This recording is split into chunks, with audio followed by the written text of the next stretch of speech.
The White Linen Nurse by Eleanor Hallowell Abbott. Recording by Marianne. Chapter 1. The white linen nurse was so tired that her noble expression ached. Incidentally, her head ached, and her shoulders ached, and her lungs ached, and the ankle bones of both feet ached quite excruciatingly. But nothing of her felt permanently incapacitated except her noble expression.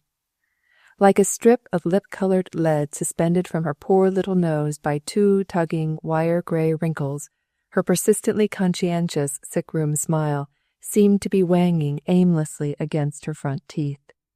The sensation certainly was very unpleasant. Looking back thus on the 3 spine-curving, chest-cramping, foot-twingling, ether-scented years of her hospital training, it dawned on the white linen nurse very suddenly that nothing of her had felt permanently incapacitated except her noble expression. Impulsively she sprang for the prim white mirror that capped her prim white bureau and stood staring up into her own entrancing, bright-colored Nova Scotian reflection with tense and unwanted interest. Except for the unmistakable smirk which fatigue had clawed into her plastic young mouth lines, there was certainly nothing special the matter with what she saw. "Perfectly good face," she attested judiciously, with no more than common courtesy to her progenitors. "Perfectly good and tidy-looking face. If only, her breath caught a trifle. If only it didn't look so disgustingly noble and hygienic and dollish." All along the back of her neck, little sharp prickly pains began suddenly to sting and burn. "Silly, simpering, pink and white puppet," she scolded squintingly. "I'll teach you how to look like a real girl." Very threateningly, she raised herself to her tiptoes and thrust her glowing, corporeal face right up into the molten, elusive, quicksilver face in the mirror. Pink for pink, blue for blue, gold for gold, dollish smirk for dollish smirk, the mirror mocked her seething inner fretfulness. "Why, darn you!" she gasped. "Why, darn you! Why, you looked more human than that when you left the Annapolis Valley 3 years ago. There were at least tears in your face then, and cinders, and your mother's best advice, and the worry about the mortgage, and the blush of Joe Hazeltine's kiss." Furtively, with the tip of her index finger, she started to search her impenetrable pink cheek for the spot where Joe Hazeltine's kiss had formerly flamed. "My hands are all right, anyway," she acknowledged with infinite relief. Triumphantly she raised both strong, stub-fingered, exaggeratingly executive hands to the level of her childish blue eyes, and stood surveying the mirrored effect with ineffable satisfaction. "Why, my hands are dandy," she gloated. "Why, they're perfectly dandy. Why, they're wonderful.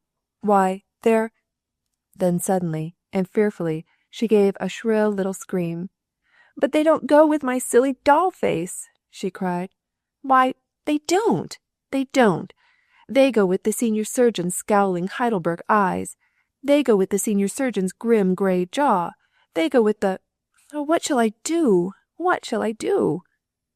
Dizzily, with her stubby fingertips prodded deep into every jaded facial muscle that she could compass, she staggered towards the air, and dropped down into the first friendly chair that bumped against her knees, sat staring blankly out against the monotonous city roofs that flanked her open window, trying very, very hard for the first time in her life to consider the general phenomenon of being a trained nurse. All around and about her, inexorable as anesthesia, horrid as the hush of tomb or public library, lurked the painfully unmistakable sense of institutional restraint. Mournfully to her ear from some remotely kitcheny region of pots and pans, a browsing spoon tinkled forth from time to time with soft, muffled resonance. Up and down every clammy white corridor, innumerable young feet, born to prance and stamp, were creeping stealthily to and fro in rubber-heeled whispers. Along the sombre fire escape just below her window, like a covey of snubbed doves, 6 or 8 of her classmates were cooing and crooning together with excessive caution concerning the imminent graduation exercises that were to take place at 8 o'clock that very evening. Beyond her dreariest ken of muffled voices, beyond her dingiest vista of slate and brick, on a far faint hillside, a far faint streak of April green went roaming jocundly skyward. Altogether sluggishly, as though her nostrils were plugged with warm velvet, the smell of spring and ether and scorched mutton chops filtered in and out, in and out, in and out of her abnormally jaded senses. Taken all in all, it was not a propitious afternoon for any girl as tired and as pretty as the white linen nurse to be considering the general phenomenon of anything except April. In the real country, they tell me, where the young spring runs wild and bare as a nymph through every dull brown wood and hay-grey meadow, the blasé farmer lad will not even lift his eyes from the plough to watch the pinkness of her passing. But here in the prudish, brick-minded city, where the young spring at her friskiest is nothing more audacious than a sweltering, winter-swathed madcap who has impishly essayed some fine morning to tiptoe down the street in her soft, sleazily green silk-stockinged feet, the whole hobnobbed population reels back aghast and a grin before the most innocent flash of the rogue's green-veiled toes. And then, suddenly snatching off its own cumbersome winter foot-habits, goes chasing madly after her in its own prankish, vari-coloured socks. Now the white linen nurse's socks were black, and cotton at that, a combination incontestably sedate, and the white linen nurse had waded barefoot through too many posied country pastures to experience any ordinary city thrill over the sight of a single blade of grass pushing scarily through a crack in the pavement, or puny, concrete-strangled maple tree flushing wanly to the smoky sky. Indeed, for 3 hustling, square-toed, rubber-heeled city years, the white linen nurse had never even stopped to notice whether the season was flavored with frost or thunder.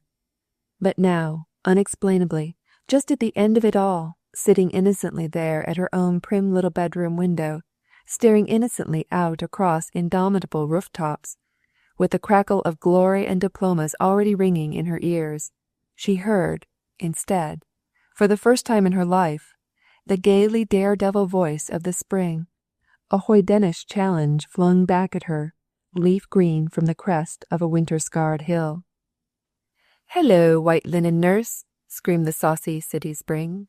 "Hello, white linen nurse!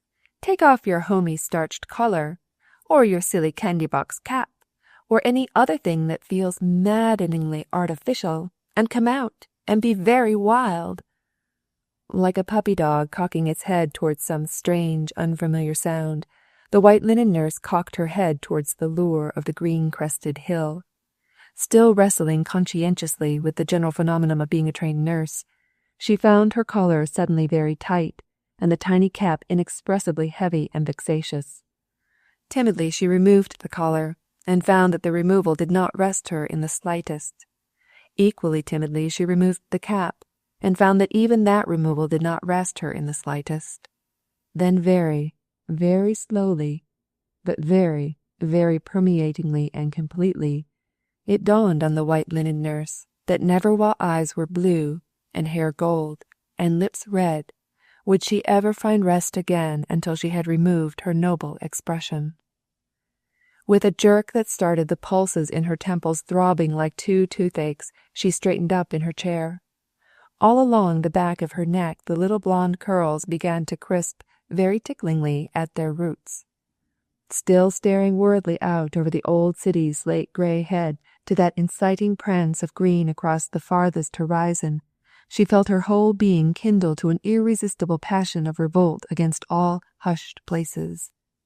Seething with fatigue, smouldering with ennui, she experienced suddenly a wild, almost incontrollable impulse to sing, to shout, to scream from the housetops, to mock somebody, to defy everybody, to break laws, dishes, heads, anything, in fact, that would break with a crash. And then, at last, over the hills and far away, with all the outraged world at her heels, to run, and run, and run, and run, and run and laugh till her feet raveled out and her lungs burst, and there was nothing more left of her at all, ever any more. Discordantly into this rapturously pagan vision of pranks and posies broke one of her roommates, all a-whiff with ether, a-whir with starch. Instantly, with the first creak of the door-handle, the white linen nurse was on her feet, breathless, resentful, grotesquely defiant. "Get out of here, Zillah Forsythe," she called furiously. "Get out of here, quick, and leave me alone. I want to think." Perfectly serenely, the newcomer advanced into the room. With her pale, ivory-tinted cheeks, her great limpid brown eyes, her soft dark hair parted Madonna-like across her beautiful brow, her whole face was like some exquisite, composite picture of all the saints of history. Her voice was amazingly tranquil. "Oh, fudge," she drawled. "What's eating you, Ray McGregor? I won't either get out. It's my room just as much as it is yours, and Helene's just as much as ours. And besides," she added more briskly, "it's 4 o'clock now, and with graduation at 8 and the dance afterwards, if we don't get our stuff packed up now, when in thunder shall we get it done?" Quite irreverently, she began to laugh. Her laugh was perceptibly shriller than her speaking voice. "Say, Ray," she confided, "that minister I nursed through pneumonia last winter wants me to pose as sanctity for a stained-glass window in his new church. Isn't he the softy?" "Shall you do it?" quizzed Ray McGregor, a trifle tensely. "Shall I do it?" mocked the newcomer. "Well, you just watch me. 4 mornings a week in June, at a full week's wages. Fresh Easter lilies every day, white silk angel robes, all the high souls and high paints kowtowing around me. Why, it would be more fun than a box of monkeys. Sure, I'll do it." Expeditiously as she spoke, the newcomer reached up for the framed motto over her own ample mirror, and taking it down with one single tug, began to busy herself adroitly with a snarl in the picture cord. Like a withe of willow yearning over a brook, her slender figure curved to the task. Very scintillatingly, the afternoon light seemed to brighten suddenly across her lap. "You'll be a long time dead," glinted the motto through its sun-dazed glass. Still panting with excitement, still bristling with resentment, Ray McGregor stood surveying the intrusion and the intruder. A dozen impertinent speeches were rioting in her mind. Twice her mouth opened and shut before she finally achieved the particular opprobrium that completely satisfied her. "Bah! You look like a trained nurse," she blurted forth at last with hysterical triumph. "So do you," said the newcomer amiably. With a little gasp of dismay, Ray McGregor sprang suddenly forward, her eyes flooded with tears. "Why, that's just exactly what's the matter with me," she cried. "My face is all worn out trying to look like a trained nurse. Oh, Zillah, how do you know you were meant to be a trained nurse? How does anybody know? Oh, Zillah, save me, save me." Languorously, Zillah Forsythe looked up from her work and laughed. Her laugh was like the accidental tinkle of sleigh bells in midsummer, vaguely disquieting, a shiver of frost across the face of a lily. "Save you from what, you great big overgrown, tow-headed doll baby?" she questioned blandly. "For heaven's sake, the only thing you need is to go back to whatever toy shop you came from and get a new head. What in creation's the matter with you lately, anyway? Oh, of course, you've had rotten luck this past month, but what of it? That's the trouble with you country girls. You haven't got any stamina." With slow, shuffling-footed astonishment, Ray McGregor stepped out into the center of the room. "Country girls?" she repeated blankly. "Why, you're a country girl yourself." "I am not," snapped Zillah Forsythe. "I'll have you understand that there are 9,000 people in the town I come from, and not a rube among them. Why, I tended soda fountain in the swellest drugstore there a whole year before I even thought of taking up nursing.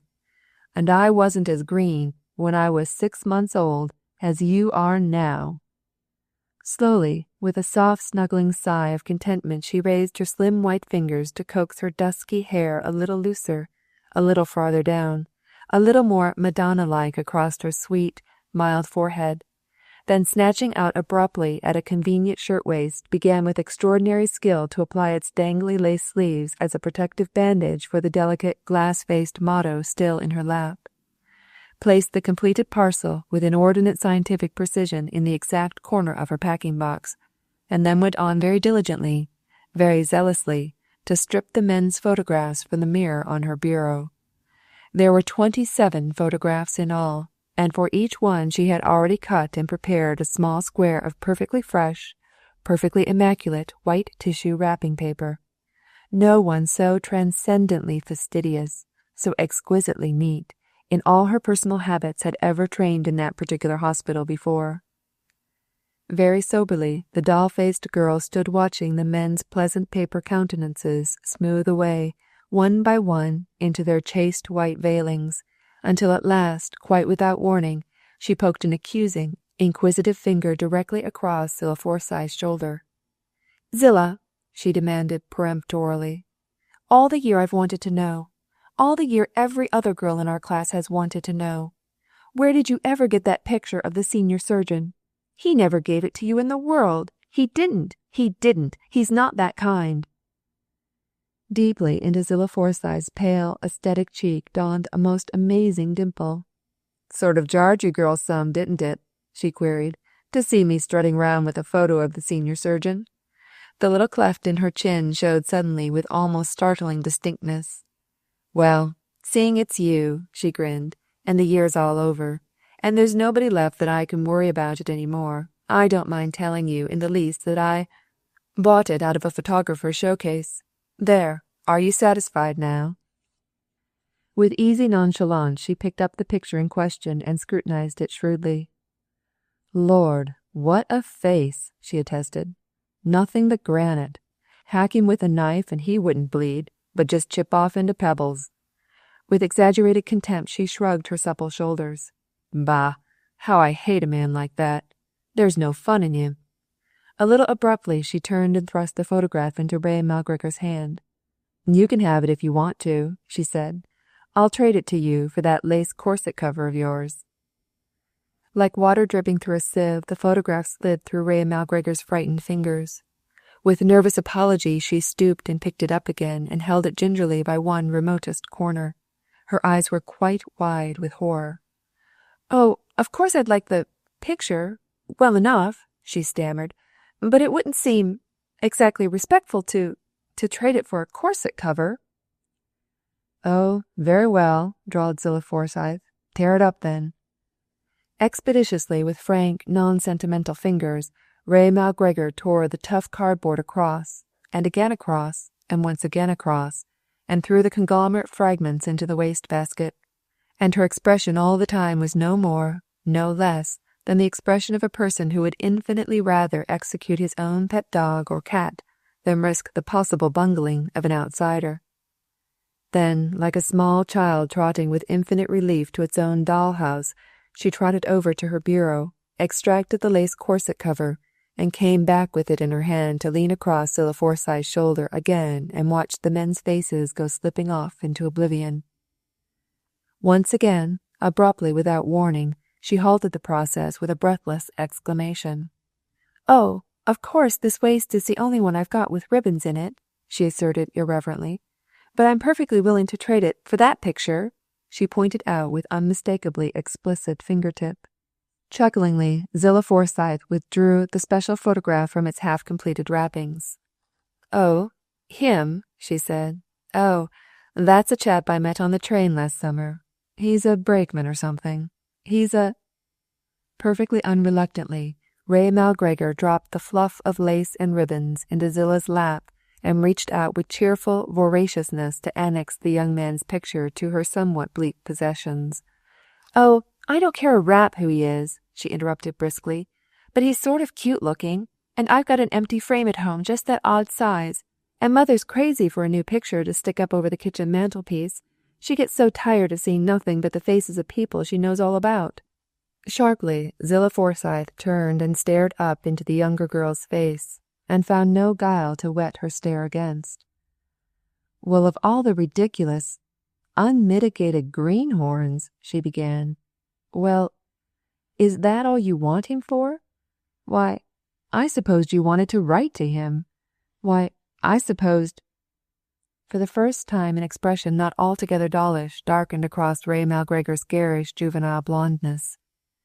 "Maybe I'm not quite as green as you think I am," she flared up stormily. With this sharp flaring up, every single individual pulse in her body seemed to jerk itself suddenly into conscious activity, again like the soft, plushy pound, pound, pound of a whole stocking-footed regiment of pain descending single file upon her for her hysterical undoing. "Maybe I'd had a good deal more experience than you give me credit for," she hastened excitedly to explain. I tell you, I've been engaged," she blurted forth with a bitter sort of triumph. With a palpable flicker of interest, Zillah Forsythe looked back across her shoulder. "Engaged? How many times?" she asked quite bluntly. As though the whole monogamous groundwork of civilization was threatened by the question, Ray Malgregor's hands went clutching at her breast. "Why, once," she gasped. "Why, once."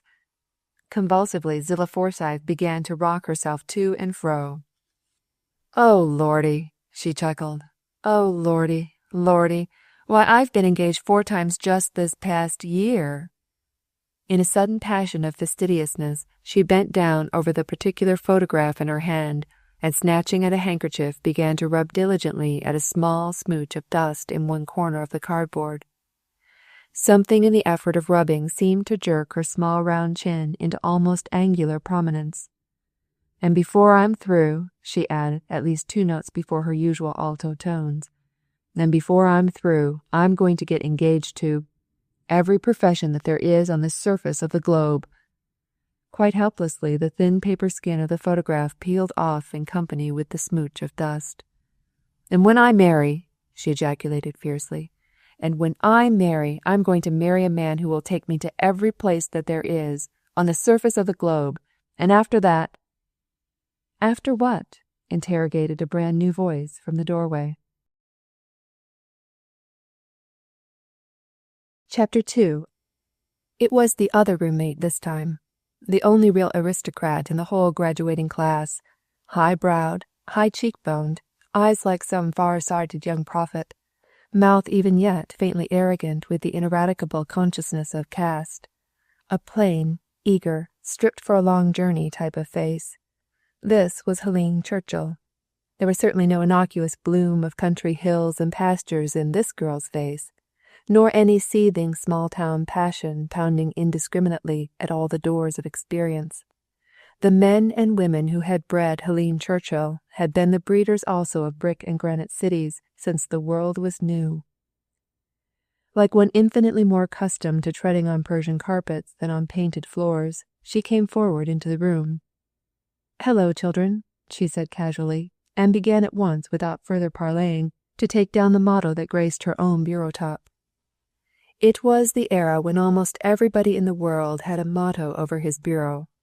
Helene Churchill's motto was, "Inasmuch as ye have done it unto the least of these, ye have done it unto me." On a scroll of almost priceless parchment the text was illuminated with inimitable Florentine skill and colour. A little carelessly, after the manner of people quite accustomed to priceless things, she proceeded now to roll the parchment into its smallest possible circumference, humming exclusively to herself all the while an intricate little air from an Italian opera. So the 3 faces foiled each other, sober city girl, pert town girl, bucolic country girl.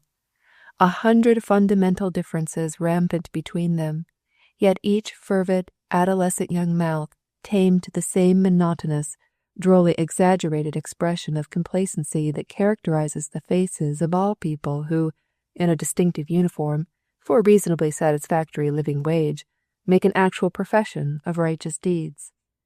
Indeed, among all the 30 or more varieties of noble expression which an indomitable superintendent had finally succeeded in inculcating into her graduating class, no other physiognomies have responded more plastically, perhaps, than these 3 to the merciless imprint of the great hospital machine which, in pursuance of its one repetitive design, discipline, had coaxed Zillah Forsythe into the semblance of a lady, snubbed Helene Churchill into the semblance of plain womanhood, and, still uncertain just what to do with Ray Malgregor's rollicking rural immaturity, had frozen her face temporarily into the smugly dimpled likeness of a fancy French doll rigged out as a nurse for some gilt-edged hospital fair.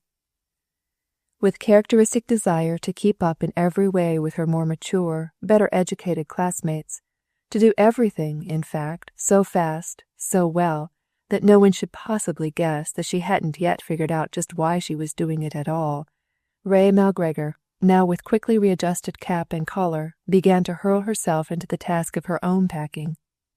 From her open bureau drawer, with a sudden impish impulse towards worldly wisdom, she extracted first of all the photograph of the young brakeman. "See, Helene, my new beau," she giggled experimentally.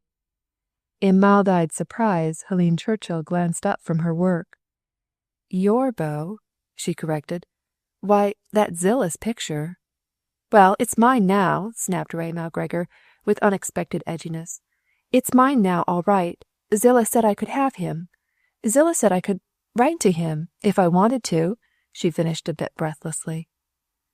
Wider and wider Helene Churchill's eyes dilated. "Write to a man whom you don't know?" she gasped. "Why, Ray, why, it isn't even very nice to have a picture of a man you don't know." Mockingly to the edge of her strong white teeth, Ray Malgregor's tongue crept out in pink derision. "Huh," she taunted. "What's nice? That's the whole matter with you, Helene Churchill. You never stop to consider whether anything's fun or not. All you care about is whether it's nice." Excitedly, she turned to meet the cheap little wink from Zilla's sainted eyes. "Huh, what's nice?" she persisted a little lamely. Then suddenly all the pertness within her crumbled into nothingness. "That's the whole trouble with you, Zilla Forsythe," she stammered. "You never give a hang whether anything's nice or not. All you care is whether it's fun." Quite helplessly she began to wring her hands. "Oh, how do I know which one of you girls to follow?" she demanded wildly. "How do I know anything? How does anybody know anything?" Like a smoldering fuse, the rambling query crept back into the inner recesses of her brain and fired once more the great question that lay dormant there. Impetuously she ran forward and stared into Helene Churchill's face. "How do you know you were meant to be a trained nurse, Helene Churchill?" she began all over again. "How does anybody know she was really meant to be one? How can anybody, be perfectly sure?" Like a drowning man clutching out at the proverbial straw, she clutched at the parchment in Helene Churchill's hands. Where did you get your motto, Helene Churchill?" she persisted with increasing irritability. "If you don't tell me, I'll tear the whole thing to pieces." With a startled frown, Helene Churchill jerked back out of reach. "What's the matter with you, Ray?" she quizzed sharply, and then turning round quite casually to her bookcase began to draw from the shelves one by one her beloved Marcus Aurelius, Wordsworth, Robert Browning. "Oh, I did so want to go to China," she confided irrelevantly, "but my family have just written me that they won't stand for it, so I suppose I'll have to go into tenement work here in the city instead." With a visible effort, she jerked her mind back again to the feverish question in Ray Malgregor's eyes. "Oh, you want to know where I got my motto?" she asked. A flash of intuition brightened suddenly across her absent-mindedness. "Oh," she smiled, "you mean you want to know just what the incident was that first made me decide to devote my life to humanity?" "Yes," snapped Ray Malgregor. A little shyly, Helene Churchill picked up her copy of Marcus Aurelius and cuddled her cheek against its tender morocco cover. "Really?" she questioned with palpable hesitation. "Really, you want to know? Why, it's rather a sacred little story to me.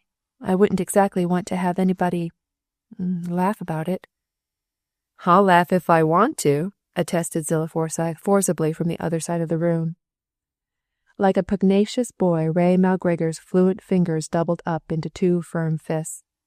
"I'll punch her if she even looks as though she wanted to," she signaled surreptitiously to Helene. Shrewdly, for an instant, the city girl's narrowing eyes challenged and appraised the country girl's desperate sincerity. Then quite abruptly she began her little story.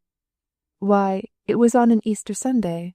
Oh, ages and ages ago," she faltered. "Why, I couldn't have been more than 9 years old at the time." A trifle self-consciously, she turned her face away from Zillah Forsythe's supercilious smile. "And I was coming home from a Sunday school festival, in my best white muslin dress with a big pot of purple pansies in my hand." She hastened somewhat nervously to explain. "And just at the edge of the gutter there was a dreadful drunken man lying in the mud with a great crowd of cruel people teasing and tormenting him. And because I couldn't think of anything else to do about it, I walked right up to the poor old creature, scared as I could be, and I presented him with my pot of purple pansies. And everybody, of course, began to laugh, to scream, I mean, and shout with amusement. And I, of course, began to cry. And the old drunken man straightened up very oddly for an instant, with his battered hat in one hand and the pot of pansies in the other. And he raised the pot of pansies very high, as though it had been a glass of rarest wine, and bowed to me as reverently as though he had been toasting me at my father's table at some very grand dinner. And, 'Inasmuch,' he said, just that, 'inasmuch.' So that's how I happened to go into nursing," she finished as abruptly as she had begun. Like some wonderful phosphorescent manifestation, her whole shining soul seemed to flare forth suddenly through her plain face. With honest perplexity, Zillah Forsythe looked up from her work. "So that's how you happened to go into nursing?" she quizzed impatiently. Her long straight nose was all puckered tight with interrogation. Her dove-like eyes were fairly dilated with slow dawning astonishment. "You don't mean," she gasped, "you don't mean that just for that?" Incredulously she jumped to her feet and stood staring blankly into the city girl's strangely illuminated features. "Well, if I were a swell, like you," she scoffed, "it would take a heap sight more than a drunken man munching pansies and rum and Bible texts to jolt me out of my limousines and steam yachts and Adirondack bungalows." Quite against all intention, Helene Churchill laughed. She did not often laugh. Just for an instant, her eyes and Zillah Forsythe's clashed together in the irremediable antagonism of caste, the plebeian scornful impatience with the aristocrat, equaled only by the aristocrat's condescending patience with the plebeian. It was no more than right that the aristocrat should recover her self-possession first. "Never mind about your understanding, Zillah dear," she said softly. "Your hair is the most beautiful thing I ever saw in my life." Along Zillah Forsythe's ivory cheek an incongruous little flush of red began to show. With much more nonchalance than was really necessary, she pointed towards her half-packed trunk. "It wasn't Sunday school I was coming home from when I got my motto," she remarked dryly, with a wink at no one in particular. "And, as far as I know," she proceeded with increasing sarcasm, "the man who inspired my noble life was not in any way particularly addicted to the use of alcoholic beverages." Although her collar was suddenly too tight, she rammed her finger down between her stiff white neckband and her soft white throat. "He was a New York doctor," she hastened somewhat airily to explain. "Gee, but he was a swell, and he was spending his summer holiday up in the same Maine town where I was tending soda fountain. And he used to drop into the drugstore nights after cigars and things, and he used to tell me stories about the drugs and things, sitting up there on the counter swinging his legs and pointing out this and that, quinine, ipecac, opium, hashish, all the silly patent medicines, every sloppy soothing syrup. Lordy, he knew 'em as though they were people, where they come from, where they're going to, yarns about the tropics that would kink the hair along the nape of your neck, jokes about your own town soup kettle pharmacology that would make you yell for joy. Gee, but the things that man had seen and known. Gee, but the things that man could make you see and know. And he had an automobile," she confided proudly. "It was one of those $1 billion French cars, and I lived just round the corner from the drugstore, but we used to ride home by way of New Hampshire." Almost imperceptibly, her breath began to quicken. "Gee, those nights," she muttered. "Rain or shine, moon or thunder, tearing down those country roads at 40 miles an hour, singing, hollering, whispering. It was him that taught me to do my hair like this, instead of all the cheap rats and pompadours every other kid in town was wearing," she asserted quite irrelevantly, then stopped with a quick, furtive glance of suspicion towards both her listeners, and mouthed her way delicately back to the beginning of her sentence again. "It was he that taught me to do my hair like this," she repeated with the faintest possible suggestion of hauteur. For one reason or another, along the exquisitely chaste curve of her cheek, a narrow streak of red began to show again. "And he went away very sudden at the last," she finished hurriedly.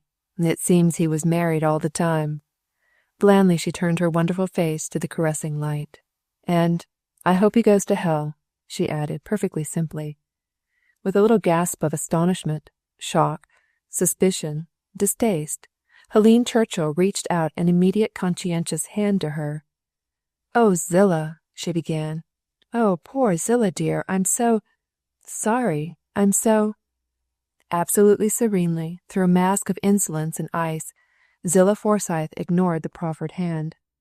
"I don't know what particular call you've got to be sorry for me, Helene Churchill," she drawled languidly. "I've got my character, same as you've got yours, and just about 9 times as many good looks. And then when it comes to nursing—" Like an alto song pierced suddenly by one shrill treble note, the girl's immobile face sharpened transiently with a single jagged flash of emotion. "And when it comes to nursing? Ha! Helene Churchill, you can lead your class all you want to with your silk-lined manners and your fuddy-duddy book talk. But when genteel people like you are moping round all ready to fold your patients' hands on their breasts and murmur, 'Thy will be done,' why, that's just the time that little yours truly is just beginning to roll up her sleeves and get to work." With real passion, her slender fingers went clutching again at her harsh linen collar. "It isn't you, Helene Churchill," she taunted, "that's ever been to the superintendent on your bended knees and begged for the rabies cases and the smallpox. Gee, you like nursing because it's pious to like it, but I like it because I like it." From brow to chin, as though fairly stricken with sincerity, her whole bland face furrowed startlingly with crude expressiveness. "The smell of ether," she stammered, "is like wine to me. The clang of the ambulance gong, I'd rather hear it than fire engines. I'd crawl on my hands and knees 100 miles to watch a major operation. I wish there was a war. I'd give my life to see a cholera epidemic." Abruptly as it came, the passion faded from her face, leaving every feature tranquil again, demure, exaggeratedly innocent. With saccharine sweetness, she turned to Ray Malgregor. "Now, little one," she mocked, "tell us the story of your lovely life. Having heard me coyly confess that I went into nursing because I had such a crush on this world, and Helene here brazenly affirm that she went into nursing because she had such a crush on the world to come, it's up to you now to confide to us just how you happened to take up so noble an endeavor. Had you seen some of the young house doctor's beautiful smiling faces depicted in the hospital catalogue? Or was it for the sake of the senior surgeon's grim, gray mug that you jilted your poor plowboy lover way up in the Annapolis Valley?" "Why, Zillah!" gasped the country girl. "Why, I think you're perfectly awful. Why, Zillah Forsythe, don't you ever say a thing like that again. You can joke all you want to about the flirty young interns. They're nothing but fellows. But it isn't respectful for you to talk like that about the senior surgeon. He's too terrifying," she finished with an utter panic of consternation. "Oh, now I know it was the senior surgeon that made you jilt your country beau," taunted Zillah Forsythe with her soft alto sarcasm. "I didn't either jilt Joe Hazeltine," stormed Ray Malgregor explosively. Backed up against her bureau, eyes flaming, breast heaving, little candy box cap all tossed askew over her left ear, she stood defying her tormentor. "I didn't either jilt Joe Hazeltine," she reasserted passionately. "It was Joe Hazeltine that jilted me.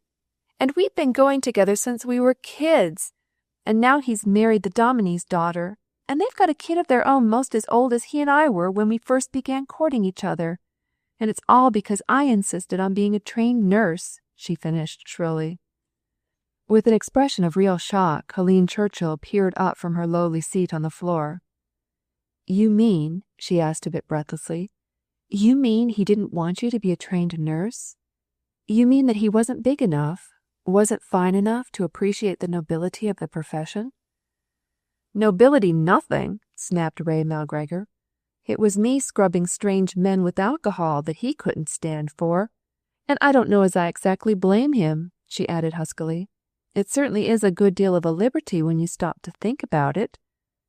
Quite incongruously, her big, childish blue eyes narrowed suddenly into two dark, calculating slits.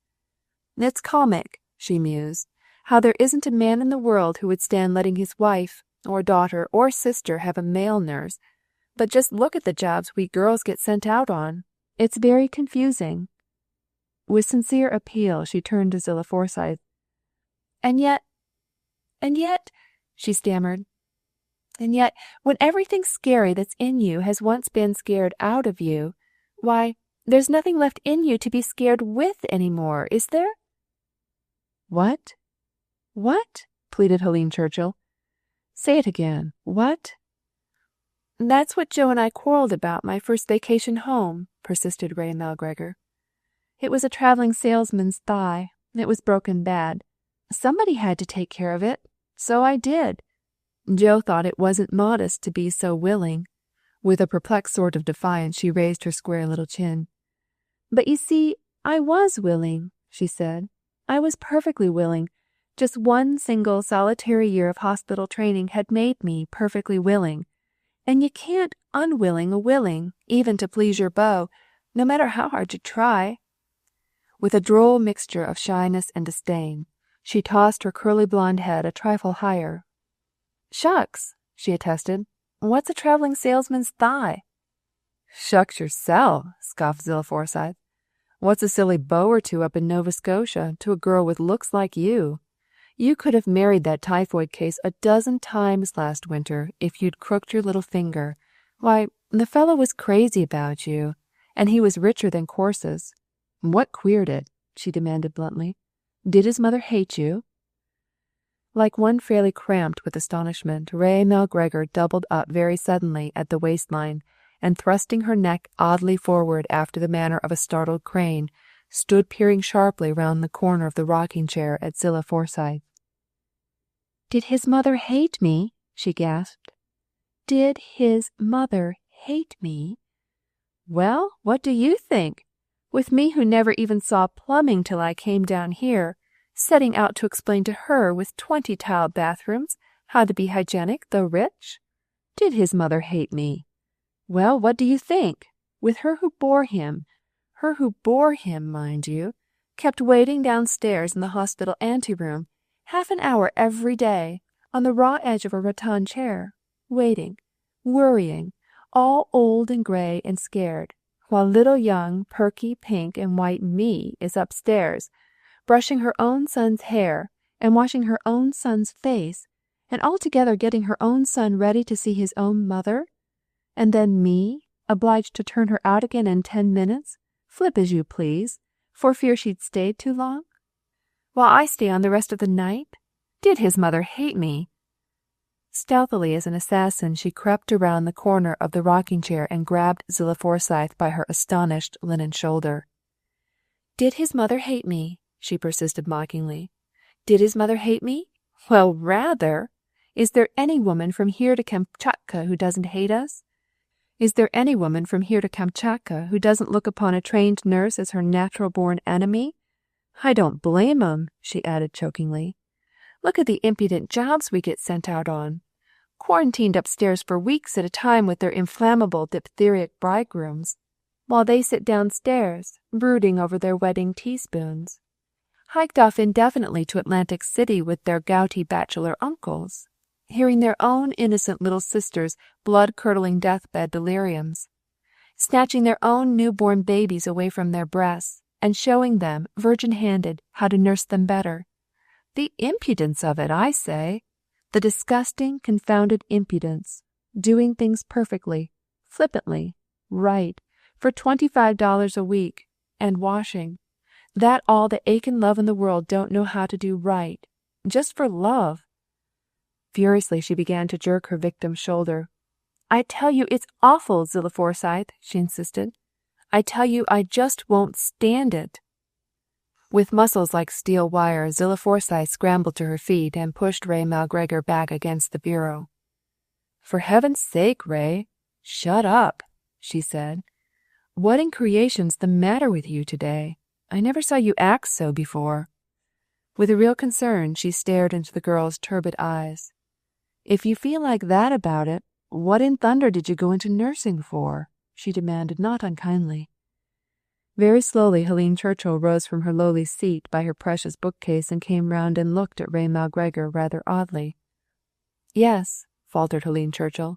What did you go into nursing for? The faintest possible taint of asperity was in her voice. Quite dumbly for an instant, Ray Malgregor's natural timidity stood battling the almost fanatical professional fervor in Helen Churchill's frankly open face. The raw, scientific passion, of very different caliber, but no less intensity, hidden so craftily behind Zillah Forsythe's plastic features. Then suddenly her own hands went clutching back at the bureau for support, and all the flaming, raging red went ebbing out of her cheeks, leaving her lips with hardly enough blood left to work them. I went into nursing, she mumbled, and it's God's own truth. I went into nursing because I thought the uniforms were so cute. Furiously, the instant the words were gone from her mouth, she turned and snarled at Zillah's hooting laughter. Well, I had to do something, she attested. The defense was like a flat blade slapping the air. Desperately, she turned to Helene Churchill's goading, faintly supercilious smile, and her voice edged suddenly like a twisted sword. Well, the uniforms are cute, she parried. They are. They are. I bet you there's more than one girl standing high in the graduating class today who never would have stuck out her first year's bossing and slops and worrying and death if she'd had to stick it out in the unimportant-looking clothes she came from home in. Even you, Helene Churchill, with all your pious talk. The day they put your coachman's son in as new intern, and you got called down from the office for failing to stand when Mr. Young Coachman came into the room, you bawled all night. You did. And you swore you'd chuck your whole job and go home the next day, if it wasn't that you'd just had a life-size photo taken in full nursing costume to send to your brother's chum at Yale. So there. With a gasp of ineffable satisfaction, she turned from Helene Churchill. Sure, the uniforms are cute, she slashed back at Zillah Forsythe. That's the whole trouble with them. They're so awfully, masqueradishly cute. Sure, I could have got engaged to the typhoid boy. It would have been as easy as robbing a babe. But lots of girls, I notice, get engaged in their uniforms, feeding a patient perfectly scientifically out of his own silver spoon, who don't seem to stay engaged so especially long in their own street clothes, bungling just plain naturally with their own knives and forks. Even you, Zillah Forsythe, she hacked, even you who trot round like the Lord's anointed in your pure white togs, you're just as Dutchy-looking as anybody else, come to put you in a red hat and a tan coat and a blue skirt. Mechanically she raised her hands to her head as though with some silly thought of keeping the horrid pain in her temples from slipping to her throat, her breast, her feet. Sure the uniforms are cute, she persisted a bit thickly. Sure the typhoid boy was crazy about me. He called me his holy chorus girl. I heard him, raving in his sleep. Lord save us. What are we to any man but just that? She questioned hotly with renewed venom. Parson, actor, young sinner, old saint, I ask you frankly, girls, on your word of honor, was there ever more than one man in 10 went through your hands who didn't turn out soft somewhere before you were through with him? Mocking about your sweet eyes while you're wrecking your optic nerves trying to decipher the dose on a poison bottle. Mooning over your wonderful likeness to the lovely young sister they never had. Trying to kiss your fingertips when you're struggling to brush their teeth. Teasing you to smoke cigarettes with them when they know it would cost you your job. Impishly, without any warning, she crooked her knee and pointed at one homely square-toed shoe in a mincy dancing step. Hoydenishly she threw out her arms and tried to gather Helene and Zillah both into their compass. "Oh, you holy chorus girls," she chuckled with maniacal delight. "Everybody, all together now. Kick your little kicks. Smile your little smiles. Tinkle your little thermometers. Steady there. 1, 2, 3, 1, 2, 3. Laughingly, Zillah Forsythe slipped from the grasp. "Don't you dare holy me," she threatened. In real irritation, Helene released herself. "I'm no chorus girl," she said coldly. With a shrill little scream of pain, Ray Malgregor's hands went flying back to her temples. Like a person giving orders in a great panic, she turned authoritatively to her two roommates, her fingers all the while boring frenziedly into her temples. "Now, girls," she warned, "stand well back. If my head bursts, you know, it's going to burst all to slivers and splinters, like a boiler." "Ray, you're crazy," hooted Zillah. "Just plain vulgar. Loony," faltered Helene. Both girls reached out simultaneously to push her aside. Somewhere in the dusty, indifferent street, a bird's note rang out in one wild, delirious ecstasy of untrammeled springtime.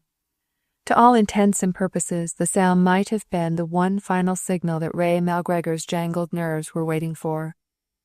"Oh, I am crazy, am I?" she cried with a new, fierce joy. "Oh, I am crazy, am I? Well, I'll go ask the superintendent and see if I am. Oh, surely they wouldn't try and make me graduate if I really was crazy." Madly she bolted for her bureau, and snatching her own motto down, crumpled its base securely against her skirt and started for the door. Just what the motto was, no one but herself knew. Sprawling in paintbrush hieroglyphics on a great flapping sheet of brown wrapping paper, the sentiment, whatever it was, had been nailed face down to the wall for 3 tantalizing years. "No, you don't," cried Zillah now, as she saw the mystery threatening so meanly to escape her. "No, you don't," cried Helene. "You've seen our mottos, and now we're going to see yours." Almost crazed with new terror, Ray Malgregor went dodging to the right, to the left, to the right again, cleared the rocking chair, a scuffle with padded hands, climbed the trunk, a race with padded feet, reached the door handle at last, yanked the door open, and with lungs and temper fairly bursting with momentum, shot down the hall, down some stairs, down some more hall, down some more stairs, to the superintendent's office where, with her precious motto still clutched securely in one hand, she broke upon that dignitary's startled, nearsighted vision like a young whirlwind of linen and starch and flapping brown paper. Breathlessly, without prelude or preamble, she hurled her grievance to the older woman's grievance-dulled ears.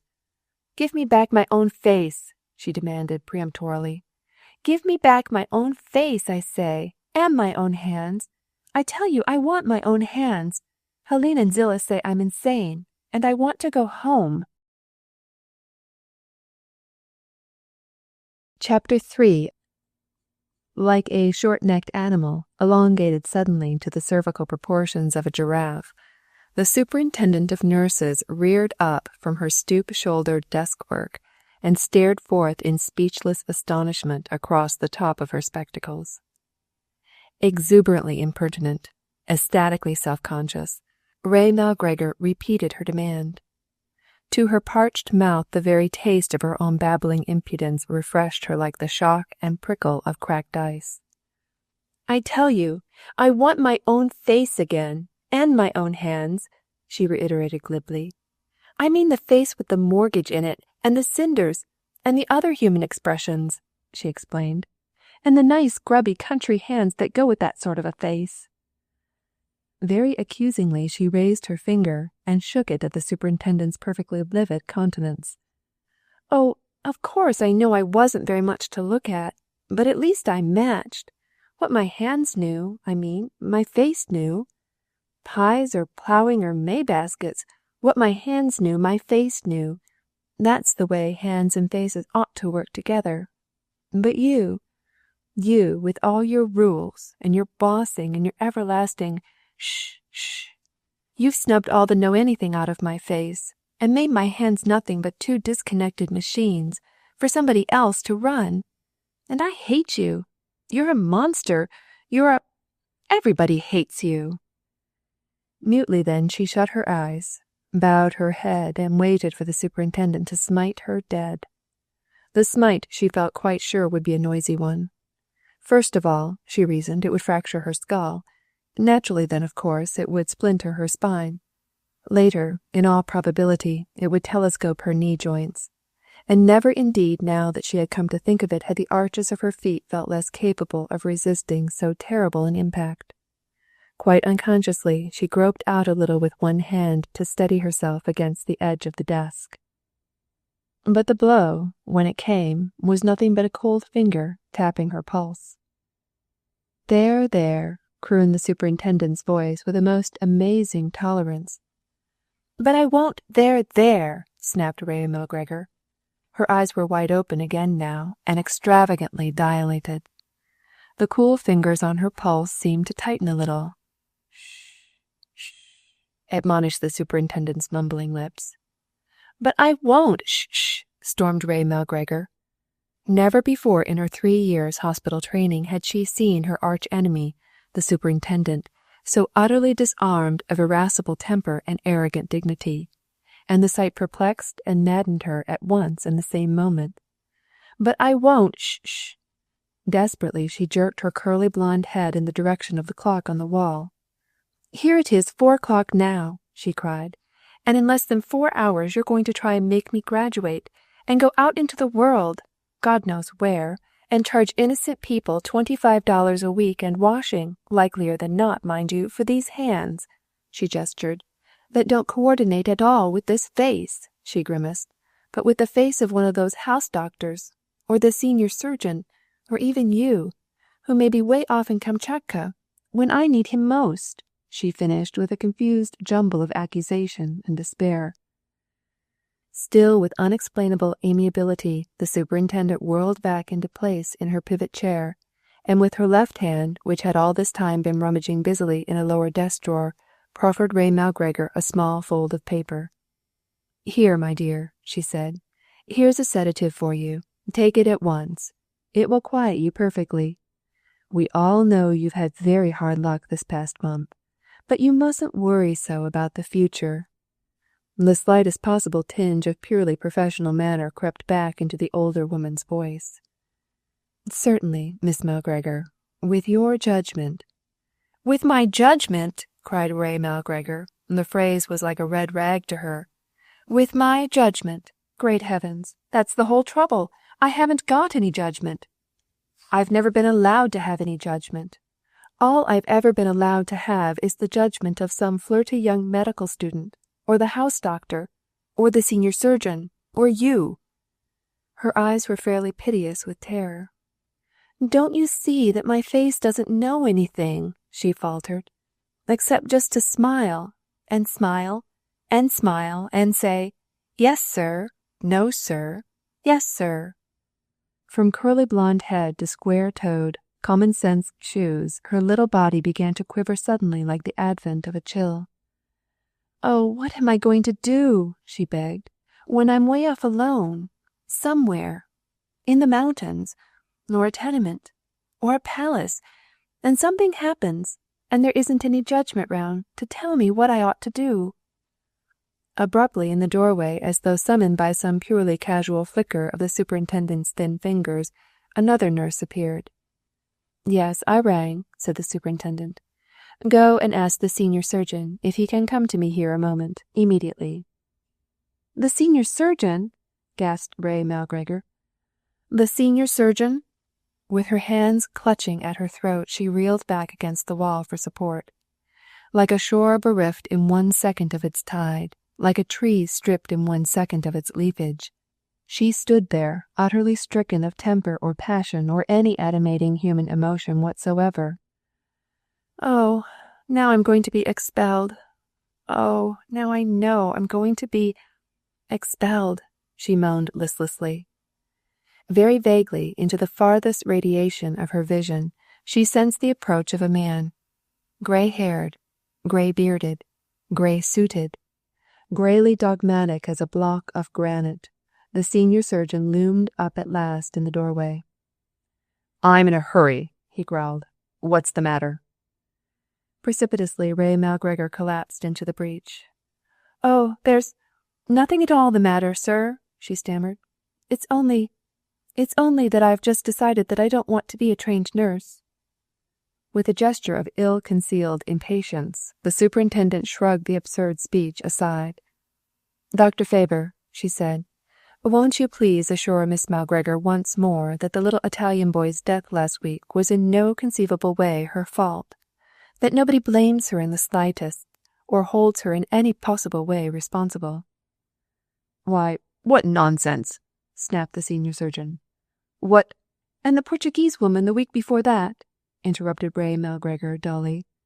"Stuff and nonsense," said the senior surgeon. "It's nothing but coincidence. Pure coincidence. It might have happened to anybody." "And she hasn't slept for almost a fortnight," the superintendent confided, "nor touched a drop of food or drink as far as I can make out, except just black coffee. I've been expecting this breakdown for some days." "And the young drugstore clerk the week before that?" Ray Malgregor resumed with sing-song monotony. Brusquely, the senior surgeon stepped forward and, taking the girl by her shoulders, jerked her sharply round to the light and, with firm, authoritative fingers, rolled one of her eyelids deftly back from its inordinately dilated pupil. Equally brusquely, he turned away again. "Nothing but moonshine," he muttered. "Nothing in the world but too much coffee dope taken on an empty stomach. Empty brain, I'd better have said. When will you girls learn any sense?" With searchlight shrewdness, his eyes flashed back for an instant over the haggard grey lines that slashed along the corners of her quivering, childish mouth. A bit temperishly, he began to put on his gloves. "Next time you set out to have a brainstorm, Miss Malgregor," he suggested satirically, "try to have it about something more sensible than imagining that anybody is trying to hold you personally responsible for the existence of death in the world. Huh!" he ejaculated fiercely. "If you are going to fuss like this over cases hopelessly moribund from the start, what in thunder are you going to do some fine day when out of a perfectly clear and clean sky security itself turns septic and you lose the President of the United States, or a mother of 9 children, with a hangnail?" "But I wasn't fussing, sir," protested Ray Malgregor with a timid sort of dignity. "Why, it never occurred to me for a moment that anybody blamed me for anything." Just from sheer astonishment, her hands took a new clutch into the torn, flapping corner of the motto that she still clung desperately to, even at this moment. "For heaven's sake, stop crackling that brown paper," stormed the senior surgeon. "But I wasn't crackling the brown paper, sir. It's crackling itself," persisted Ray Malgregor very softly. The great blue eyes that lifted to his were brimming full of misery. "Oh, can't I make you understand, sir?" she stammered. Appealingly, she turned to the superintendent. "Oh, can't I make anybody understand? All I was trying to explain was that I don't want to be a trained nurse, after all." "Why not?" demanded the senior surgeon, with a rather noisy click of his glove fasteners. "Because my face is tired," said the girl quite simply. The explosive wrath on the senior surgeon's countenance seemed to be directed suddenly at the superintendent. "Is this an afternoon tea?" he asked tartly.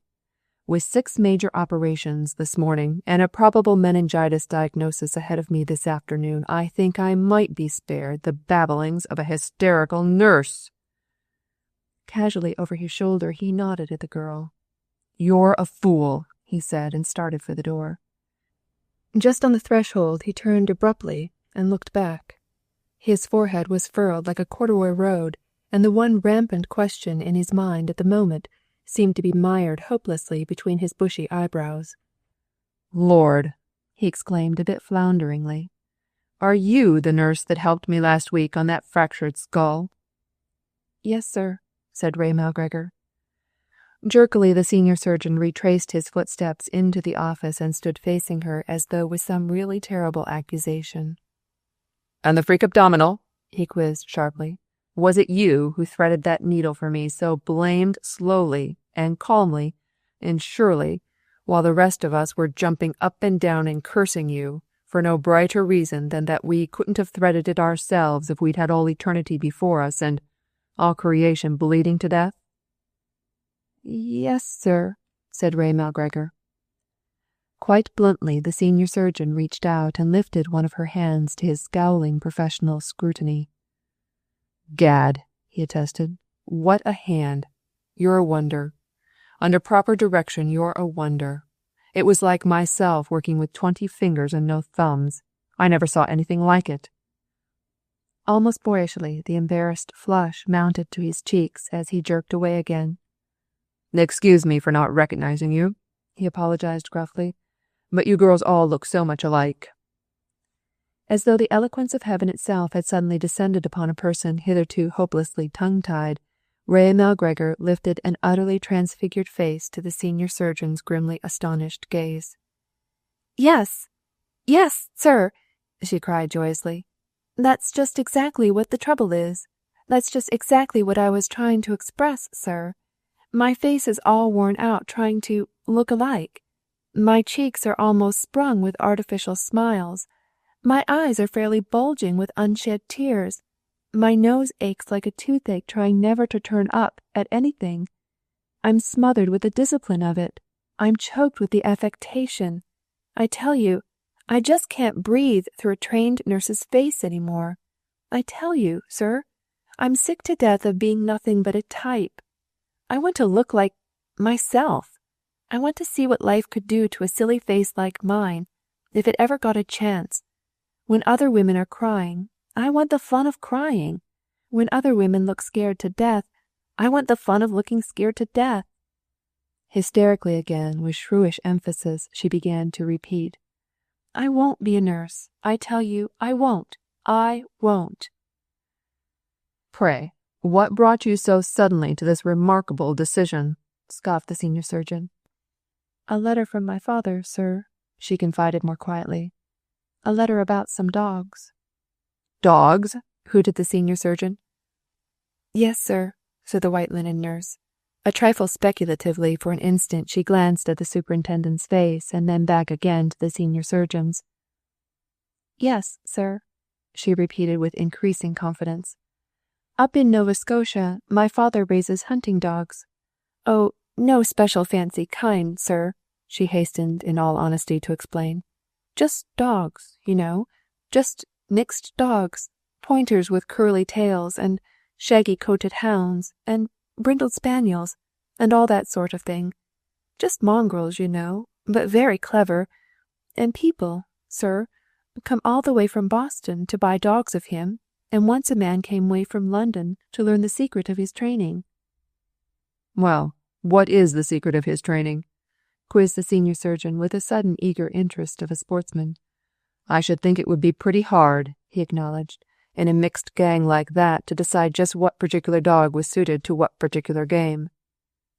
"Yes, that's just it, sir," beamed the white linen nurse. "A dog, of course, will chase anything that runs. That's just dog. But when a dog really begins to care for what he's chasing, he wags. That's hunting. Father doesn't calculate, he says, on training a dog on anything he doesn't wag on." "Yes, but what's that got to do with you?" asked the senior surgeon, a bit impatiently. With ill-concealed dismay, the white linen nurse stood staring blankly at the senior surgeon's gross stupidity. "Why, don't you see?" she faltered. "I've been chasing this nursing job for 3 whole years now, and there's no wag to it." "Oh, hell," said the senior surgeon. If he hadn't said, "Oh, hell," he would have grinned, and it hadn't been a grinning day, and he certainly didn't intend to begin grinning at any such late hour as that in the afternoon. With his dignity once reassured, he relaxed then a trifle. "For heaven's sake, what do you want to be?" he asked, not unkindly. With an abrupt effort at self-control, Ray Malgregor jerked her head into at least the outer semblance of a person lost in almost fathomless thought. "Why, I'm sure I don't know, sir," she acknowledged worriedly. But it would be a great pity, I suppose, to waste all the grand training that's gone into my hands." With sudden conviction, her limp shoulders stiffened a trifle. "My oldest sister," she stammered, "bosses the laundry in one of the big hotels in Halifax, and my youngest sister teaches school in Moncton. But I'm so strong, you know, and I like to move things round so, and everything. Maybe I could get a position somewhere as a general housework girl." With a roar of amusement as astonishing to himself as to his listeners, the senior surgeon's chin jerked suddenly upwards. "You're as crazy as a loon," he confided cordially.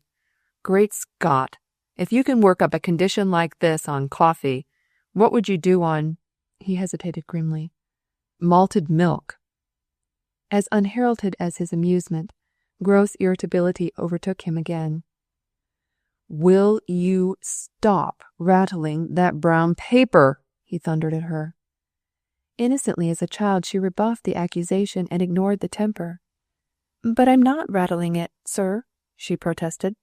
"I'm simply trying to hide what's on the other side of it." "What is on the other side of it?" demanded the senior surgeon bluntly. With unquestioning docility, the girl turned the paper around. From beneath her desk, the austere superintendent twisted her neck most informally to decipher the scrawling hieroglyphics. "Don't ever be bumptious," she read forth jerkily with a questioning, incredulous sort of emphasis. "Don't ever be bumptious?" squinted the senior surgeon perplexedly through his glasses. "Yes," said Ray Malgregor very timidly. "It's my motto." "Your motto," sniffed the superintendent. "Your motto," chuckled the senior surgeon. "Yes, my motto," repeated Ray Malgregor with the slightest perceptible tinge of resentment. "And it's a perfectly good motto, too, only, of course, it hasn't got any style to it. That's why I didn't want the girls to see it," she confided a bit drearily. Then palpably before their eyes they saw her spirit leap into ineffable pride. "My father gave it to me," she announced briskly, "and my father said that, when I came home in June, if I could honestly say that I'd never once been bumptious all my 3 years here, he'd give me a heifer, and—" "Well, I guess you've lost your heifer," said the senior surgeon bluntly. "Lost my heifer?" gasped the girl. Big-eyed and incredulous, she stood for an instant staring back and forth from the superintendent's face to the senior surgeon's. "You mean," she stammered, "you mean that I've been bumptious just now? You mean that after all these years of meeching meekness, I've lost—" Plainly, even to the senior surgeon and the superintendent, the bones in her knees weakened suddenly like knots of tissue paper. No power on earth could have made her break discipline by taking a chair while the senior surgeon stood, so she sank limply down to the floor instead, with 2 great solemn tears welling slowly through the fingers with which she tried vainly to cover her face. "And the heifer was brown, with 1 white ear. It was awful cunning," she confided mumblingly. "And it ate from my hand, all warm and sticky, like loving sandpaper." There was no protest in her voice, nor any whine of complaint, but merely the abject submission to fate of one who from earliest infancy had seen other crops blighted by other frosts. Then tremulously, with the air of one who, just as a matter of spiritual tidiness, would purge her soul of all sad secrets, she lifted her entrancing, tear-flushed face from her strong, sturdy, utterly unemotional fingers and stared with amazing blueness, amazing blandness, into the senior surgeon's scowling scrutiny. "And I'd named her for you," she said. "I'd named her Patience for you." Instantly then she scrambled to her knees to try and assuage by some miraculous apology the horrible shock which she read in the senior surgeon's face. "Oh, of course, sir, I know it isn't scientific," she pleaded desperately. "Oh, of course, sir, I know it isn't scientific at all. But up where I live, you know, instead of praying for anybody, we name a young animal for the virtue that person seems to need the most. And if you tend a young animal carefully and train it right, why, it's just a superstition, of course, but—" "Oh, sir," she floundered hopelessly, "the virtue you needed most in your business was what I meant.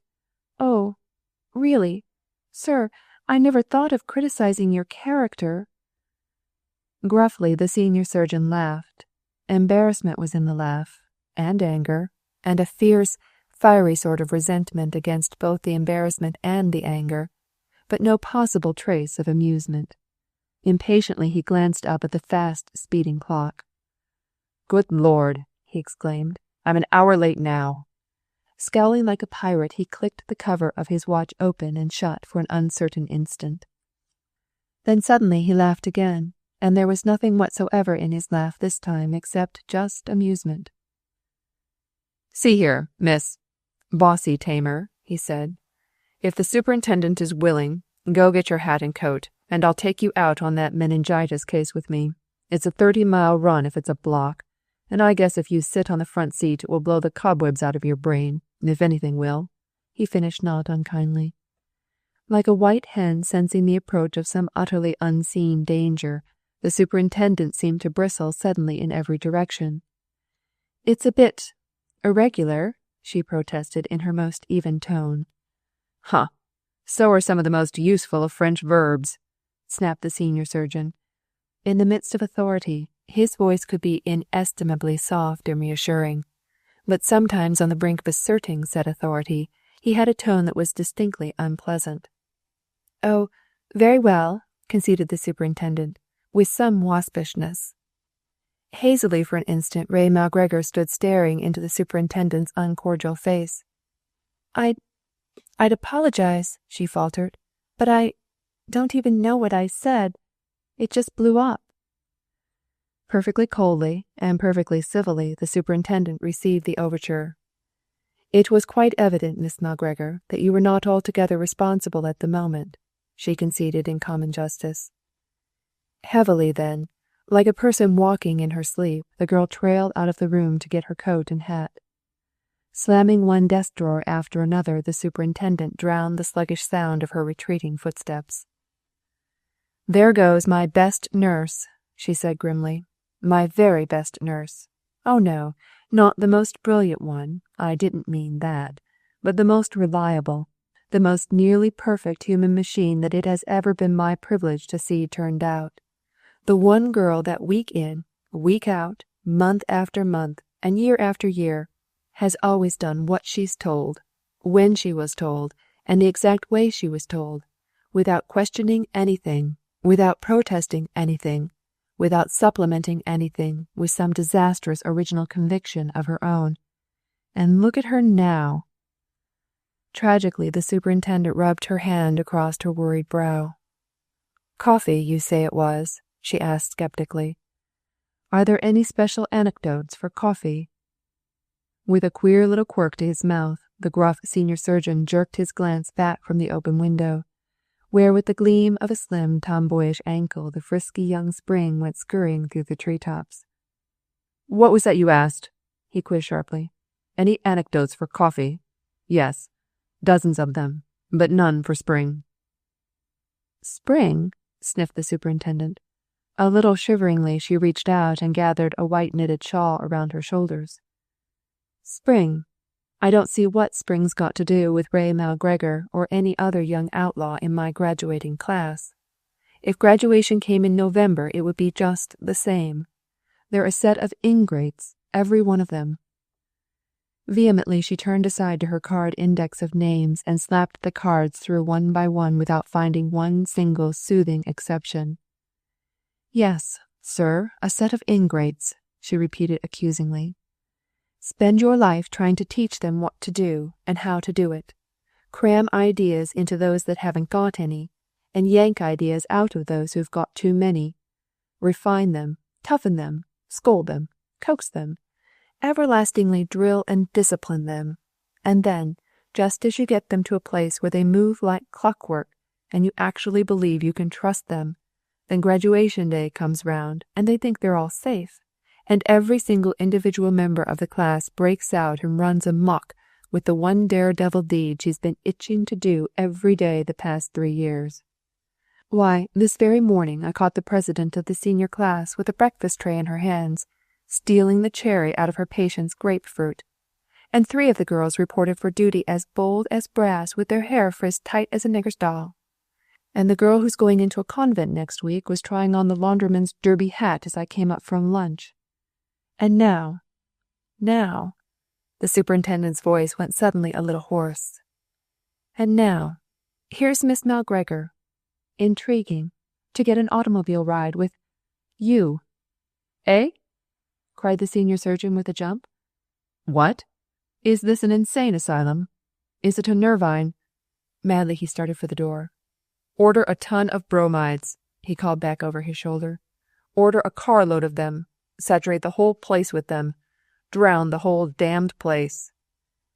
Halfway down the lower hall, all his nerves on edge, all his unwanted boyish impulsiveness quenched noxiously like a candle flame, he met and passed Ray McGregor without a sign of recognition. God, how I hate women, he kept mumbling to himself as he struggled clumsily all alone into the torn sleeve lining of his $1,000 mink coat. Chapter 4. Like a train traveler coming out of a long, smoky, smotherly tunnel into the clean-tasting light, the white linen nurse came out of the prudish-smelling hospital into the riotous mud and posy promise of the young April afternoon. The god of hysteria had certainly not deserted her. In all the full effervescence reaction of her brainstorm, fairly bubbling with dimples, fairly foaming with curls, light-footed, light-hearted, and most ecstatically light-headed, she tripped down into the sunshine as though the great, harsh granite steps that marked her descent were nothing more nor less than a gigantic, old, horny-fingered hand passing her blithely out into some deliciously unknown Lilliputian adventure. As she pranced across the soggy April sidewalk to what she supposed was the senior surgeon's perfectly empty automobile, she became conscious suddenly that the rear seat of the car was already occupied. Out from an unseasonable snuggle of sable furs and flaming red hair, a small, peevish face peered forth at her with frank curiosity. "Why, hello," beamed the white linen nurse. "Who are you?" With unmistakable hostility, the haughty little face retreated into its furs and its red hair. "Hush!" commanded the shrill, childish voice. "Hush, I say! I'm a cripple, and very bad-tempered. Don't speak to me." "Oh, my glory!" gasped the white linen nurse. "Oh, my glory, glory, glory!" Without any warning whatsoever, she felt suddenly like nothing at all, rigged out in an exceedingly shabby old ulster and an excessively homely black slouch hat. In a desperate attempt at tangible tomboyish nonchalance, she tossed her head and thrust her hands down deep into her big ulster pockets. That the bleak hat reflected no decent featherish consciousness of being tossed, that the big threadbare pockets had no bottoms to them, merely completed her startled sense of having been in some way blotted right out of existence. Behind her back, the senior surgeon's huge fur-coated approach dawned blissfully like the thud of a rescue party. But if the senior surgeon's blunt, wholesome invitation to ride had been perfectly sweet when he prescribed it for her in the superintendent's office, the invitation had certainly soured most amazingly in the succeeding 10 minutes. Abruptly now, without any greeting, he reached out and opened the rear door of the car, and nodded curtly for her to enter there. Instantly across the face of the little crippled girl already ensconced in the tonneau, a single flash of light went zigzagging crookedly from brow to chin, and was gone again. "Hello, fat father," piped the shrill little voice. "Hello, fat father." Yet so subtly was the phrase mouthed, to save your soul you could not have proved just where the greeting ended and the taunt began. There was nothing subtle, however, about the way in which the senior surgeon's hand shot out and slammed the tonneau door bang bang again on its original passenger. His face was crimson with anger. Brusquely he pointed to the front seat. "You may sit in there, With me, Miss McGregor, he thundered. Yes, sir, crooned the white linen nurse. Meek as an oiled machine, she scuttled to her appointed place. Once more in smothered giggle and unprotesting acquiescence, she sensed the resumption of eternal discipline. Already in just this trice of time she felt her rampant young mouth resettle tamely into lines of smug, determinate serenity. Already across her idle lap she felt her clasped fingers begin to frost and tingle again, like a cheerfully non-concerned bunch of live wires waiting the one authoritative signal to connect somebody, anybody, with this world or the next. Already the facile tip of her tongue seemed fairly loaded and cocked, like a revolver with all the appropriate yes sirs, no sirs, that she thought she should probably need. But the only immediate remarks that the senior surgeon addressed to anyone were addressed distinctly to the crank of his automobile. "Damn having a chauffeur who gets drunk the one day of the year when you need him most," he muttered under his breath, as with the same exquisitely sensitive fingers that could have dissected like a caress the nervous system of a hummingbird, or reset unbruisingly the broken wing of a butterfly, he hurled his 180 pounds of infuriate brute strength against the calm, chronic, mechanical stubbornness of that auto-crank. "Damn!" he swore on the upward pull. "Damn!" he gasped again on the downward push. "Damn!" he cursed and sputtered and spluttered. Purple with effort, bulging-eyed with strain, reeking with sweat, his frenzied outburst would have terrorized the entire hospital staff. With an odd little twinge of homesickness, the white linen nurse slid cautiously out to the edge of her seat so that she might watch the struggle better. For thus, with dripping foreheads and knotted neck muscles and breaking backs and rankly tempestuous language, did the untutored menfolk of her own beloved homeland hurl their great strength against bulls and boulders and refractory forest trees. Very startlingly, as she watched, a brand new thought went zigzagging through her consciousness. Was it possible, was it even so much as remotely possible, that the great senior surgeon, the great, wonderful, altogether formidable, altogether unapproachable senior surgeon, was just stripped ruthlessly of all his social superiority, of all his professional halo, of all his scientific achievement, the senior surgeon stood suddenly forth before her, a mere man, just like other men, just exactly like other men, like the sick drug clerk, like the newborn millionaire baby, like the doddering old Dutch gaffer. The very delicacy of such a thought drove the blood panic-stricken from her face. It was the indelicacy of the thought that brought the blood surging back again to brows, to cheeks, to lips, even to the tips of her ears. Glancing up casually from the roar and rumble of his abruptly repentant engine, the senior surgeon swore once more under his breath to think that any female sitting perfectly idle and non-concerned in a $7,000 car should have the nerve to flaunt such a furiously strenuous color. Bristling with resentment and mink furs, he strode around the fender and stumbled with increasing irritation across the white linen nurse's knees to his seat. Just for an instant, his famous fingers seemed to flash with apparent inconsequence towards one bit of mechanism and another. Then, like a huge, portentous pill floated on smoothest syrup, the car slid down the yawning street into the congested city. Altogether monotonously, in terms of pain and dirt and drug and disease, the city wafted itself in and out of the white linen nurse's well-grooved consciousness. From every filthy street corner, sodden age or starved babyhood reached out its fluttering pulse to her. Then, suddenly sweet as a draught through a fever-tainted room, the squalid city freshened into jocund, luxurious suburbs with rollicking tennis courts and flaming yellow forsythia blossoms, and green velvet lawns prematurely posied with pale exotic hyacinths and great scarlet splotches of lusty tulips. Beyond this hectic horticultural outburst, the leisurely spring faded out again into April's naturally sallow colors. Glossy and black as an endless typewriter ribbon, the narrow, Tense State Road seemed to wind itself everlastingly in, and in, and in, on some hidden spool of the car's mysterious mechanism. Clickety-click-click-clack, faster than any human mind could think, faster than any human hand could finger, hurtling up hazardous hills of thought, sliding down facile valleys of fancy, roaring with emphasis, shrieking with punctuation, the great car yielded itself perforce to fate's dictation. Robbed successively of the city's humanitarian pang, of the suburbs' aesthetic pleasure, the white linen nurse found herself precipitated suddenly into a mere blur of sight, a mere chaos of sound. In whizzing speed and crashing breeze, houses, fences, meadows, people, slapped across her eyeballs like pictures on a fan.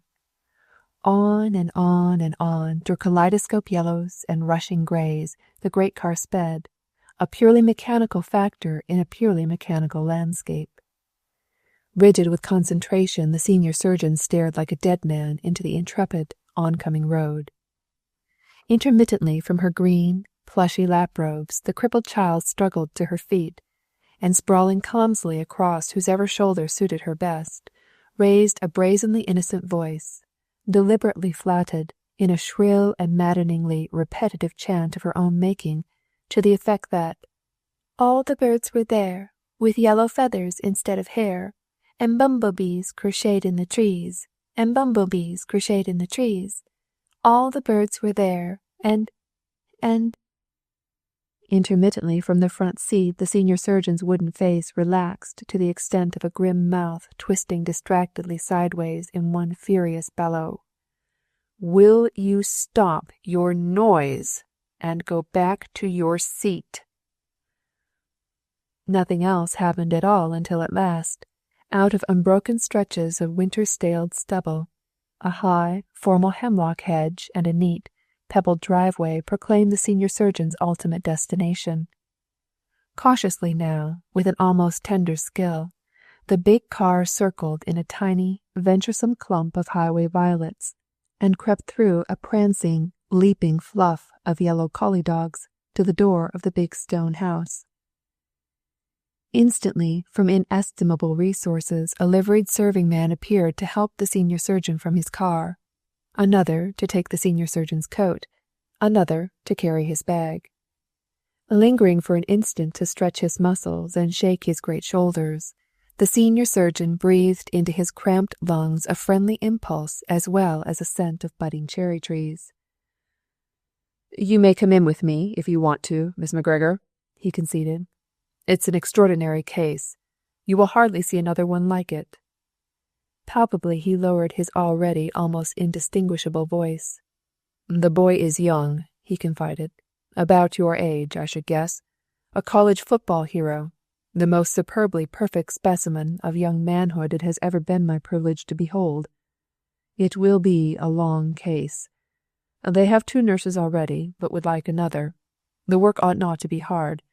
Now, if they should happen to fancy you—" In speechless expressiveness his eyes swept estimatingly over sun parlors, stables, garages, Italian gardens, rapturous blue-shadowed mountain views, every last intimate detail of the mansion's wonderful equipment. Like a drowning man feeling his last floating spar wrenched away from him, the white linen nurse dug her fingernails frantically into every reachable wrinkle and crevice of the heavily upholstered seat.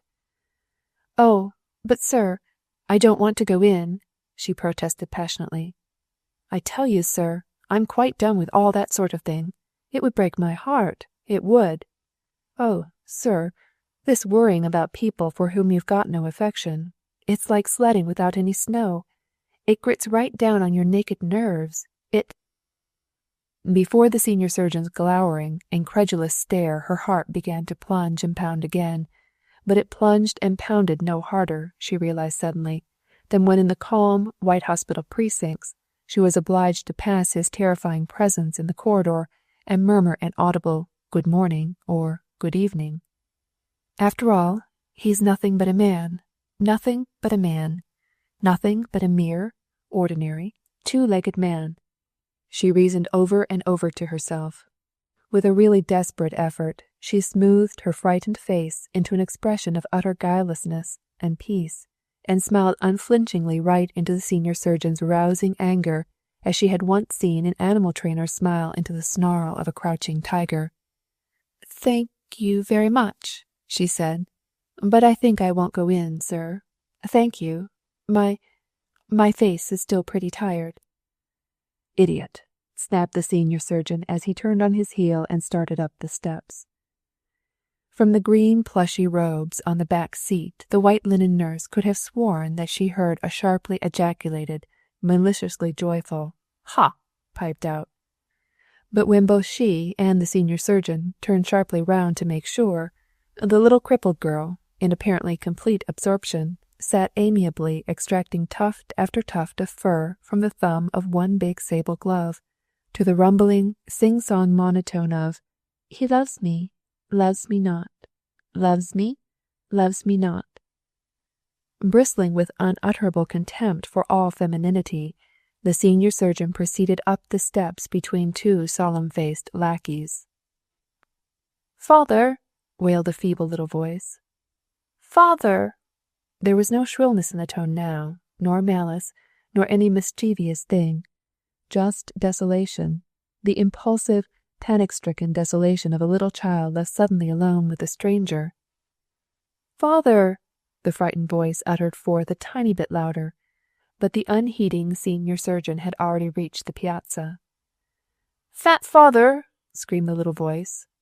Barbed now like a shark hook, the phrase ripped through the senior surgeon's dormant sensibilities. As one fairly yanked out of his thoughts, he whirled around in his tracks. "What do you want?" he thundered.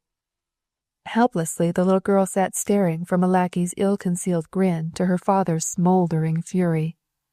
Quite palpably she began to swallow with considerable difficulty. Then, quick as a flash, a diminutively crafty smile crooked across one corner of her mouth. "Father," she improvised dulcetly, "Father, may I sit in the white linen nurse's lap?" For just an instant the senior surgeon's narrowing eyes probed mercilessly into the reekingly false little smile. Then altogether brutally he shrugged his shoulders. "I don't care where in blazes you sit," he muttered, and went on into the house. With an air of unalterable finality, the massive oak door closed after him. In the resonant click of its latch, the great wrought iron lock seemed to smack its lips with ineffable satisfaction. Ringing suddenly round with a wish of starched skirts, the white linen nurse knelt up in her seat and grinned at the little crippled girl.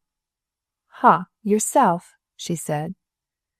Against all possible expectancy, the little crippled girl burst out laughing. The laugh was wild, ecstatic, extravagantly boisterous, yet awkward withal, and indescribably bumpy, like the first flight of a cage-cramped bird.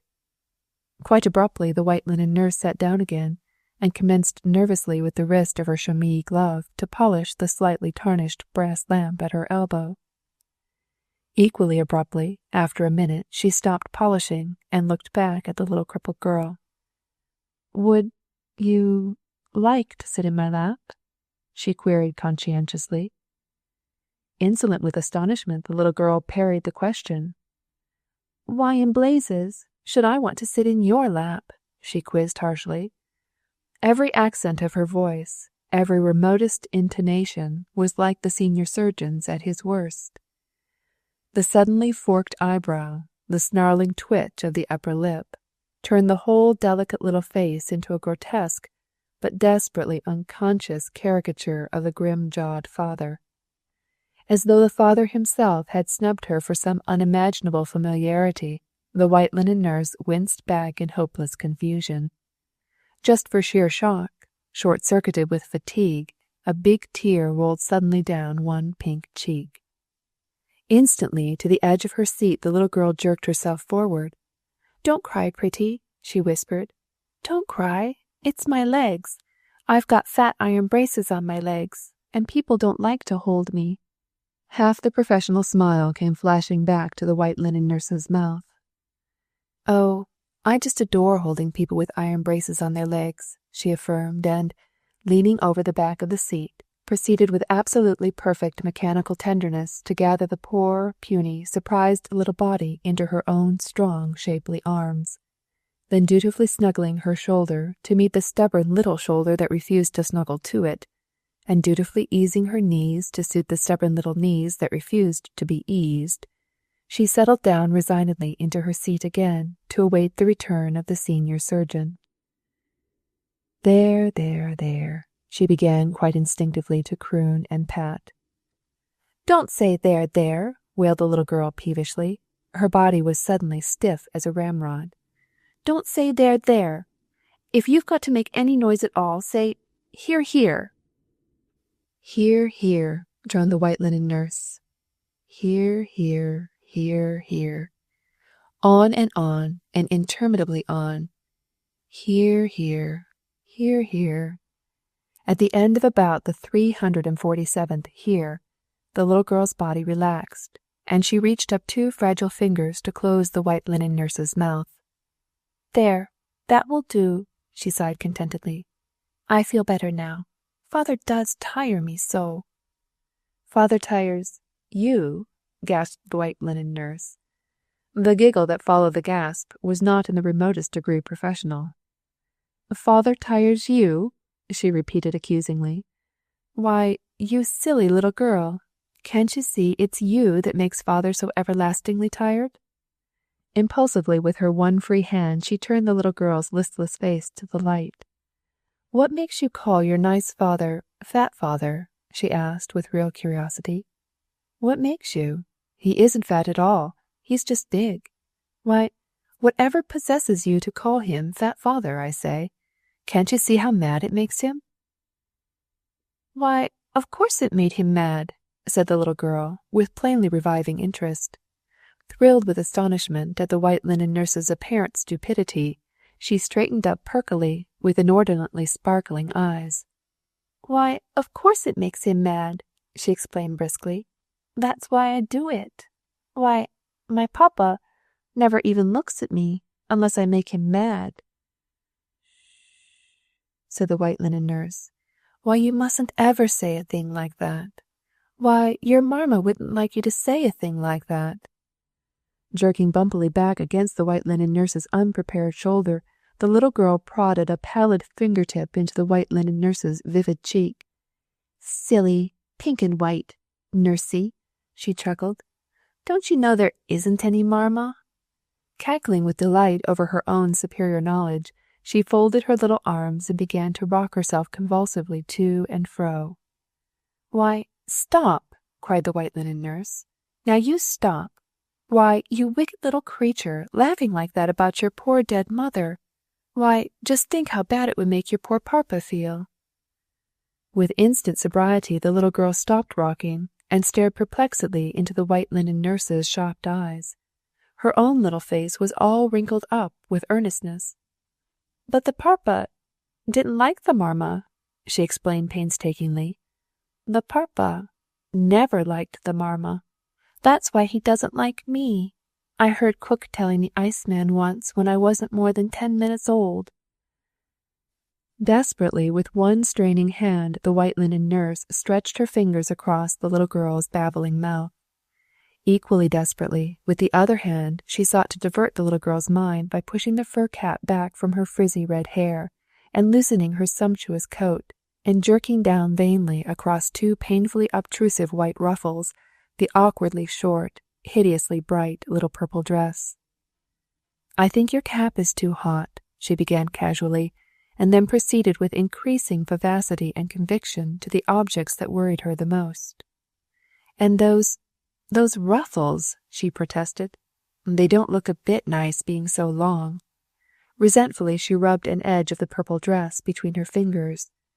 And a little girl like you, with such bright red hair, oughtn't to wear purple, she admonished with real concern. Now whites and blues and little soft pussy-cat grays.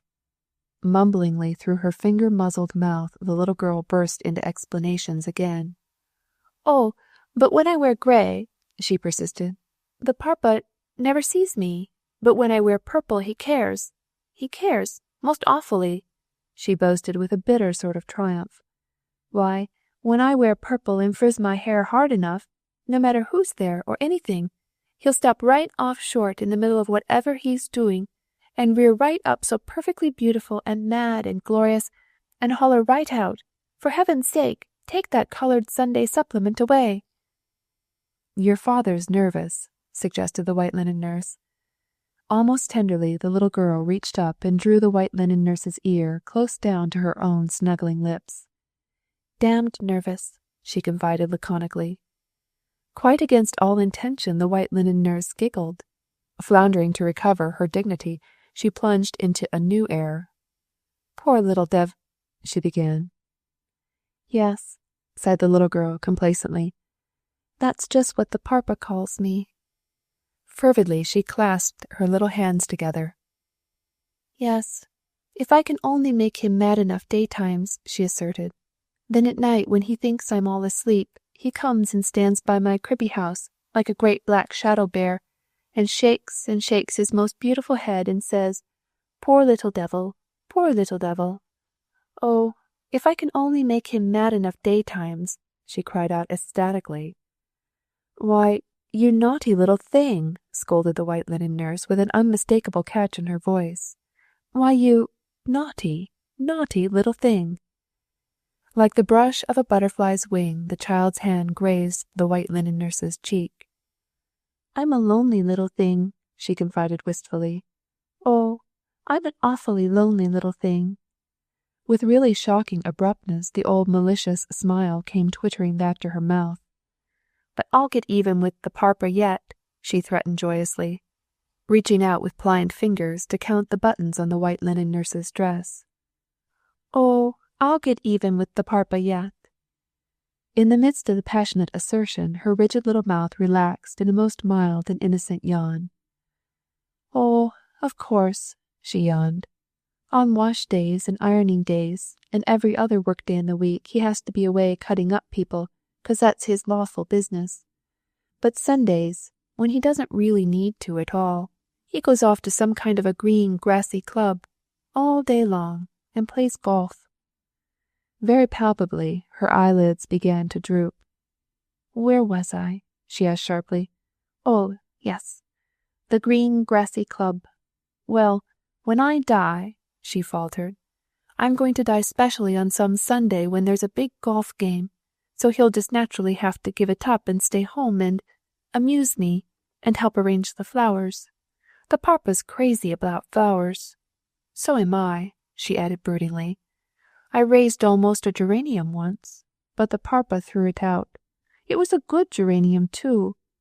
All it did was just to drip the teeniest bit over a book, and a writing, and somebody's brains in a dish. He threw it at a cat. It was a good cat, too.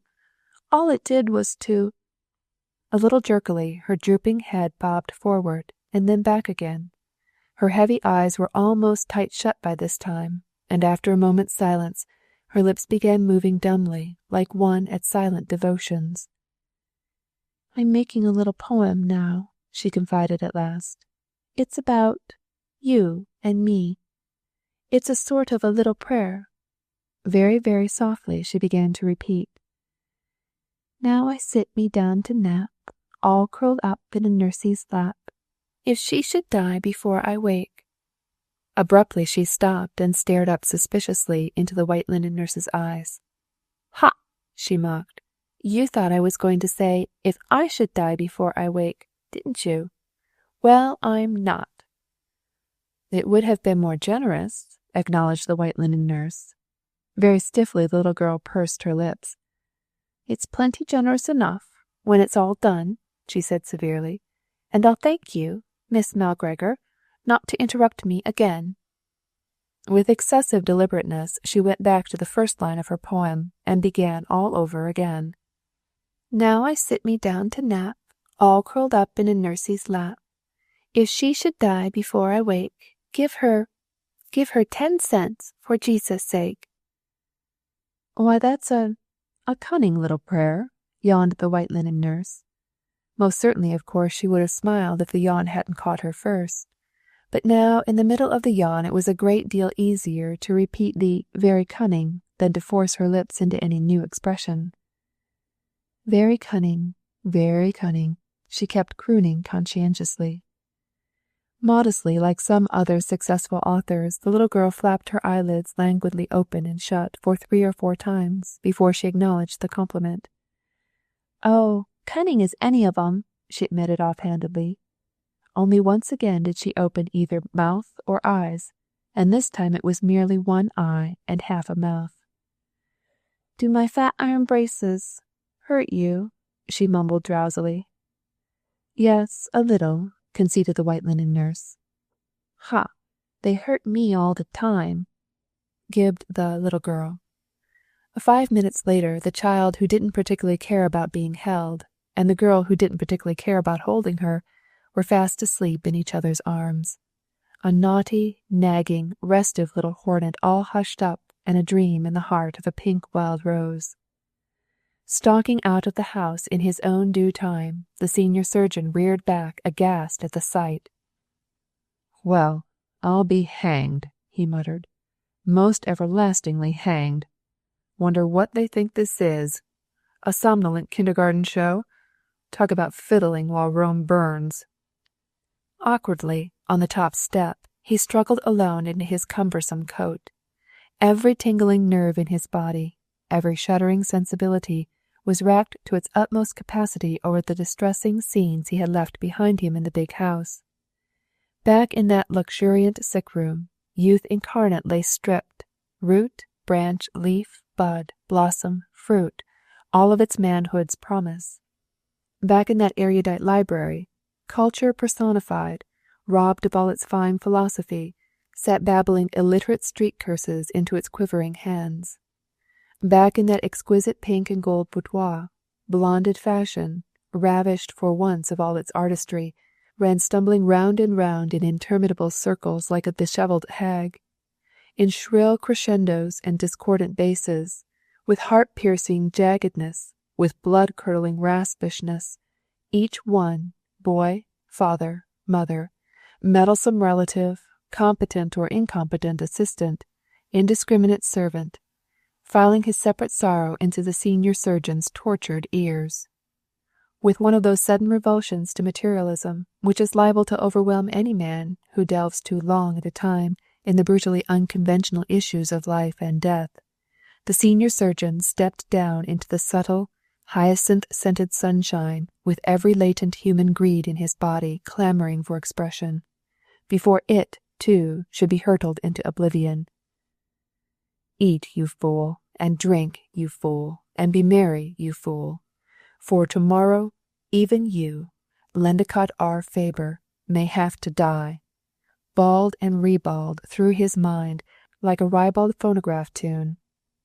At the edge of the bottom step a precipitous lilac branch that must have budded and bloomed in a single hour smote him stingingly across the cheek. "Laggard," taunted the lilac branch. With the first crunching grit of gravel under his feet, something transcendently naked and unashamed that was neither brazen sorrow nor brazen pain thrilled across his startled consciousness.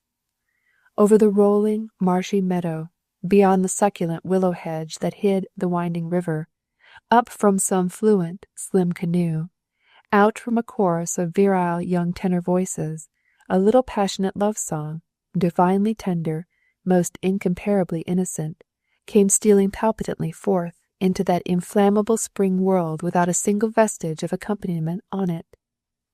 "Kiss me, sweet, the spring is here, and love is lord of you and me.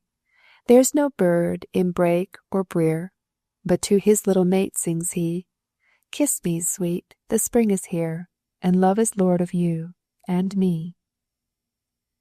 Wrenched like a sob out of his own lost youth, the senior surgeon's faltering college memories took up the old refrain. "As I go singing to my dear, kiss me, sweet, the spring is here, and love is lord of you and me." Just for an instant, a dozen long-forgotten pictures lanced themselves poignantly into his brain. Dingy, uncontrovertible old recitation rooms where young ideas flashed bright and futile as parade swords, elm-shaded slopes where lithe young bodies rolled on velvet green grass to expound their harshest cynicisms. Book history, book science, book economics, book love, all the paper passion of all the paper poets, swaggering imperiously on boyish lips that would have died 1,000 bashful deaths before the threatening imminence of a real girl's kiss. Magic days, with youth the one glittering, positive treasure on the tree of life, and woman still a mystery. Woman a mystery? Harshly the phrase ripped through the senior surgeon's brain. Croakingly in that instant all the grim grey scientific years overtook him, swamped him, strangled him. Woman, a mystery, O ye gods! And youth? Bah, youth! A mere tinsel tinkle on a rotting Christmas tree. Furiously, with renewed venom, he turned and threw his weight again upon the stubbornly resistant crank of his automobile. Vaguely disturbed by the noise and vibration, the white linen nurse opened her big, drowsy blue eyes upon him. "Don't jerk it so," she admonished hazily. "You'll wake the little girl." "Well, and what about my convenience, I'd like to know?" snapped the senior surgeon in some astonishment. Heavily the white linen nurse's lashes shadowed down again across her sleep-flushed cheeks. "Oh, never mind about that," she mumbled nonconcernedly. "Oh, for heaven's sake, wake up there!" bellowed the senior surgeon above the sudden roar of his engine. Adroitly for a man of his bulk, he ran around the radiator and jumped into his seat. Joggled unmercifully into wakefulness, the little girl greeted his return with a generous, if distinctly non-tactful, demonstration of affection. Grabbing the unwitting fingers of his momentarily free hand, she tapped them proudly against the white linen nurse's plump pink cheek. "See, I call her Peach," she boasted joyously, with all the triumphant air of one who felt assured that mental discrimination such as this could not possibly fail to impress even a person so naturally obtuse as a father. "Don't be foolish," snarled the senior surgeon. "Who, me?" gasped the white linen nurse in perfect agony of confusion. "Yes, you," snapped the senior surgeon explosively, half an hour later, after interminable miles of absolute silence, and dingy yellow field stubble, and bare brown alder bushes. Truly out of the aesthetic habit of his daily life, where no rain was, as the Bible would put it, it did seem to him distinctly foolish, not to say careless, not to say out-and-out incendiary, for any girl to go blushing her way like a firebrand through a world so palpably populated by young men whose heads were tow, and hearts indisputably tinder rather than tender. "Yes, you," he reasserted vehemently at the end of another silent mile. Then, plainly begrudging this second inexcusable interruption of his most vital musings concerning spinal meningitis, he scowled his way savagely back again into his own grimly established trend of thought. Excited by so much perfectly good silence that nobody seemed to be using, the little crippled girl ventured gallantly forth once more into the hazardous conversational land of grown-ups. "Father?" she experimented cautiously, with most commendable discretion. Fathoms deep in abstraction, the senior surgeon stared unheedingly into the whizzing black road. Pulses and temperatures and blood pressures were seething in his mind, and sharp sticks and jagged stones and the general possibilities of a puncture, and murmurs of the heart and rails of the lungs, and a most unaccountable knocking in the engine, and the probable relation of middle ear disease, and the perfectly positive symptoms of optic neuritis, and a damn funny squeak in the steering gear. "Father?" the little girl persisted valiantly. To add to his original concentration, the senior surgeon's linen collar began to chafe him maddeningly under his chin. The annoyance added 2 scowls to his already blackly furrowed face, and at least 10 miles an hour to his running time, but nothing whatsoever to his conversational ability. "Father," the little girl whimpered with faltering courage. Then panic-stricken, as wiser people have been before her, over the dreadful spookish remoteness of a perfectly normal human being who refuses either to answer or even to notice your wildest efforts at communication. She raised her waspish voice in its shrillest, harshest war cry. "Fat father! Fat father! Fat father!" she screeched out frenziedly at the top of her lungs.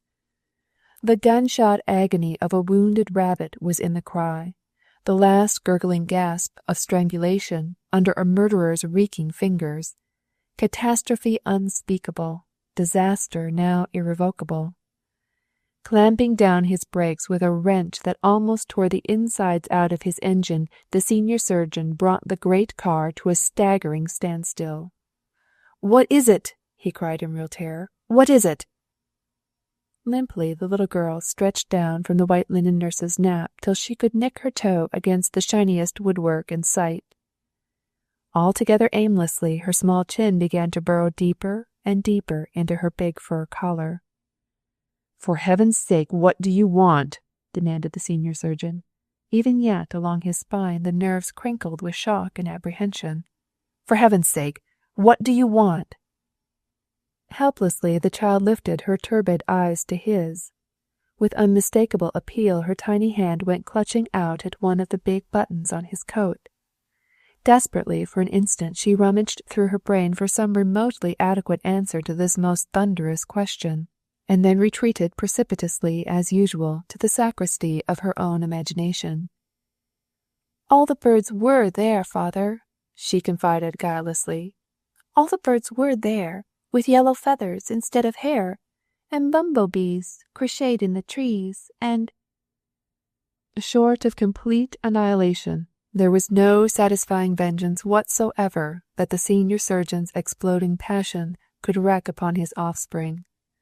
Complete annihilation being unfeasible at the moment, he merely climbed laboriously out of the car, recranked the engine, climbed laboriously back into his place, and started on his way once more. All the red blustering rage was stripped completely from him. Startlingly rigid, startlingly white, his face was like the death mask of a pirate. Pleasantly excited by she didn't know exactly what, the little girl resumed her beloved falsetto chant, rhythmically all the while with her puny iron-braced legs beating the tune into the white linen nurse's tender flesh. "All the birds were there, with yellow feathers instead of hair, and bumblebees crocheted in the trees, and, all the birds were there, with yellow feathers instead of hair, and—" Frenzied as a runaway horse trying to escape from its own pursuing harness and carriage, the senior surgeon poured increasing speed into both his own pace and the pace of his tormentor.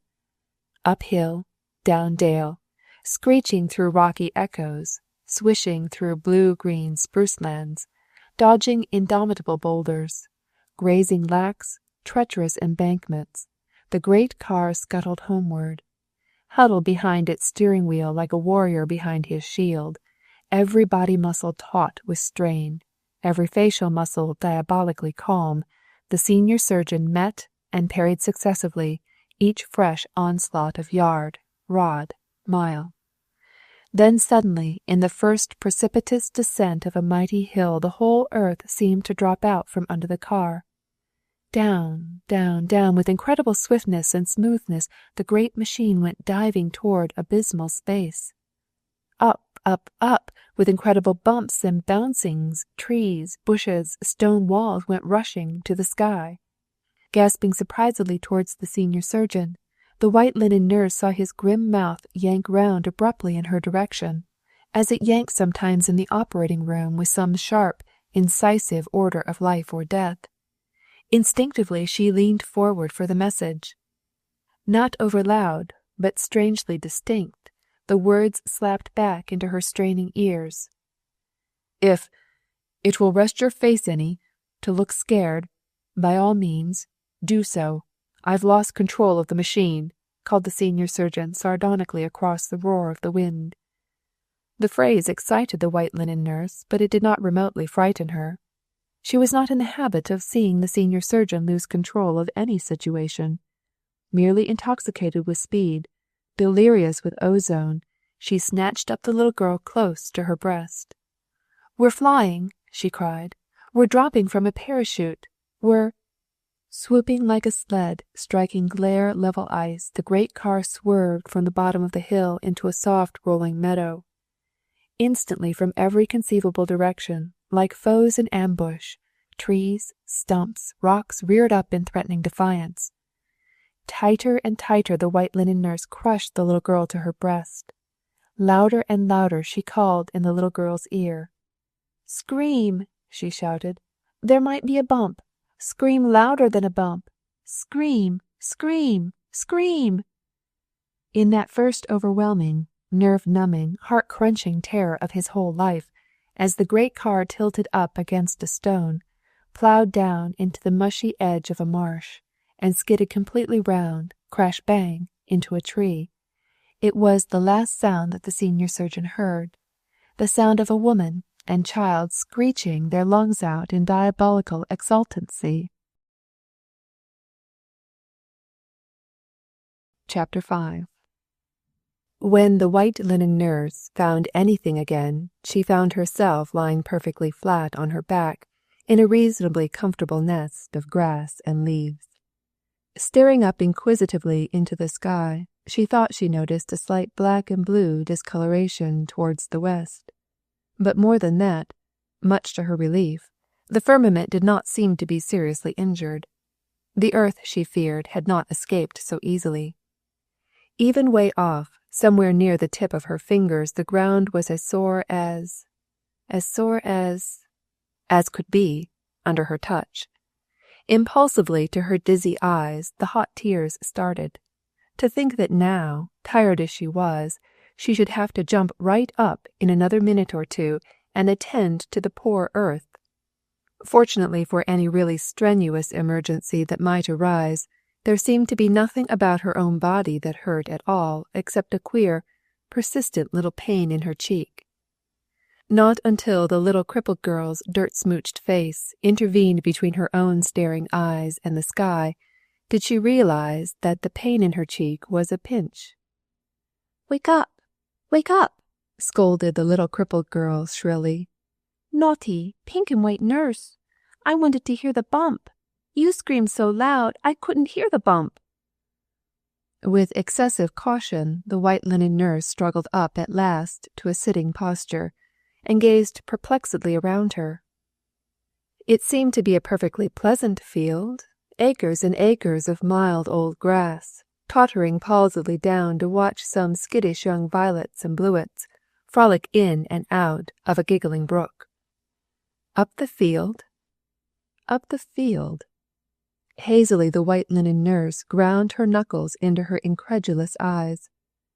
Up the field, just beyond them, a great empty automobile stood amiably at rest. From the general appearance of the stone wall at the top of the little grassy slope, it was palpably evident that the car had attempted certain vain acrobatic feats before its failing momentum had forced it into the humiliating ranks of the backsliders. Still grinding her knuckles into her eyes, the white linen nurse turned back to the little girl. Under the torn, twisted sable cap, one little eye was hidden completely, but the other eye loomed up rakish and bruised as a prizefighter's. One sable sleeve was wrenched disastrously from its armhole, and along the edge of the vivid little purple skirt, the ill-favored white ruffles seemed to have ravelled out into hopeless yards and yards and yards of Hamburg embroidery. A trifle self-consciously, the little girl began to gather herself together. We seem to have fallen out of something," she confided with the air of one who halves a most precious secret. "Yes, I know," said the white linen nurse. "But what has become of your father?" Wordly for an instant the little girl sat scanning the remotest corners of the field. Then abruptly, with a gasp of real relief, she began to explore with cautious fingers the geographical outline of her black eye. "Oh, never mind about father," she asserted cheerfully. I guess he got mad and went home." "Yes, I know," mused the white linen nurse, "but it doesn't seem probable." "Probable? mocked the little girl most disagreeably. Then suddenly her little hand went shooting out towards the stranded automobile. "Why, there he is!" she screamed. "Under the car! Oh, look, look, looky!" Laboriously the white linen nurse scrambled to her knees. Desperately she tried to ram her fingers like a clog into the whirling dizziness round her temples. "Oh, my God! Oh, my God! What's the dose for anybody under a car?" she babbled idiotically. Then, with a really Herculean effort, both mental and physical, she struggled to her feet and started for the automobile. But her knees gave out, and wilting down to the grass, she tried to crawl along on all fours, till straining wrists sent her back to her feet again. Whenever she tried to walk, the little girl walked. Whenever she tried to crawl, the little girl crawled. "Isn't it fun?" The shrill childish voice piped persistently. "Isn't it just like playing shipwreck?" When they reached the car, both woman and child were too utterly exhausted with breathlessness to do anything except just sit down on the ground and stare. Sure enough, under that monstrous, immovable-looking machine, the senior surgeon's body lay rammed, face down deep, deep into the grass. It was the little girl who recovered her breath first. "I think he's dead," she volunteered sagely. "His legs look awfully dead, to me." Only excitement was in the statement. It took a second or two for her little mind to make any particularly personal application of such excitement. "I hadn't exactly planned on having him dead," she began with imperious resentment. A threat of complete emotional collapse zigzagged suddenly across her face. "I won't have him dead. I won't. I won't!" she screamed out stormily. In the amazing silence that ensued, the white linen nurse gathered her trembling knees up into the circle of her arms and sat there, staring at the senior surgeon's prostrate body, and rocking herself feebly to and fro in a futile effort to collect her scattered senses. "Oh, if someone would only tell me what to do! I know I could do it. Oh, I know I could do it. If someone would only tell me what to do!" she kept repeating helplessly. Cautiously, the little girl crept forward on her hands and knees to the edge of the car and peered speculatively through the great yellow wheel spokes. "Father?" she faltered in almost inaudible gentleness. "Father?" she pleaded in perfect impotent whisper. Impetuously, the white linen nurse scrambled to her own hands and knees and jostled the little girl aside. "Fat father!" screamed the white linen nurse. "Fat father! Fat father! Fat father!" she gibed and taunted with the one call she knew that had never yet failed to rouse him. Perceptibly across the senior surgeon's horridly quiet shoulders, a little twitch wrinkled and was gone again. "Oh, his heart!" gasped the white linen nurse. "I must find his heart." Throwing herself prone upon the cool, meadowy ground and frantically reaching out under the running board of the car to her full arm's length, she began to rummage awkwardly hither and yon beneath the heavy weight of the man in the desperate hope of feeling a heartbeat. "Ouch! You tickle me," sputtered the senior surgeon weakly. Rolling back quickly with fright and relief, the white linen nurse burst forth into one maddening cackle of hysterical laughter. "Ha ha ha!" she giggled. "Hee hee! Titter titter titter!" Perplexedly at first, but with increasing abandon, the little girl's voice took up the same idiotic refrain. "Ha ha ha!" she choked, and "Hee hee hee!" and "Titter titter titter!" With an agonizing jerk of his neck, the senior surgeon rooted his mud-gagged mouth a half-inch further towards free and spontaneous speech.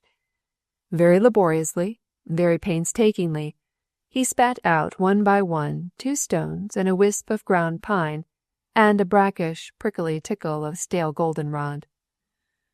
"Blankety blank blank blank," he announced in due time. "Blankety blank blank blank blank.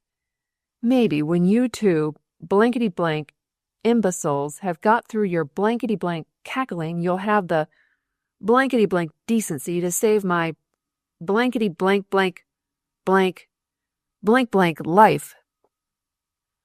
Ha, ha, persisted the poor helpless white linen nurse with the tears streaming down her cheeks.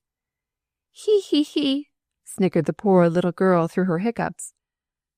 Feeling hopelessly crushed under 2.5 tons of car, the senior surgeon closed his eyes for death.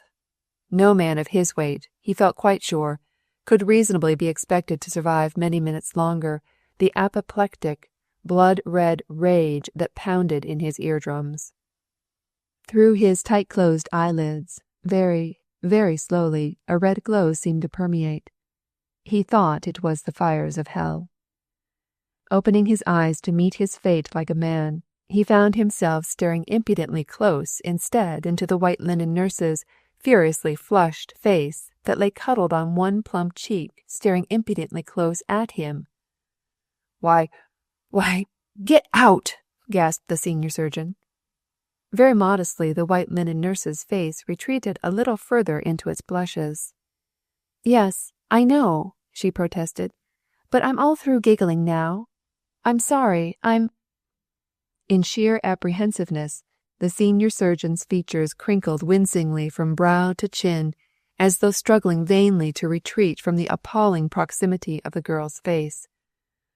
"Your eyelashes are too long," he complained querulously. "Eh?" jerked the white linen nurse's face. "Is it your brain that's hurt? Oh, sir, do you think it's your brain that's hurt?" "It's my stomach," snapped the senior surgeon. "I tell you I'm not hurt. I'm just squashed. I'm paralyzed. If I can't get this car off me—" "Yes, that's just it," beamed the white linen nurse's face. "That's just what I crawled in here to find out. How to get the car off you. That's just what I want to find out. I could run for help, of course, only I couldn't run 'cause my knees are so wobbly.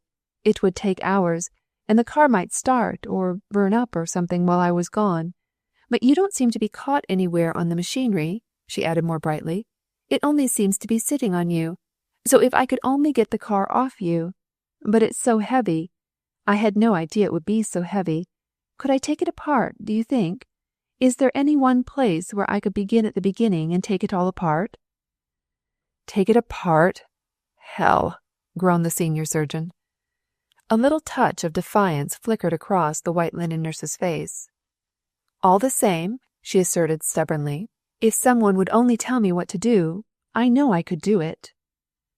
Horridly, from some unlocatable quarter of the engine, an alarming little tremor quickened suddenly and was hushed again. "Get out of here, quick!" stormed the senior surgeon's ghastly face.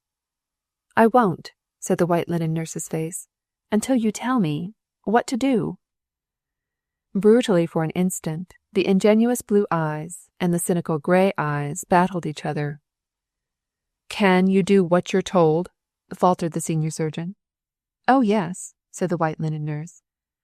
"I mean, can you do exactly what you're told?" gasped the senior surgeon. "Can you follow directions, I mean? Can you follow them explicitly?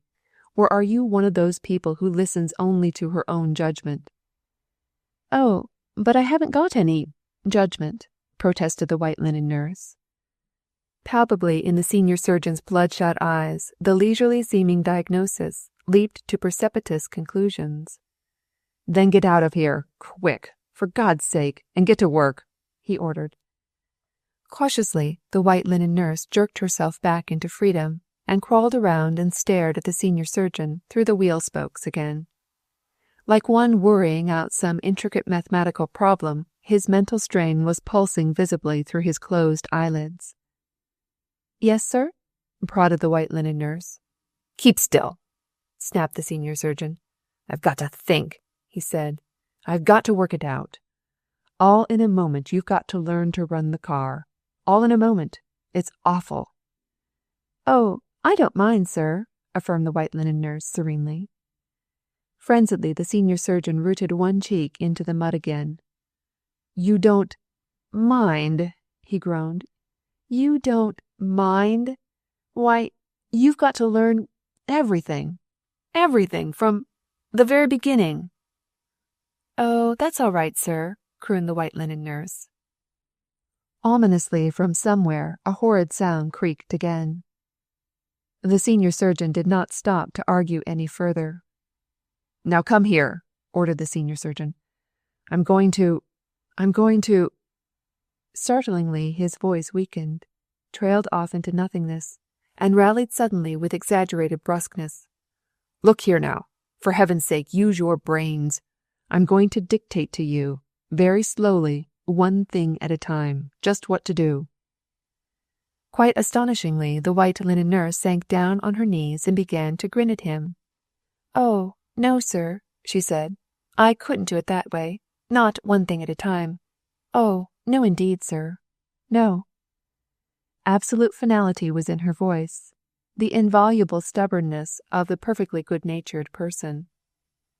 "You'll do it the way I tell you to," roared the senior surgeon, struggling vainly to ease one shoulder or stretch one knee joint. "Oh, no, sir," beamed the white linen nurse. "Not one thing at a time. Oh, no, I couldn't do it that way. Oh, no, sir, I wouldn't do it that way, one thing at a time," she persisted hurriedly. "Why, you might faint away or something might happen, right in the middle of it, right before one direction and another, and I wouldn't know at all what to turn on or off next, and it might take off one of your legs, you know, or an arm. Oh, no, not one thing at a time." "Goodbye, then," croaked the senior surgeon. "I'm as good as dead now." A single shudder went through him, a last futile effort to stretch himself. "Goodbye," said the white linen nurse. "Goodbye, sir. I'd heaps rather have you die, perfectly whole, like that, of your own accord, than have me run the risk of starting the car full tilt and chopping you up so, or dragging you off so, that you didn't find it convenient to tell me how to stop the car." "You're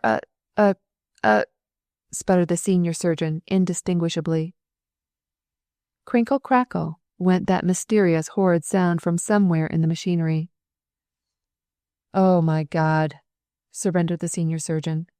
"Do it your own damned way. Only... His voice cracked raspingly.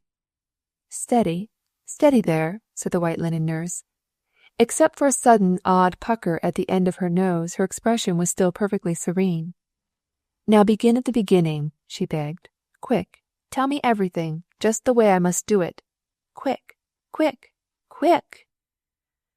Twice the senior surgeon's lips opened and shut with a vain effort to comply with her request. "But you can't do it," he began all over again. "It isn't possible. You haven't got the mind." "Maybe I haven't," said the white linen nurse, "but I've got the memory. Hurry." "Creak," said the funny little something in the machinery. "Creak, drip, bubble." "Oh, get in there quick," surrendered the senior surgeon. "Sit down behind the wheel," he shouted after her flying footsteps. "Are you there? For God's sake, are you there? Do you see those two little levers where your right hand comes? For God's sake, don't you know what a lever is? Quick now, do just what I tell you." A little jerkily then, but very clearly, very concisely, the senior surgeon called out to the white linen nurse just how every lever, every pedal should be manipulated to start the car. Absolutely accurately, absolutely indelibly, the white linen nurse visualized each separate detail in her abnormally retentive mind. "But you can't possibly remember it," groaned the senior surgeon. "You can't possibly, and probably the damned car's bust and won't start anyway, and..." Abruptly the speech ended in a guttural snarl of despair. "Don't be a blight!" screamed the white linen nurse. "I've never forgotten anything yet, sir."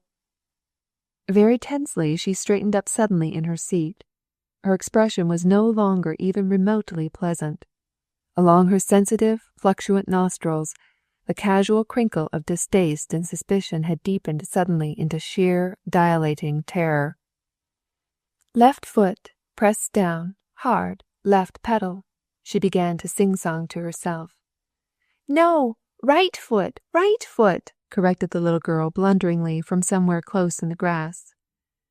Inside lever, pull way back, persisted the white linen nurse resolutely as she switched on the current. No, outside lever, outside, outside, contradicted the little girl. Shut your darned mouth, screeched the white linen nurse, her hand on the throttle as she tried the self-starter. Bruised as he was, wretched, and desperately endangered there under the car, the senior surgeon could almost have grinned at the girl's tense, unconscious mimicry of his own most venomous tones. Then, with all the 48 lusty, ebullient years of his life snatched from his lips like an untasted cup, and one single, noxious, death-flavored second urged, forced, crammed down his choking throat, he felt the great car quicken and start.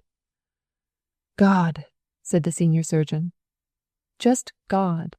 The God of mud, he meant. The God of brackish grass. The God of a man lying still hopeful under more than 2 tons weight of unaccountable mechanism, with a novice in full command. Up in her crimson leather cushions, free-lunged, free-limbed, the white linen nurse heard the smothered cry. Clear above the whirl of wheels, the whiz of clogs, the one word sizzled like a red-hot poker across her chattering consciousness. Tingling through the grasp of her fingers on the vibrating wheel, stinging through the sole of her foot that hovered over the throbbing clutch, she sensed the agonized appeal. Short lever, spark. Long lever, gas, she persisted resolutely. It must be right. It must. Jerkily then, and blatantly unskillfully, with riotous puffs and spinning of wheels, the great car started, faltered, balked a bit, then dragged crushingly across the senior surgeon's flattened body, and with a great, wanton burst of speed tore down the sloping meadow into the brook, rods away. Clamping down on the brakes with a wrench and a racket like the smash of a machine shop, the white linen nurse jumped out into the brook, and with one wild, terrified glance behind her, staggered back up the long, grassy slope to the senior surgeon. Mechanically, through her wooden-feeling lips, she forced the greeting that sounded most cheerful to her. "It's not much fun, sir, running an auto," she gasped. "I don't believe I'd like it." Half propped up on one elbow, still dizzy with mental chaos, still paralyzed with physical inertia, the senior surgeon lay staring blankly all around him. Indifferently for an instant his stare included the white linen nurse.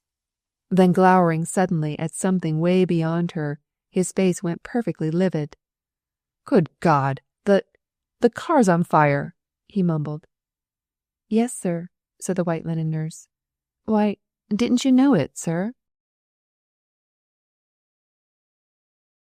Chapter 6. Headlong, the senior surgeon pitched over on the grass, his last vestige of self-control stripped from him, horror unspeakable racking him sobbingly from head to toe. Whimperingly, the little girl came crawling to him, and settling down close at his feet, began with her tiny lace handkerchief to make futile dabs at the mud stains on his grey silk stockings. "Never mind, Father," she coaxed. "We'll get you clean sometime." Nervously the white linen nurse bethought her of the brook. "Oh, wait a minute, sir, and I'll get you a drink of water," she pleaded. Brusquely the senior surgeon's hand jerked out and grabbed at her skirt. "Don't leave me," he begged. "For God's sake, don't leave me."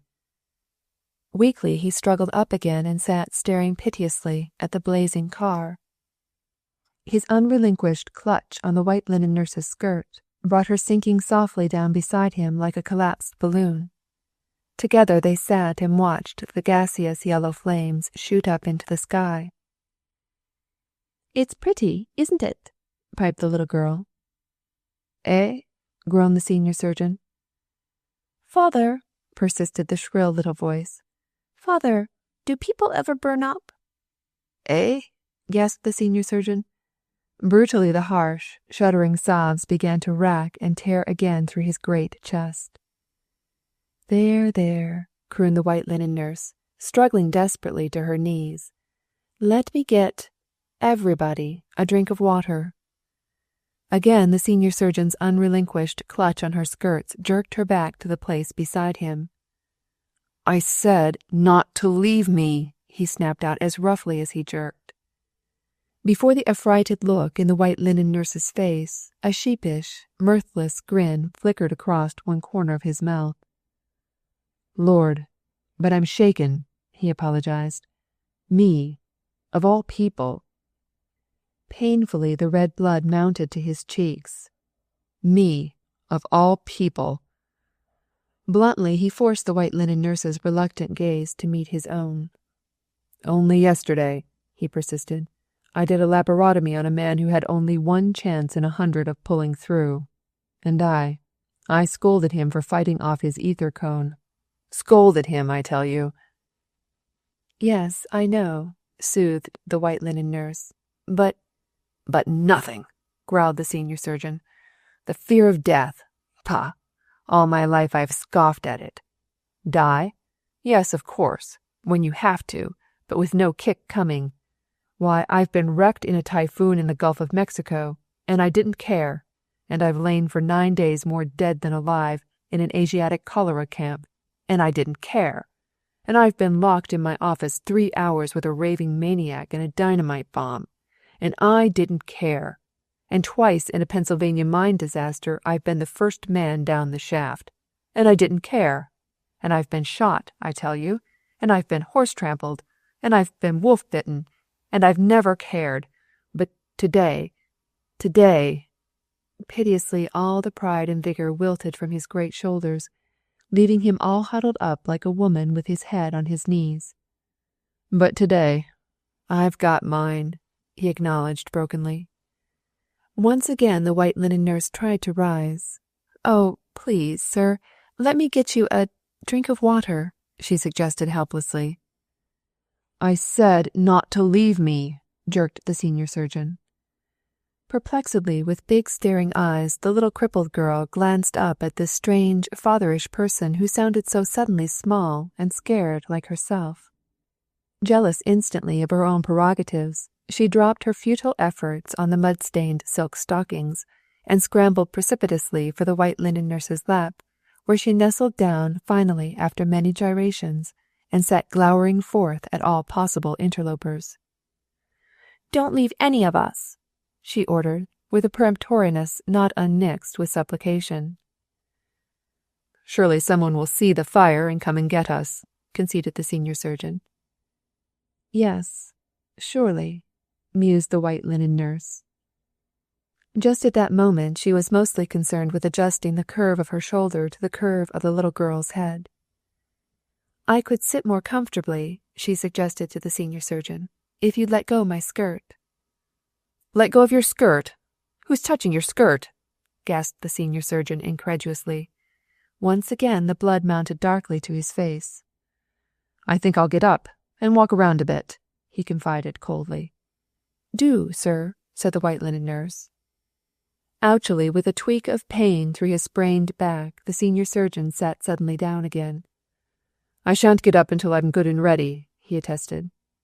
"I wouldn't, sir," said the white linen nurse. Very slowly, very complacently, all the while she kept right on renovating the little girl's personal appearance, smoothing a wrinkled stocking, tugging up obstreperous white ruffles, tugging down parsimonious purple hems, loosening a pinchy hook, tightening a wobbly button. Very slowly, very complacently, the little girl drowsed off to sleep with her weazened little iron legs stretched stiffly out before her.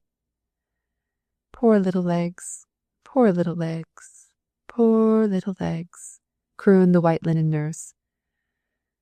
"I don't know as you need to make a song about it," winced the senior surgeon. "It's just about the cruelest case of complete muscular atrophy that I've ever seen." Blandly the white linen nurse lifted her big blue eyes to his. "It wasn't her complete muscular atrophy that I was thinking about," she said. "It's her panties that are so unbecoming." "Eh?" jumped the senior surgeon. "Poor little legs, poor little legs, poor little legs," resumed the white linen nurse droningly. Very slowly, very complacently, All around them April kept right on being April. Very slowly, very complacently, all around them the grass kept right on growing, and the trees kept right on budding. Very slowly, very complacently, all around them the blue sky kept right on fading into its early evening dove colors. Nothing brisk, nothing breathless, nothing even remotely hurried was there in all the landscape except just the brook, and the flash of a bird, and the blaze of the crackling automobile. The white linen nurse's nostrils were smooth and calm with the lovely sappy scent of rabbit-nibbled maple bark and the mud-wet arbutus buds. The white linen nurse's mind was full of sumptuous, succulent marsh marigolds and fluffy white shadbush blossoms. The senior surgeon's nostrils were all puckered up with the stench of burning varnish. The senior surgeon's mind was full of the horrid thought that he'd forgotten to renew his automobile fire insurance, and that he had a sprained back, and that his rival colleague had told him he didn't know how to run an auto anyway, and that the cook had given notice that morning, and that he had a sprained back, and that the moths had gnawed the knees out of his new dress suit, and that the superintendent of nurses had had the audacity to send him a bunch of pink roses for his birthday, and that the boiler in the kitchen leaked, and that he had to go to Philadelphia the next day to read a paper on surgical methods at the Battle of Waterloo, and he hadn't even begun the paper yet, and that he had a sprained back, and that the wallpaper in his library hung in shreds and tatters waiting for him to decide between a French fresco effect and an early English panelling, and that his little daughter was growing up in wanton ugliness under the care of coarse, indifferent hirelings, and that the laundry robbed him weekly of at least 5 socks, and that it would cost him fully $7,000 to replace this car, and that he had a sprained back. "It's restful, isn't it?" cooed the white linen nurse. "Isn't what restful?" glowered the senior surgeon. "Sitting down," said the white linen nurse. Contemptuously, the senior surgeon's mind ignored the interruption and reverted precipitously to its own immediate problem concerning the gloomy, black walnut-shadowed entrance hall of his great house, and how many yards of imported linoleum, at $3.45 a yard, it would take to recarpet the damned hole, and how it would have seemed anyway if he hadn't gone home, as usual to the horrid black walnut shadows that night, but had been carried home instead, feet first and quite dead. Dead, mind you, with a red necktie on, and even the cook was out, and they wouldn't even know where to lay him, but might put him by mistake in his dead wife's dead bed. Altogether unconsciously, a little fluttering sigh of ineffable contentment escaped the white linen nurse. "I don't care how long we have to sit here and wait for help," she announced cheerfully, "because tomorrow, of course, I'll have to get up and begin all over again, and go to Nova Scotia." "Go where?" lurched the senior surgeon. "I'd thank you kindly, sir, not to jerk my skirt quite so hard," said the white linen nurse, just a trifle stiffly. Incredulously once more, the senior surgeon withdrew his detaining hand. "I'm not even touching your skirt," he denied desperately. Nothing but denial and reiterated denial seemed to ease his self-esteem for an instant. "Why, for heaven's sake, should I want to hold on to your skirt?" he demanded peremptorily. "What the deuce?" he began blusteringly. "Why in—" Then abruptly he stopped and shot an odd, puzzled glance at the white linen nurse, and right there before her startled eyes she saw every vestige of human expression fade out of his face as it faded out sometimes in the operating room, when in the midst of some ghastly, unforeseen emergency that left all his assistants blinking helplessly around them, his whole wonderful scientific mind seemed to break up some chemical compound into all its meek component parts, only to reorganize itself suddenly with some amazing explosive action that fairly knocked the breath out of all onlookers, but was pretty apt to knock the breath into the body of the person most concerned. When the senior surgeon's scientific mind had reorganized itself to meet this emergency, he found himself infinitely more surprised at the particular type of explosion that had taken place than any person could possibly have been. "Miss McGregor," he gasped, "speaking of preferring domestic service, as you call it, Speaking of preferring domestic service to nursing, how would you like to consider a position of, well, call it a position of general heart work for a family of two, myself and the little girl here being the two, as you understand," he added briskly. "Why, I think it would be grand," beamed the white linen nurse. A trifle mockingly, the senior surgeon bowed his appreciation. "Your frank and immediate enthusiasm," he murmured, "is more, perhaps, than I dared to expect." "But it would be grand," said the white linen nurse. Before the odd little smile in the senior surgeon's eyes, her white forehead puckered all up with perplexity. Then, with her mind still thoroughly unawakened, her heart began suddenly to pitch and lurch like a frightened horse whose rider has not even remotely sensed as yet the approach of an unwanted footfall. "What did you say?" she repeated worriedly. "Just exactly what was it that you said? I guess, maybe, I didn't understand just exactly what it was that you said." The smile in the senior surgeon's eyes deepened a little. "I asked you," he said, "how you would like to consider a position of general heart work in a family of two, myself and the little girl here being the two. Heart work was what I said. Yes, heart work, not housework." "Heart work," faltered the white linen nurse. "Heart work? I don't know what you mean, sir." Like two falling rose petals, her eyelids fluttered down across her affrighted eyes. "Oh, when I shut my eyes, sir, and just hear your voice, I know, of course, sir, that it's some sort of a joke. But when I look right at you, I don't know what it is." "Open your eyes and keep them open, then, till you do find out," suggested the senior surgeon, bluntly. Defiantly once again, the blue eyes and the grey eyes challenged each other. "Heart work was what I said," persisted the senior surgeon. Palpably his narrowing eyes shut out all meaning but one definite one. The white linen nurse's face went almost as blanched as her dress. You're not asking me to marry you, sir?" she stammered. "I suppose I am," acknowledged the senior surgeon. "Not marry you?" cried the white linen nurse. Distress was in her voice, distaste, unmitigatable shock, as though the high gods themselves had fallen at her feet and splintered off into mere candy fragments. "Oh, not marry you, sir," she kept right on protesting. "Not be engaged, you mean? Oh, not be engaged and everything." "Well, why not?" snapped the senior surgeon. Like a smitten flower, the girl's whole body seemed to wilt down into incalculable weariness. "Oh, no, I couldn't," she protested. "Oh, no, really."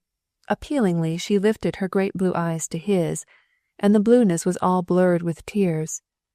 I've been engaged, once, you know," she explained falteringly. "Why, I was engaged, sir, almost as soon as I was born, and I stayed engaged till 2 years ago. That's almost 20 years. That's a very long time, sir. You don't get over it, easy." Very, very gravely she began to shake her head. "Oh, no, sir. No, thank you very much, but I simply couldn't begin at the beginning and go through it all again. I haven't got the heart for it. I haven't got the spirit. Carving your initials on trees and getting round to all the Sunday school picnics." Brutally like a boy, the senior surgeon threw back his head in one wild hoot of joy. Infinitely more cautious as the agonizing pain in his shoulder lulled down again, he proceeded to argue the matter, but the grin in his face was even yet faintly traceable. "Frankly, Miss McGregor," he affirmed, "I'm infinitely more addicted to carving people than to carving trees. And as to Sunday school picnics, well, really now, I hardly believe that you'd find my demands in that direction excessive." Perplexedly, the white linen nurse tried to stare her way through his bantering smile to his real meaning. Furiously, as she stared, the red blood came flushing back to her face. You don't mean for a second that you love me?" she asked incredulously. "No, I don't suppose I do," acknowledged the senior surgeon with equal bluntness. "But my little Kitty here loves you," he hastened somewhat nervously to affirm. "Oh, I'm almost sure that my little Kitty here loves you. She needs you, anyway. Let it go at that. Call it that we both need you." "What you mean is," corrected the white linen nurse, "that needing somebody very badly, you just suddenly decided that somebody might as well be me?" "Well, if you choose to put it like that," said the senior surgeon a bit sulkily. "And if there hadn't been an auto accident," argued the white linen nurse, just out of sheer inquisitiveness, "if there hadn't been just this particular kind of auto accident, at this particular hour, of this particular day, of this particular month, with marigolds and everything, you probably never would have realized that you did need anybody?" "Maybe not," admitted the senior surgeon. Said the white linen nurse. "And if you'd happened to take one of the other girls today, instead of me, why then I suppose you'd have felt that she was the one you really needed? And if you'd taken the superintendent of nurses, instead of any of us girls, you might even have felt that she was the one you most needed?" With surprising agility for a man with a sprained back, the senior surgeon wrenched himself around until he faced her quite squarely. "Now see here, Miss Malgregor," he growled. "For heaven's sake, listen to sense, even if you can't talk it. Here I am, a plain professional man, making you a plain professional offer. Why in thunder should you try to fuss me all up because my offer isn't couched in all the foolish, romantic, lace-paper sort of flubdubbery that you think such an offer ought to be couched in, eh?" "Fuss you all up, sir?" protested the white linen nurse with real anxiety. "Yes, fuss me all up," snarled the senior surgeon with increasing venom. "I'm no story writer. I'm not trying to make up what might have happened a year from next February in a Chinese junk off the north coast of Nova Zembla to a Methodist preacher and a militant suffragette. What I'm trying to size up is just what happened to you and me today.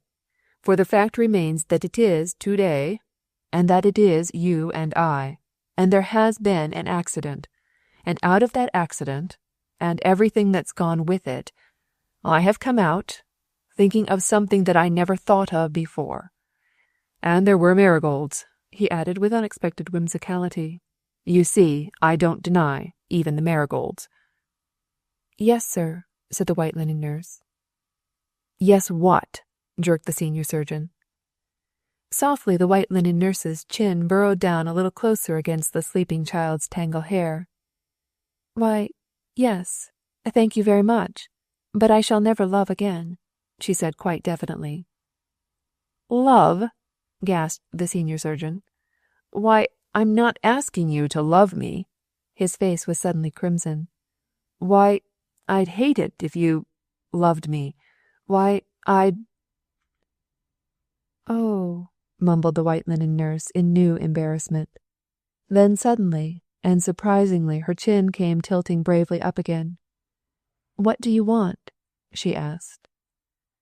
Hopelessly the senior surgeon threw out his hands. "My goodness," he said, "what do you suppose I want? I want someone to take care of us." Gently the white linen nurse shifted her shoulder to accommodate the shifting little sleepy head on her breast. "You can hire someone for that," she suggested with real relief. "I was trying to hire you," said the senior surgeon quite tersely. "Hire me?" gasped the white linen nurse. Why? Adroitly she slipped both hands under the sleeping child and delivered the little frail-fleshed, heavily ironed body into the senior surgeon's astonished arms. I don't want to hold her," he protested. "She isn't mine," argued the white linen nurse. "But I can't talk while I'm holding her," insisted the senior surgeon. "I can't listen while I'm holding her," persisted the white linen nurse. "Freely now, Though cross-legged like a Turk, she jerked herself forward on the grass and sat probing up into the senior surgeon's face like an excited puppy trying to solve whether the gift in your upraised hand is a lump of sugar or a live coal. "You're trying to hire me?" she prompted him nudgingly with her voice. "Hire me for money?" "Oh, my lord, no," said the senior surgeon. "There are plenty of people I can hire for money, but they won't stay," he explained ruefully. "Hang it all, they won't stay." Above his little girl's white, pinched face his own ruddy countenance furrowed suddenly with unspeakable anxiety. "Why, just this last year," he complained, "we've had 9 different housekeepers and 13 nursery governesses." Skillfully as a surgeon, but awkwardly as a father, he bent to readjust the weight of the little iron leg braces. "But I tell you, no one will stay with us," he finished hotly. "There's something the matter with us. I don't seem to have money enough in the world to make anybody stay with us." Very wryly, very reluctantly, at one corner of his mouth his sense of humor ignited in a feeble grin. "So you see what I'm trying to do to you, Miss Malgregor, is to hire you with something that will just naturally compel you to stay." If the grin round his mouth strengthened a trifle, so did the anxiety in his eyes. "For heaven's sake, Miss Malgregor," he pleaded, "here's a man and a house and a child all going to rack and ruin. If you're really and truly tired of nursing and are looking for a new job, what's the matter with tackling us?" "It would be a job," admitted the white linen nurse demurely. "Why, it would be a deuce of a job," confided the senior surgeon with no demureness whatsoever. Chapter 7. Very soberly, very thoughtfully then, across the tangled, snuggling head of his own and another woman's child, he urged the torments and the comforts of his home upon this second woman. "What is there about my offer that you don't like?" he demanded earnestly. "Is it the whole idea that offends you, or just the way I put it? General heart work for a family of 2. What is the matter with that? Seems a bit cold to you, does it, for a real marriage proposal? Or is it that it's just a bit too ardent, perhaps, for a mere plain business proposition?" "Yes, sir," said the white linen nurse. "Yes, what?" insisted the senior surgeon. "Yes, sir," flushed the white linen nurse. Very meditatively the senior surgeon reconsidered his phrasing. General heart work for a family of 2. Quite abruptly, even the tenseness of his manner faded from him, leaving his face astonishingly quiet, astonishingly gentle. "But how else, Miss Malgregor?" he queried. "How else should a widower with a child proffer marriage to a young girl like yourself? Even under conditions directly antipodal to ours, such a proposition can never be a purely romantic one. Yet even under conditions as cold and businesslike as ours, there's got to be some vestige of affection in it, some vestige at least of the intelligence of affection, else what gain is there for my little girl and me over the purely mercenary domestic service that has racked us up to this time with its garish faithlessness?" "Yes, sir," said the white linen nurse. "But even if I had loved you, Miss Malgregor," explained the senior surgeon gravely, "my offer of marriage to you would not, I fear, have been a very great oratorical success. Materialist as I am, cynic, scientist, any harsh thing you choose to call me, marriage in some freak, boyish corner of my mind still defines itself as being the mutual sharing of a mutually original experience. Certainly whether a first marriage be instigated in love or worldliness, whether it eventually proves itself bliss, tragedy, or mere sickening ennui, to 2 people coming mutually virgin to the consummation of that marriage, the thrill of establishing publicly a man and woman home together is an emotion that cannot be reduplicated while life lasts." "Yes, sir," said the white linen nurse. Bleakly across the senior surgeon's face something grey that was not years shadowed suddenly and was gone again. "Even so, Miss Malgregor," he argued, "even so, Without any glittering romance whatsoever, no woman, I believe, is very grossly unhappy in any affectional place that she knows distinctly to be her own place. It's pretty much up to a man then, I think, though it tear him brain from heart, to explain to a second wife quite definitely just exactly what place it is that he is offering her in his love, or his friendship, or his mere desperate need. No woman can ever hope to step successfully into a second-hand home who does not know from her own man's lips the measure of her predecessor. The respect we owe the dead is a selfish thing compared to the mercy we owe the living.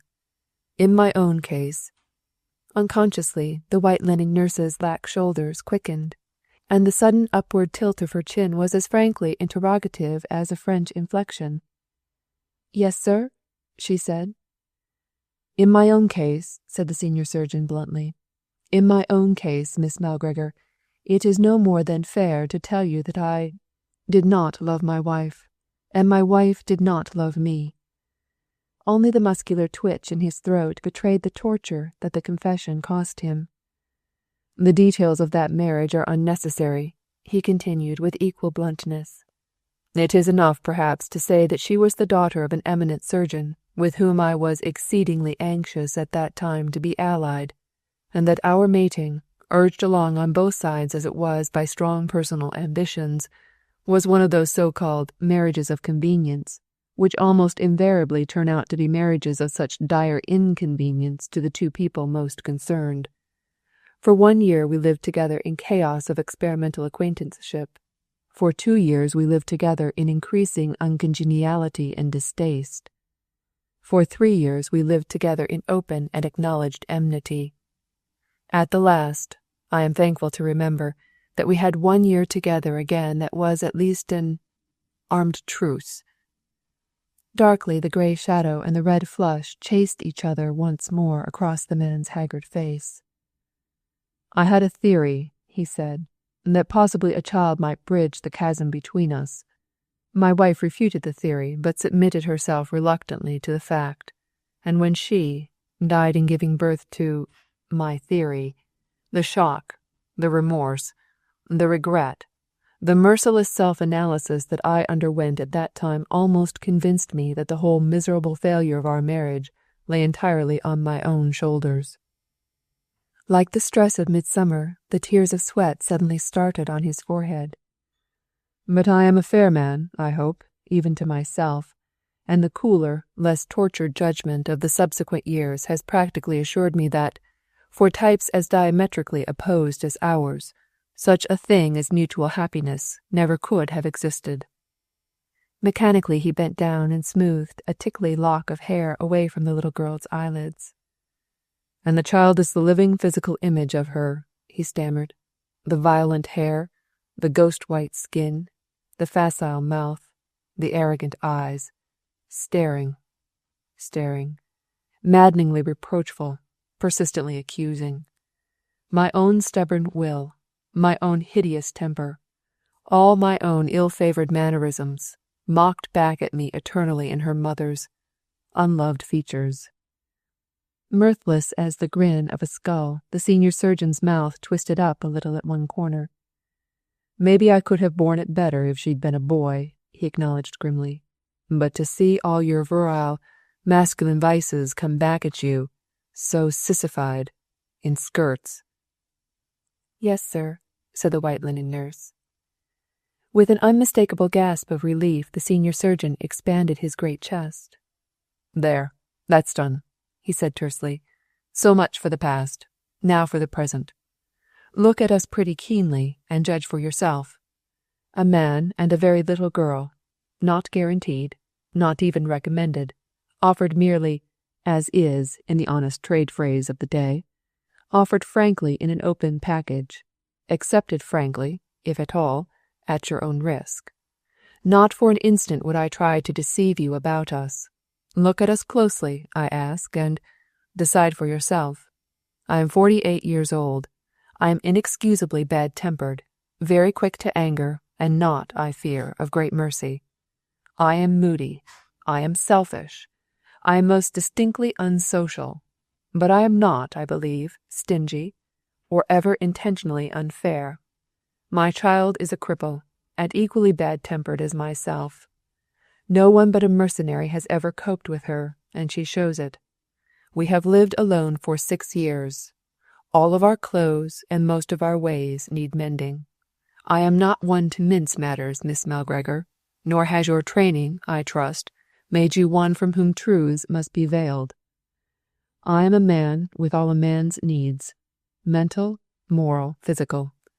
My child is a child with all a child's needs, mental, moral, physical. Our house of life is full of cobwebs. The rooms of affection have long been closed. There will be a great deal of work to do, and it is not my intention, you see, that you should misunderstand in any conceivable way either the exact nature or the exact amount of work and worry involved. I should not want you to come to me afterwards with a whine, as other workers do, and say, "Oh, but I didn't know that you would expect me to do this. Oh, but I hadn't any idea you would want me to do that. And I certainly don't see why you should expect me to give up my Thursday afternoon just because you, yourself, happen to fall downstairs in the morning and break your back." Across the senior surgeon's face a real smile lightened suddenly. "Really, Miss Malgregor," he affirmed, "I'm afraid there isn't much of anything that you won't be expected to do. And as to your Thursdays out, ha! If you have ever found a way to temper the wind of your obligations to the shorn lamb of your pleasures, you have discovered something that I myself have never yet succeeded in discovering. And as to wages, yes, I want to talk everything quite frankly. In addition to my average yearly earnings, which are by no means small, I have a reasonably large private fortune. Within normal limits there is no luxury I think you cannot hope to have. Also, exclusive of the independent income which I would like to settle upon you, I should be very glad to finance for you any reasonable dreams that you may cherish concerning your family in Nova Scotia. Also, though the offer looks small and unimportant to you now, it is liable to loom pretty large to you later. Also, I will personally guarantee you, at some time every year, an unfettered, perfectly independent 2 months' holiday. So the offer stands. My name and fame, if those mean anything to you, financial independence, an assured breathing spell for at least 2 months out of 12, and at last, but not least, my eternal gratitude. General heart work for a family of 2. There. Have I made the task perfectly clear to you? Not everything to be done all at once, you know, but immediately where necessity urges it, gradually as confidence inspires it, ultimately if affection justifies it, every womanish thing that needs to be done in a man's and a child's neglected lives. Do you understand?" "Yes, sir," said the white linen nurse. "Oh, and there's one thing more," confided the senior surgeon. "It's something, of course, that I ought to have told you the very first thing of all." Nervously he glanced down at the sleeping child, and lowered his voice to a mumbling monotone. "As regards my actual morals, you have naturally a right to know that I have led a pretty decent sort of life, though I probably don't deserve any special credit for that. A man who knows enough to be a doctor isn't particularly apt to lead any other kind. Frankly, as women rate vices, I believe I have only one. What I'm trying to tell you now is about that one." A little defiantly as to chin, a little appealingly as to eye, he emptied his heart of its last tragic secret. "Through all the male line of my family, Miss Malgregor, dipsomania runs rampant. 2 of my brothers, my father, my grandfather, my great-grandfather before him, have all gone down, as the temperance people would say, into drunkards' graves. In my own case I have chosen to compromise with the evil. Such a choice, believe me, has not been made carelessly or impulsively, but out of the agony and humiliation of several less successful methods." Hard as a rock, his face grooved into its granite-like furrows again. "Naturally, under these existing conditions," he warned her almost threateningly, "I am not peculiarly susceptible to the mawkishly ignorant and sentimental protests of people whose strongest passions are an appetite for chocolate candy. For 11 months of the year, he hurriedly went on a bit huskily. For 11 months of the year, 11 months, each day reeking from dawn to dark with the driving, nerve-wracking, heart-wringing work that falls to my profession, I lead an absolute abstemious life, touching neither wine nor liquor, nor indeed tea or coffee.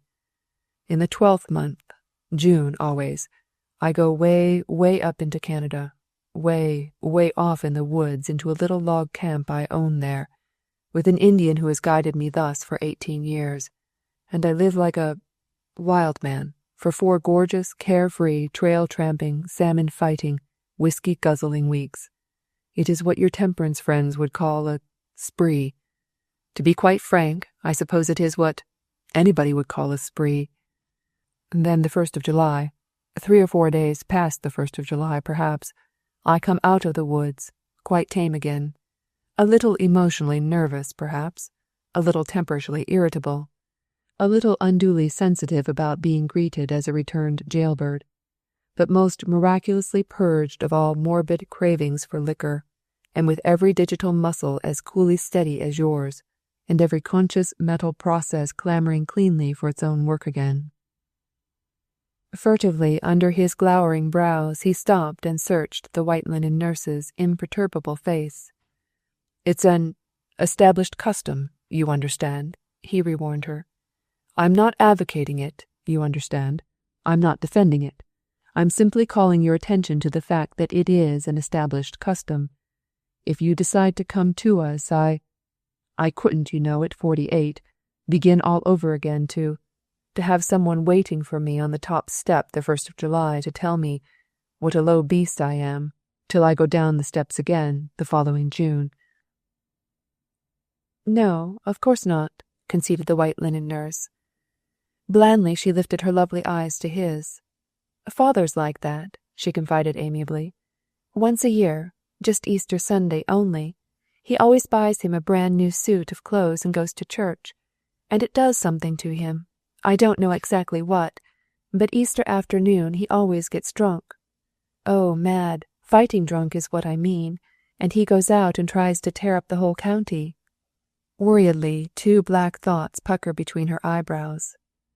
"And always," she said, "he makes Mother and me go up to Halifax beforehand to pick out the suit for him.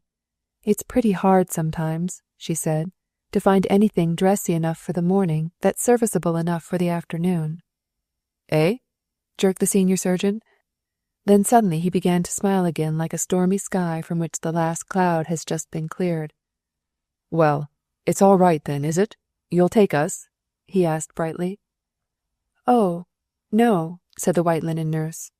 "Oh, no, sir. Oh, no indeed, sir."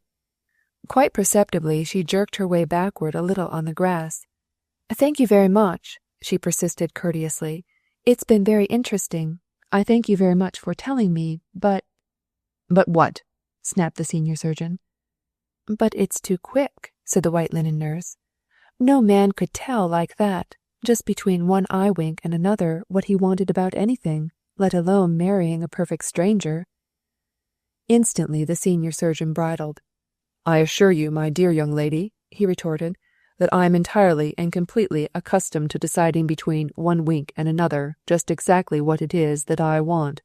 Indeed, I assure you that there are a good many people living today who wouldn't be living if it had taken me even as long as a wink and 3/4 to make up my mind." "Yes, I know, sir," acknowledged the white linen nurse. "Yes, of course, sir," she acquiesced with the most commendable humility. "But all the same, sir, I couldn't do it," she persisted with inflexible positiveness. "Why, I haven't enough education," she confessed quite shamelessly. "You had enough, I noticed, to get into the hospital," drawled the senior surgeon a bit grumpily. "And that's quite as much as most people have, I assure you. A high school education or its equivalent. That is the hospital requirement, I believe?" he questioned tartly. "A high school education or its equivocation is what we girls call it," confessed the white linen nurse demurely. "But even so, sir," she pleaded, "it isn't just my lack of education. It's my brains. I tell you, sir, I haven't got enough brains to do what you suggest." I don't mean at all to belittle your brains, grinned the senior surgeon in spite of himself. Oh, not at all, Miss Malgregor. But you see, it isn't especially brains that I'm looking for.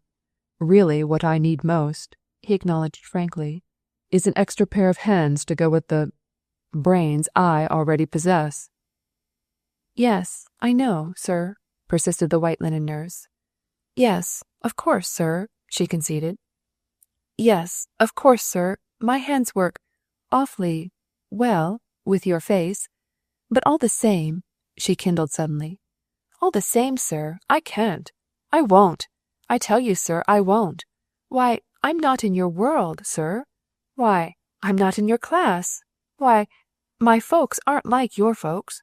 Oh, we're just as good as you, of course, but we aren't as nice. Oh, we're not nice at all. Really and truly we're not. Desperately through her mind she rummaged up and down for some one conclusive fact that would close this torturing argument for all time. Why, my father eats with his knife, she asserted triumphantly. Would he be apt to eat with mine? Asked the senior surgeon with an extravagant gravity. Precipitously the white linen nurse jumped to the defense of her father's intrinsic honor. Oh, no, she denied with some vehemence. Father's never cheeky like that. Father's simple sometimes, plain, I mean, or he might be a bit sharp. But oh, I'm sure he'd never be cheeky. Oh, no, sir, no. Oh, very well then, grinned the senior surgeon. We can consider everything all comfortably settled then, I suppose. No, we can't, screamed the white linen nurse. A little awkwardly, with cramped limbs, she struggled partly upward from the grass and knelt there, defying the senior surgeon from her temporarily superior height. No, we can't, she reiterated wildly. I tell you I can't, sir. I won't. I won't. I've been engaged once, and it's enough. I tell you, sir, I'm all engaged out. What's become of the man you were engaged to? Quizzed the senior surgeon sharply. Why, he's married, said the white linen nurse. And they've got a kid, she added tempestuously. Good. I'm glad of it, smiled the senior surgeon quite amazingly. Now he surely won't bother us any more. But I was engaged so long, protested the white linen nurse. Almost ever since I was born, I said. It's too long. You don't get over it. He got over it, remarked the senior surgeon laconically. Yes, admitted the white linen nurse. But I tell you, it doesn't seem decent. Not after being engaged 20 years. With a little helpless gesture of appeal, she threw out her hands. Oh, can't I make you understand, sir? Why, of course, I understand, said the senior surgeon briskly. You mean that you and John— His name was Joe, corrected the white linen nurse. With astonishing amiability, the senior surgeon acknowledged the correction. You mean, he said, you mean that you and Joe have been cradled together so familiarly all your babyhood that on your wedding night you could most naturally have said, "Let me see, Joe, it's 2 pillows that you always have, isn't it? And a double-folded blanket at the foot. You mean that you and Joe have been washed and scrubbed together so familiarly all your young childhood that you could identify Joe's headless body 20 years hence by the kerosene lamp scar across his back? You mean that you and Joe have played house together so familiarly all your young tindish days that even your rag dolls call Joe father? You mean that since your earliest memory, until a year or so ago, life has never once been just you and life, but always you and life and Joe, you and spring and Joe, you and summer and Joe, you and autumn and Joe, you and winter and Joe, till every conscious nerve in your body has been so everlastingly Joed with Joe's Joe-ness that you don't believe there's any experience left in life powerful enough to eradicate that original impression, eh? Yes, sir, flushed the white linen nurse. Good. I'm glad of it, snapped the senior surgeon. It doesn't make you seem quite so alarmingly innocent and remote for a widower to offer marriage to. Good, I say. I'm glad of it. Even so, I don't want to, said the white linen nurse. Thank you very much, sir, but even so, I don't want to. Would you marry Joe, now, if he were suddenly free and wanted you? Asked the senior surgeon bluntly. Oh, my lord, no, said the white linen nurse. Other men are pretty sure to want you, admonished the senior surgeon. Have you made up your mind, definitely, that you'll never marry anybody? No, not exactly, confessed the white linen nurse. An odd flicker twitched across the senior surgeon's face like a sob in the brain. What's your first name, Miss Malgregor? He asked a bit huskily. Ray, she told him with some surprise.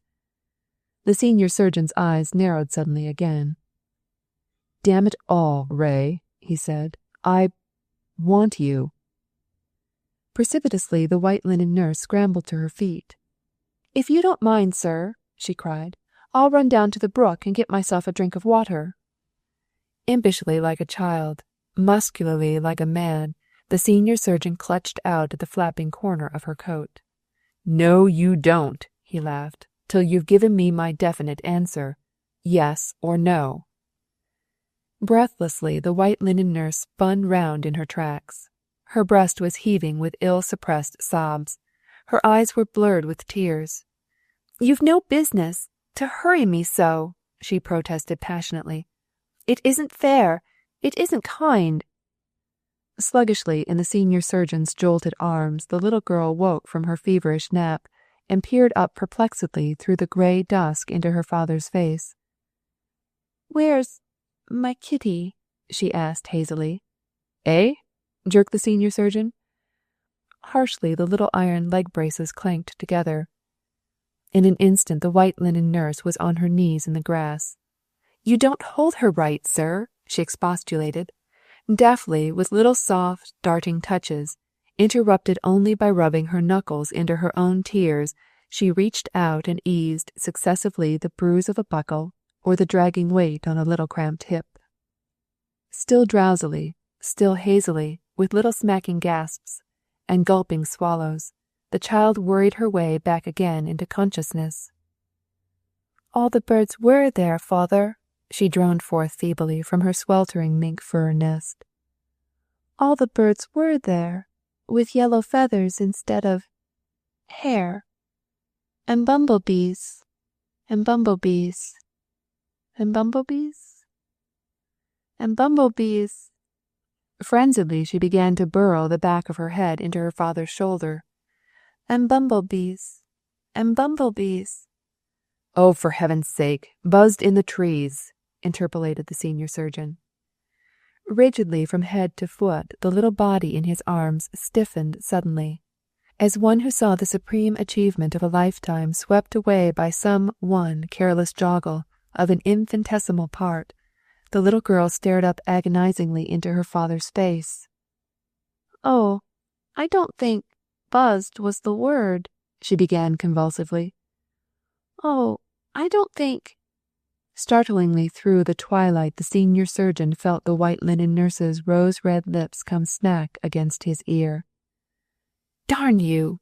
Can't you say crocheted in the trees? Sobbed the white linen nurse. Grotesquely for an instant the senior surgeon's eyes and the white linen nurse's eyes glared at each other in frank antagonism.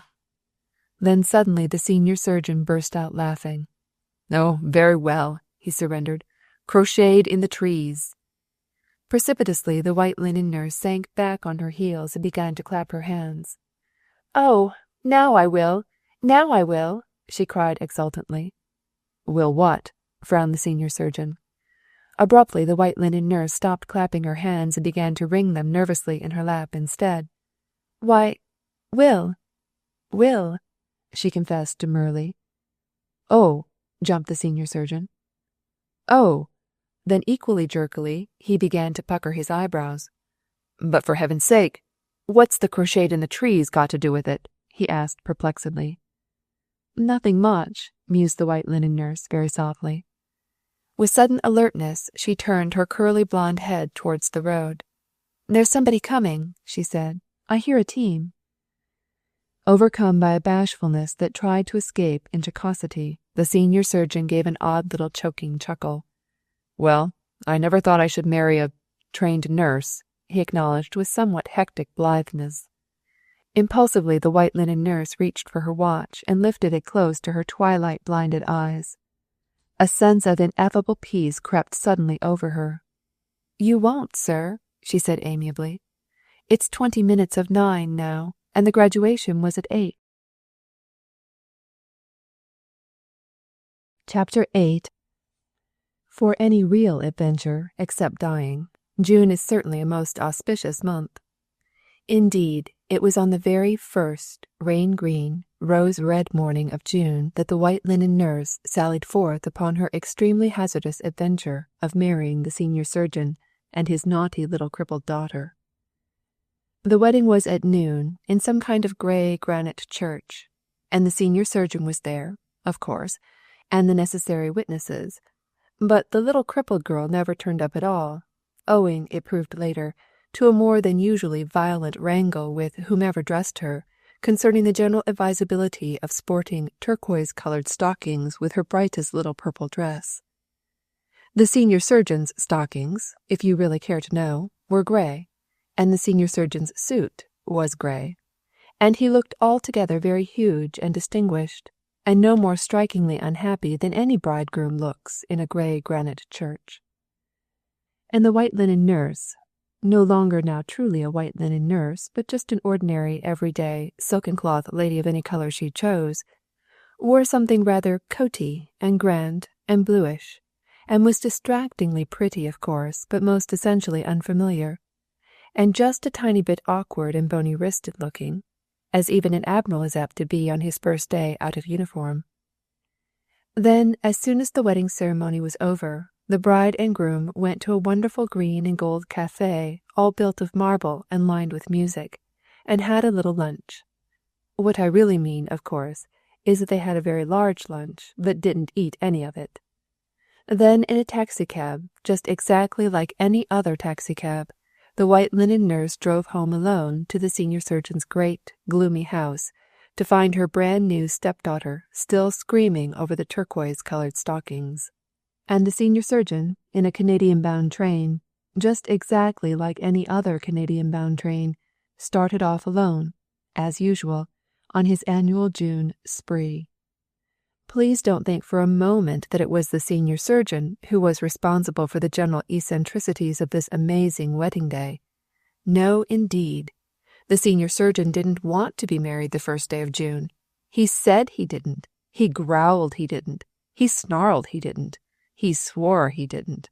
And when he finished saying and growling and snarling and swearing, and looked up at the white linen nurse for confirmation of his opinion, the white linen nurse smiled perfectly amiably and said, "Yes, sir." Then the senior surgeon gave a great gasp of relief and announced resonantly, "Well, it's all settled then. We'll be married sometime in July, after I get home from Canada." And when the white linen nurse kept on smiling perfectly amiably and said, "Oh, no, sir. Oh, no. Thank you, sir. It wouldn't seem exactly legal to me to be married in any other month but June," then the senior surgeon went absolutely dumb with rage that this mere chit of a girl, and a trained nurse, too, should dare to thwart his personal and professional convenience. But the white linen nurse just drooped her pretty blonde head and blushed and blushed and blushed and said, "I was only marrying you, sir, to accommodate you, sir, and if June doesn't accommodate you, I'd rather go to Japan with that monoetic somnambulism case. It's very interesting, and it sails June 2nd. Then, "Oh, hell with the monoetic somnambulism case," the senior surgeon would protest. Really, it took the senior surgeon quite a long while to work out the 3 special arguments that should best protect him, he thought, from the horridly embarrassing idea of being married in June. "But you can't get ready so soon," he suggested at last with real triumph. "You've no idea how long it takes a girl to get ready to be married. There's so many people she has to tell, and everything." "There's never more but 2 that she's got to tell, or bust," conceded the white linen nurse with perfect candour. "Just the woman she loves the most, and the woman she hates the worst. I'll write my mother tomorrow. but I told the superintendent of nurses yesterday." "The deuce you did!" snapped the senior surgeon. Almost caressingly, the white linen nurse lifted her big blue eyes to his. "Yes, sir," she said, "and she looked as sick as a young undertaker. I can't imagine what ailed her." "Eh?" choked the senior surgeon. "But the house now," he hastened to contend. "The house now needs a lot of fixing over. It's all run down. It's all everything. We never in the world could get it into shape by the 1st of June. For heaven's sake, now that we've got money enough to make it right, let's go slow and make it perfectly right." A little nervously, the white linen nurse began to fumble through the pages of her memorandum book. "I've always had money enough to go slow and make things perfectly right," she confided a bit wistfully. "Never in all my life have I had a pair of boots that weren't guaranteed, or a dress that wouldn't wash, or a hat that wasn't worth at least 3 repressings. What I was hoping for now, sir, was that I was going to have enough money so that I could go fast and make things wrong if I wanted to, so that I could afford to take chances, I mean. Here's this wallpaper now." Tragically, she pointed to some figuring in her notebook. "It's got peacocks on it, life-size, in a queen's garden, and I wanted it for the dining room. Maybe it would fade. Maybe we'd get tired of it. Maybe it would poison us. Slam it on one week and slash it off the next. I wanted it just because I wanted it, sir.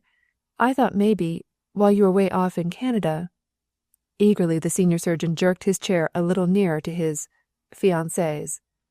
"Now, my dear girl," he said, "that's just what I want to explain. That's just what I want to explain. Just what I want to explain. Explain," he continued a bit falteringly. "Yes, sir," said the white linen nurse. Very deliberately, the senior surgeon removed a fleck of dust from one of his cuffs. "All this talk of yours, about wanting to be married the same day I start off on my Canadian trip," he contended. "Why, it's all damned nonsense." "Yes, sir," said the white linen nurse. Very conscientiously, the senior surgeon began to search for a fleck of dust on his other cuff. "Why, my dear girl," he persisted, "it's absurd. It's outrageous. Why, people would hoot at us. Why, they'd think—" "Yes, sir," said the white linen nurse. "Why, my dear girl," sweated the senior surgeon, "even though you and I understand perfectly well the purely formal, business-like conditions of our marriage, we must at least, for sheer decency's sake, keep up a certain semblance of marital conventionality before the world. Why, if we were married at noon on the 1st day of June, as you suggest, and I should go right off alone as usual, on my Canadian trip, and you should come back alone to the house, why, people would think that I didn't care anything about you." "But you don't," said the white linen nurse serenely. "Why, they'd think," choked the senior surgeon, "they'd think you were trying your darndest to get rid of me." "I am," said the white linen nurse complacently. With a muttered ejaculation, the senior surgeon jumped to his feet and stood glaring down at her. Quite ingenuously, the white linen nurse met and parried the glare. "A gentleman, and a red-haired kitty, and a great walloping house, all at once? It's too much," she confided genially. "Thank you just the same, but I'd rather take them gradually. First of all, sir, you see, I've got to teach the little kitty to like me. And then there's a green-tiled paper with floppity seagulls on it that I wanted to try for the bathroom, and ecstatically she clapped her hands together. "Oh, sir, there are such loads and loads of experiments I want to try while you are off on your spree." "Shh!" cried the senior surgeon. His face was suddenly blanched, his mouth twitching like the mouth of one stricken with almost insupportable pain. "For God's sake, Miss Malgregor," he pleaded, "can't you call it my Canadian trip?" Wider and wider the white linen nurse opened her big blue eyes at him. "But it is a spree, sir," she attested resolutely. "And my father says—" Still resolutely, her young mouth curved to its original assertion, but from under her heavy shadowing eyelashes a little blue smile crept softly out. "When my father's got a lame trotting horse, sir, that he's trying to shuck off his hands," she faltered. "He doesn't ever go round mournful-like with his head hanging, telling folks about his wonderful trotter that's just the littlest, tiniest bit lame. Oh, no. What father does is to call up everyone he knows within 20 miles and tell 'em, Say Tom, Bill, Harry, or whatever his name is, what in the deuce do you suppose I've got over here in my barn? A lame horse that wants to trot. Lamer than the deuce, you know, but can do a mile in 2:40. Faintly, the little blue smile quickened again in the white linen nurse's eyes. And the barn will be full of men in half an hour, she said. Somehow nobody wants a trotter that's lame, but almost anybody seems willing to risk a lame horse that's plucky enough to trot. What's the lame trotting horse got to do with me? Snarled the senior surgeon incisively. Darkly, the white linen nurse's lashes fringed down across her cheeks. Nothing much, she said. Only what? Demanded the senior surgeon. A little more roughly than he realized, he stooped down and took the white linen nurse by her shoulders and jerked her sharply round to the light. Only what? He insisted peremptorily. Almost plaintively, she lifted her eyes to his. Only, my father says, she confided obediently. My father says if you've got a worse foot, for heaven's sake put it forward and get it over with. So, I've got to call it a spree, smiled the white linen nurse, 'cause when I think of marrying a surgeon that goes off and gets drunk every June, it scares me almost to death. But abruptly the red smile faded from her lips, the blue smile from her eyes. But when I think of marrying a June drunk that's got the grit to pull up absolutely straight as a die and be a surgeon all the other 11 months of the year. Dartingly, she bent down and kissed the senior surgeon's astonished wrist. Oh, then I think you're perfectly grand, she sobbed. Awkwardly, the senior surgeon pulled away and began to pace the floor. You're a good little girl, Ray Malgregor, he mumbled huskily. A good little girl. I truly believe you're the kind that will see me through. Poignantly, in his eyes, humiliation overwhelmed the mist. Perversely, in its turn, resentment overtook the humiliation. But I won't be married in June, he reasserted bombastically. I won't. I won't. I won't. I tell you, I positively refuse to have a lot of damn fools speculating about my private affairs, wondering why I didn't take you, wondering why I didn't stay home with you. I tell you, I won't. I simply won't.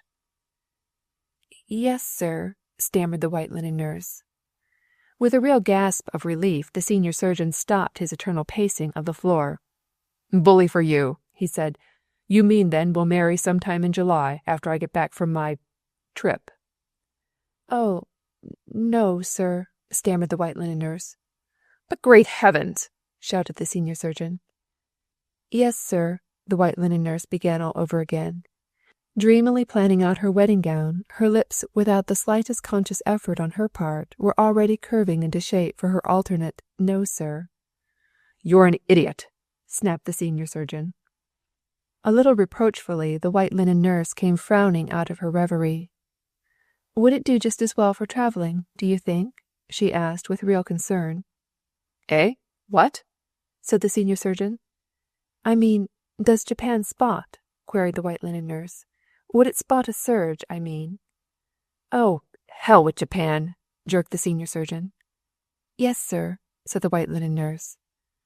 Now perhaps you will understand just exactly how it happened that the senior surgeon and the white linen nurse were married on the first day of June, and just exactly how it happened that the senior surgeon went off alone as usual on his Canadian trip, and just exactly how it happened that the white linen nurse came home alone to the senior surgeon's great, gloomy house, to find her brand-new stepdaughter still screaming over the turquoise-colored stockings.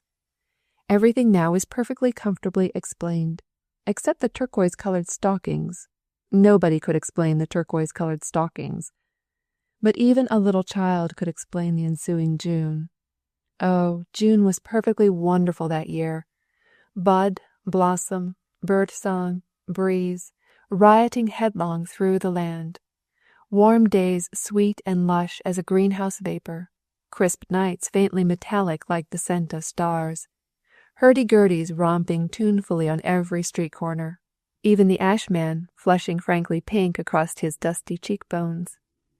Like two fairies who had sublet a giant's cave, the white linen nurse and the little crippled girl turned themselves loose upon the senior surgeon's gloomy old house.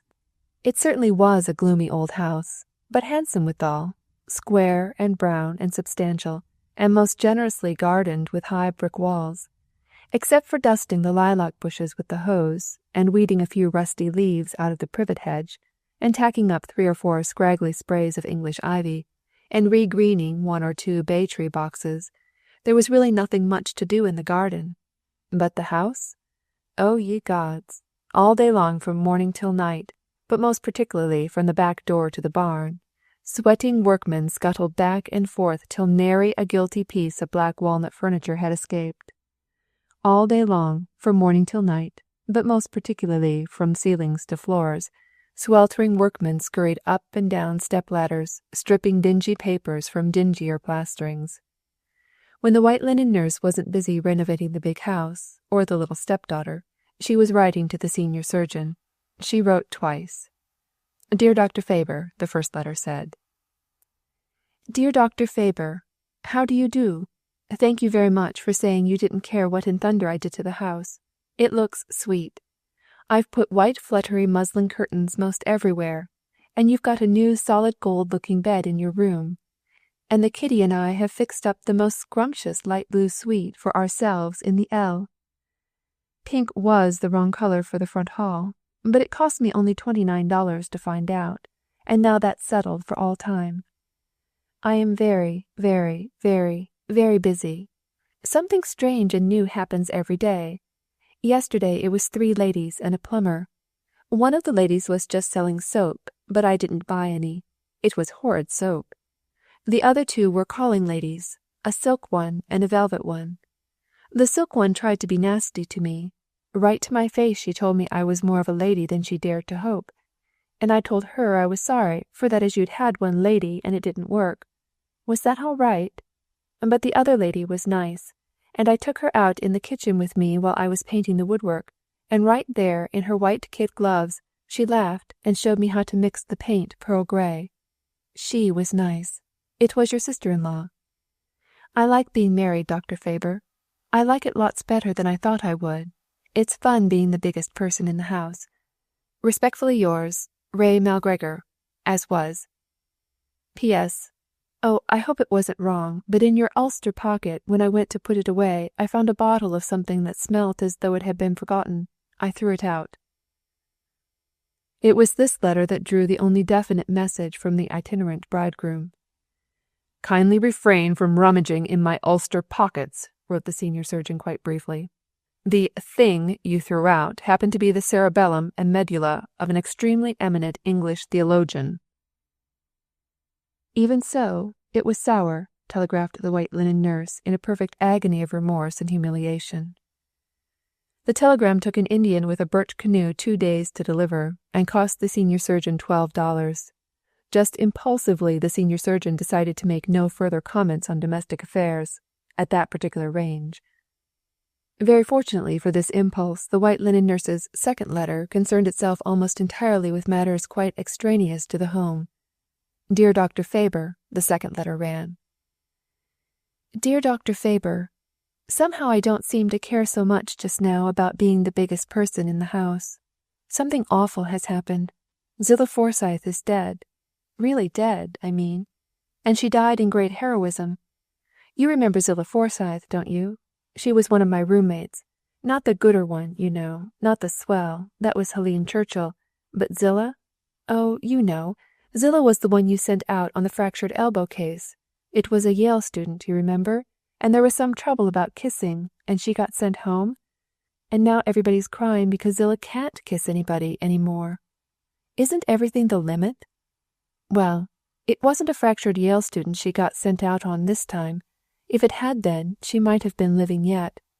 What they sent her out on this time was a senile dementia, an old lady more than 80 years old, and they were in a sanitarium or something like that, and there was a fire in the night, and the old lady just up and positively refused to escape, and Zillah had to push her and shove her and yank her and carry her out the window, along the gutters, round the chimneys, and the old lady bit Zillah right through the hand, but Zillah wouldn't let go, and the old lady tried to drown Zillah under a bursted water tank, but Zillah wouldn't let go, and everybody hollered to Zillah to cut loose and save herself, but Zillah wouldn't let go.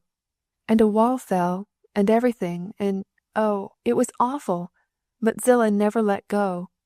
And the old lady that wasn't good to anyone, not even herself, got saved, of course, but Zillah, oh, Zillah got hurt bad, sir.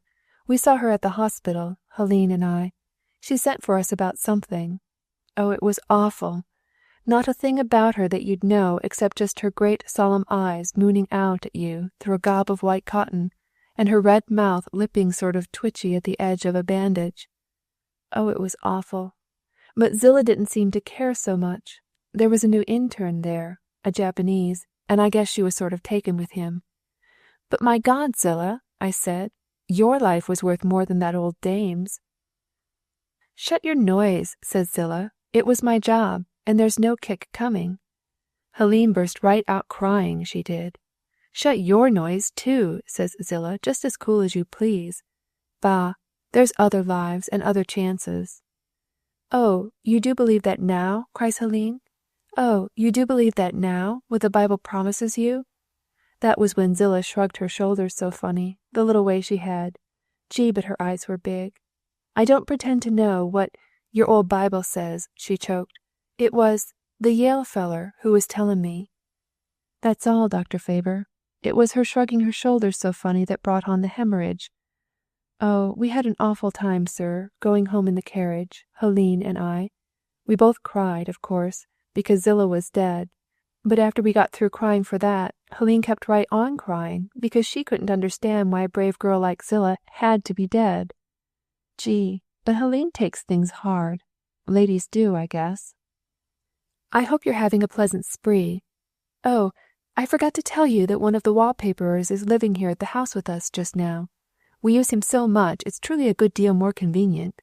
And he's a real nice young fellow, and he plays the piano finely, and he comes from up my way, and it seemed more neighborly anyhow.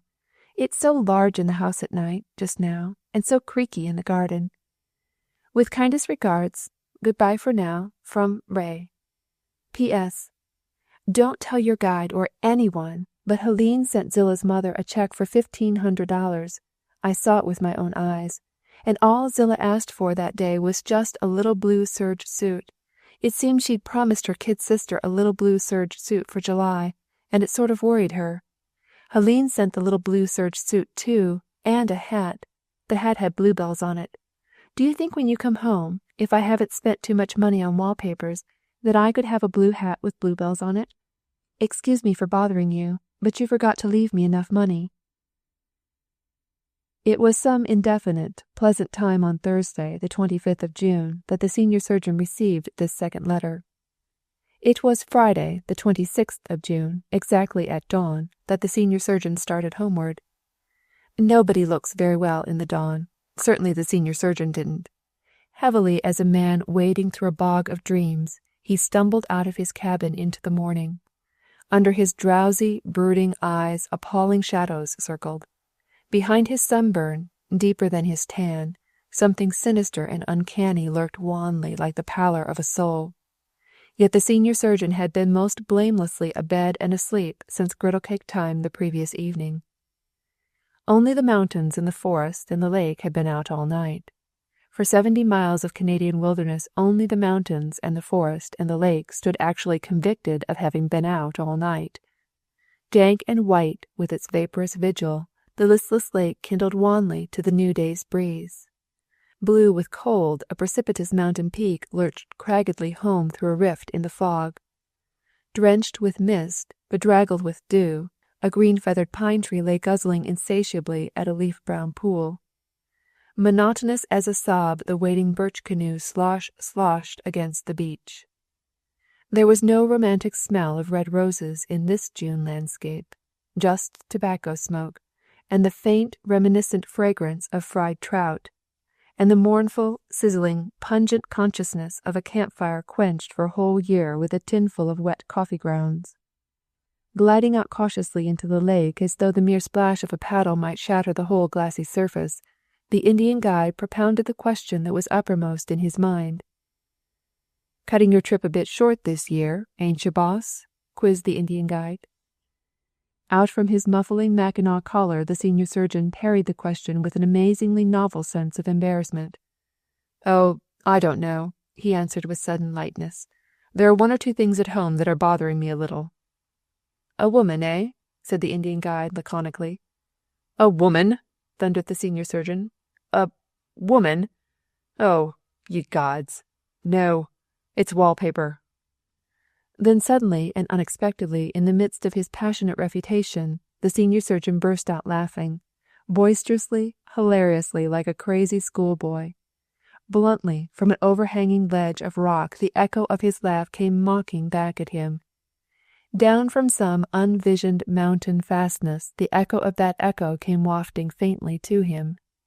The senior surgeon's laugh was made of teeth and tongue and palate, and a purely convulsive physical impulse.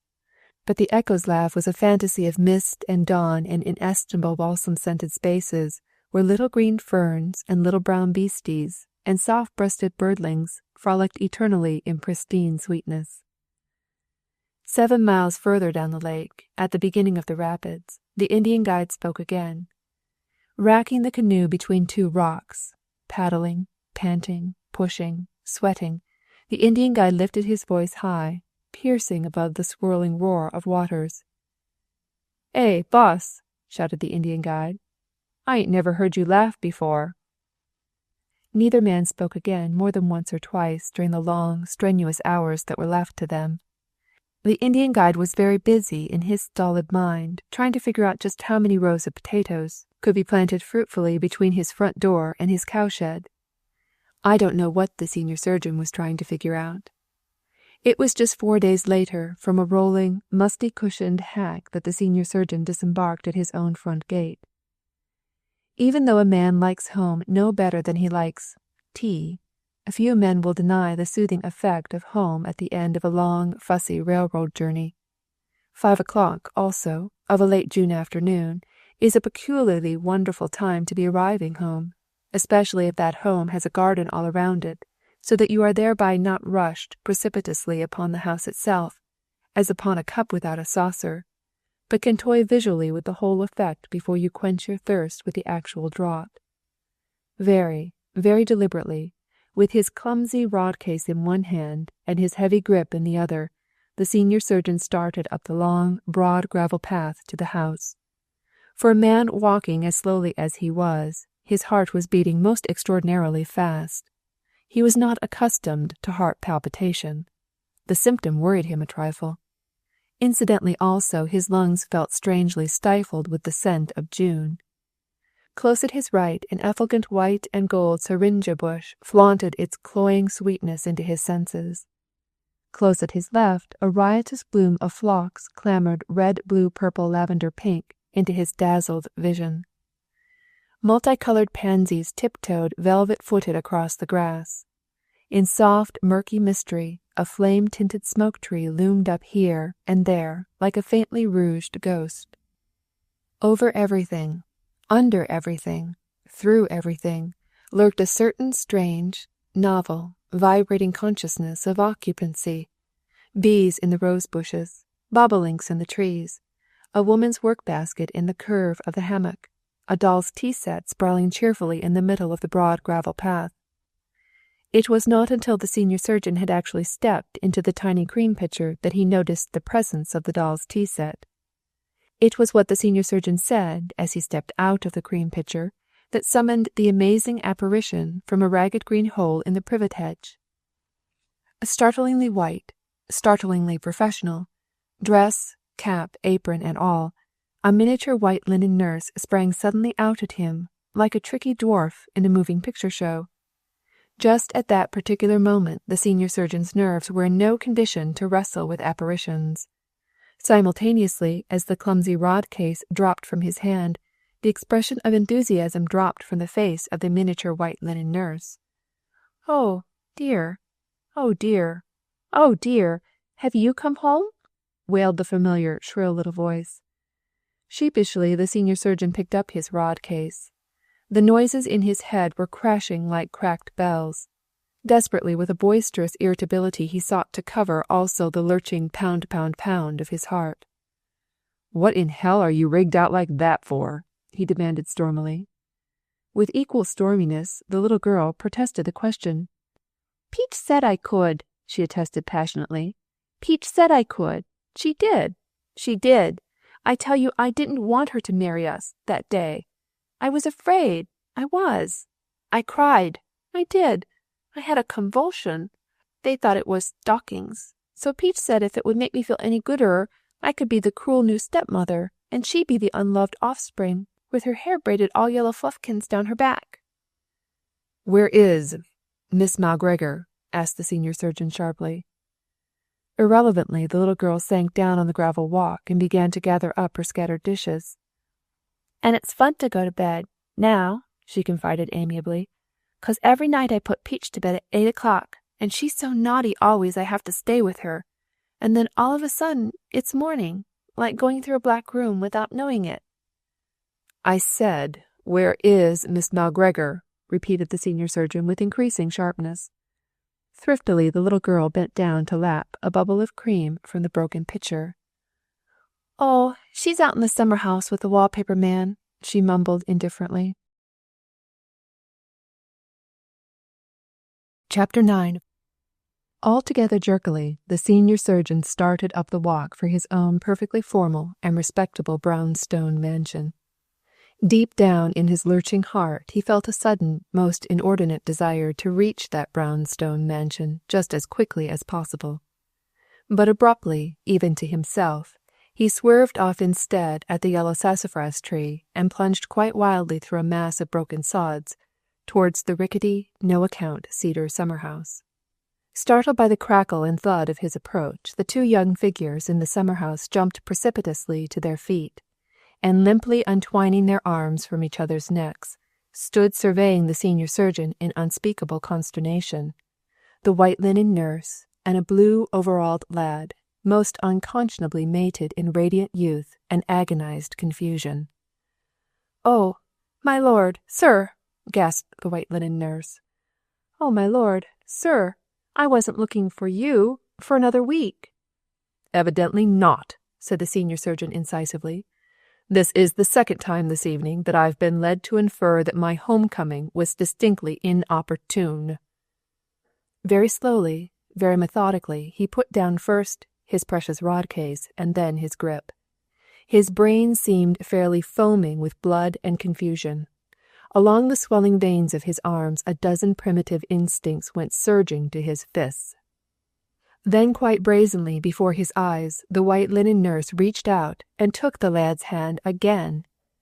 "Oh, forgive me, Dr. Faber," she faltered. "This is my brother." "Your brother? What? Eh?" choked the senior surgeon. Bluntly he reached out and crushed the young fellow's fingers in his own. "Glad to see you, son," he muttered with a sickish sort of grin, and turning abruptly, picked up his baggage again and started for the big house. Half a step behind him, his white linen bride followed softly.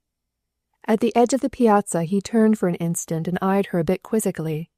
With her big, credulous blue eyes, and her great mop of yellow hair braided childishly down her back, she looked inestimably more juvenile and innocent than his own little shrewd-faced 6-year-old, whom he had just left domestically ensconced in the middle of the broad gravel path. "For heaven's sake, Miss Malgregor," he asked, "for heaven's sake, why didn't you tell me that the wallpaper man was your brother?" Very contritely the white linen nurse's chin went burrowing down into the soft collar of her dress, and as bashfully as a child one finger came stealing up to the edge of her red lips. "I was afraid you'd think I was cheeky, having any of my family come and live with us so soon," she murmured almost inaudibly. "Well, what did you think I'd think you were, if he wasn't your brother?" asked the senior surgeon sardonically. "Very economical, I hoped," beamed the white linen nurse. "All the same," snapped the senior surgeon, with an irrelevance surprising even to himself. "All the same, do you think it sounds quite right and proper for a child to call her stepmother Peach?" Again the white linen nurse's chin went burrowing down into the soft collar of her dress. "I don't suppose it is usual," she admitted reluctantly. "The children next door, I notice, call theirs Crosspatch." With a gesture of impatience, the senior surgeon proceeded up the steps, yanked open the old-fashioned shuttered door, and burst quite breathlessly and unprepared upon his most amazingly reconstructed house. All in one single second, chintzes, muslins, pale blonde maples, riotous canary birds, stormed revolutionarily upon his outraged eyes. Reeling back utterly aghast before the sight, he stood there staring dumbly for an instant at what he considered, and rightly too, the absolute wreck of his black walnut home. "It looks like hell," he muttered feebly. "Yes, isn't it sweet?" conceded the white linen nurse with unmistakable joyousness. "And your library?" Triumphantly she threw back the door to his grim workshop. "Good God," murmured the senior surgeon. "You've made it pink." Rapturously the white linen nurse began to clasp and unclasp her hands. "I knew you'd love it," she said. Half dazed with bewilderment, the senior surgeon started to brush an imaginary haze from his eyes, but paused midway in the gesture and pointed back instead to a dapper little hall table that seemed to be exhausting its entire blonde strength in holding up a slender green vase with a single pink rose in it. Like a caged animal buffeting for escape against each successive bar that encased it, the man's frenzied irritation hurled itself hopefully against this one more chance for explosive exit. "What have you done with the big black escritoire that stood there?" he demanded accusingly. "Escritoire? Escritoire?" worried the white linen nurse. Why, I'm afraid I must have mislaid it." "Mislaid it?" thundered the senior surgeon. "Mislaid it? It weighed 300 pounds. "Oh, it did?" questioned the white linen nurse with great, blue-eyed interest. Still mulling apparently over the fascinating weight of the escritoire, she climbed up suddenly to a chair and with the fluffy broom-shaped end of her extraordinarily long braid of hair went angling wildly off into space after an elusive cobweb. Faster and faster the senior surgeon's temper began to search for a new point of exit. "What do you suppose the servants think of you?" he stormed. "Running around like that with your hair in a pigtail like a kid." "Servants?" cooed the white linen nurse. "Servants?" Very quietly she jumped down from the chair and came and stood looking up into the senior surgeon's hectic face. "Why, there aren't any servants," she explained patiently. "I've dismissed every one of them. We're doing our own work now." "Doing our own work?" gasped the senior surgeon. Quite worriedly, the white linen nurse stepped back a little. "Why, wasn't that right?" she pleaded. "Wasn't it right? Why, I thought people always did their own work when they were first married." With sudden apprehensiveness, she glanced round over her shoulder at the hall clock, and darting through a side door returned almost instantly with a fierce-looking knife. "I'm so late now and everything," she confided. "Could you peel the potatoes for me?" "No, I couldn't," said the senior surgeon shortly. Equally shortly he turned on his heel, and reaching out once more for his rod case and grip, went on up the stairs to his own room. One of the pleasantest things about arriving home very late in the afternoon is the excuse it gives you for loafing in your own room while other people are getting supper. No existent domestic sound in the whole 24 hours is as soothing at the end of a long journey as the sound of other people getting supper.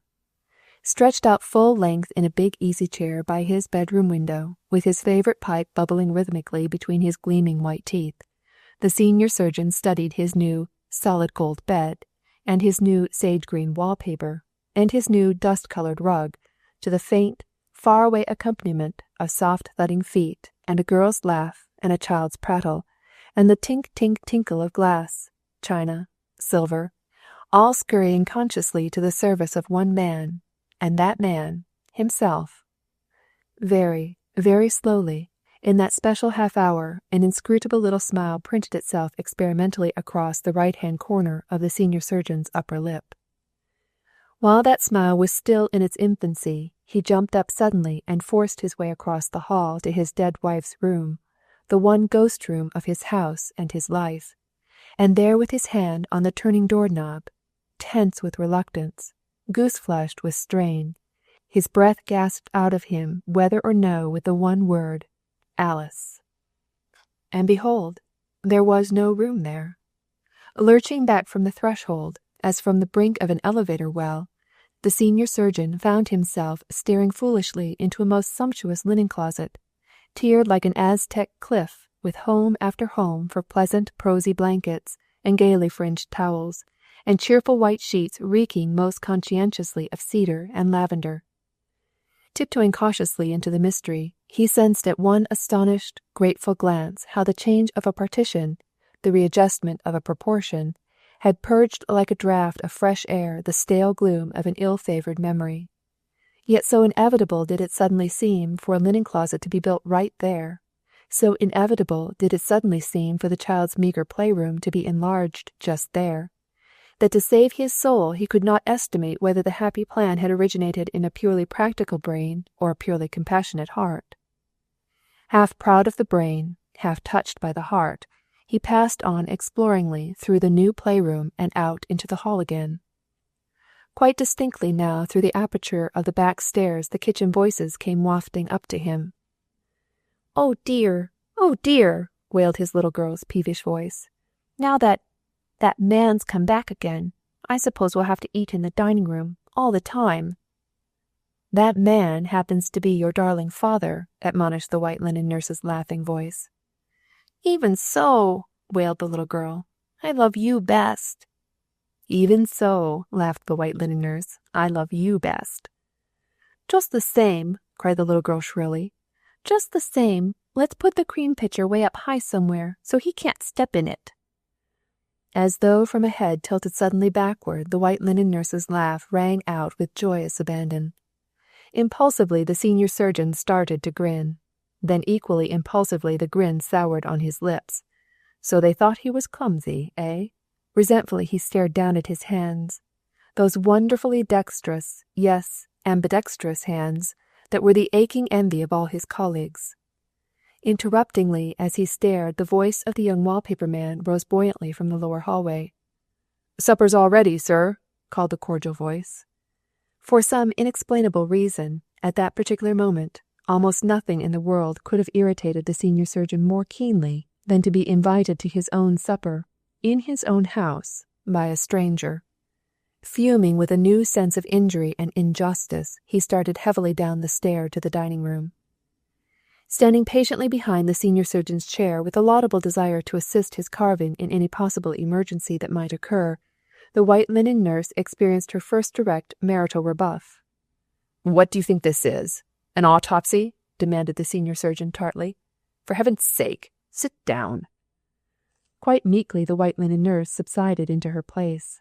The meal that ensued could hardly have been called a success, though the room was entrancing, the cloth snow-white, the silver radiant, the guinea chicken beyond reproach. Swept and garnished to an alarming degree, the young wallpaper man presided over the gravy and did his utmost, innocent country best, to make the senior surgeon feel perfectly at home. Conscientiously, as in the presence of a distinguished stranger, the little crippled girl most palpably from time to time repressed her insatiable desire to build a towering pyramid out of all the salt and pepper shakers she could reach. Once, when the young wallpaper man forgot himself to the extent of putting his knife in his mouth, the white linen nurse jarred the whole table with the violence of her warning kick. Once, when the little crippled girl piped out impulsively, "Say, Peach, what was the name of that bantam your father used to fight against the minister's bantam?"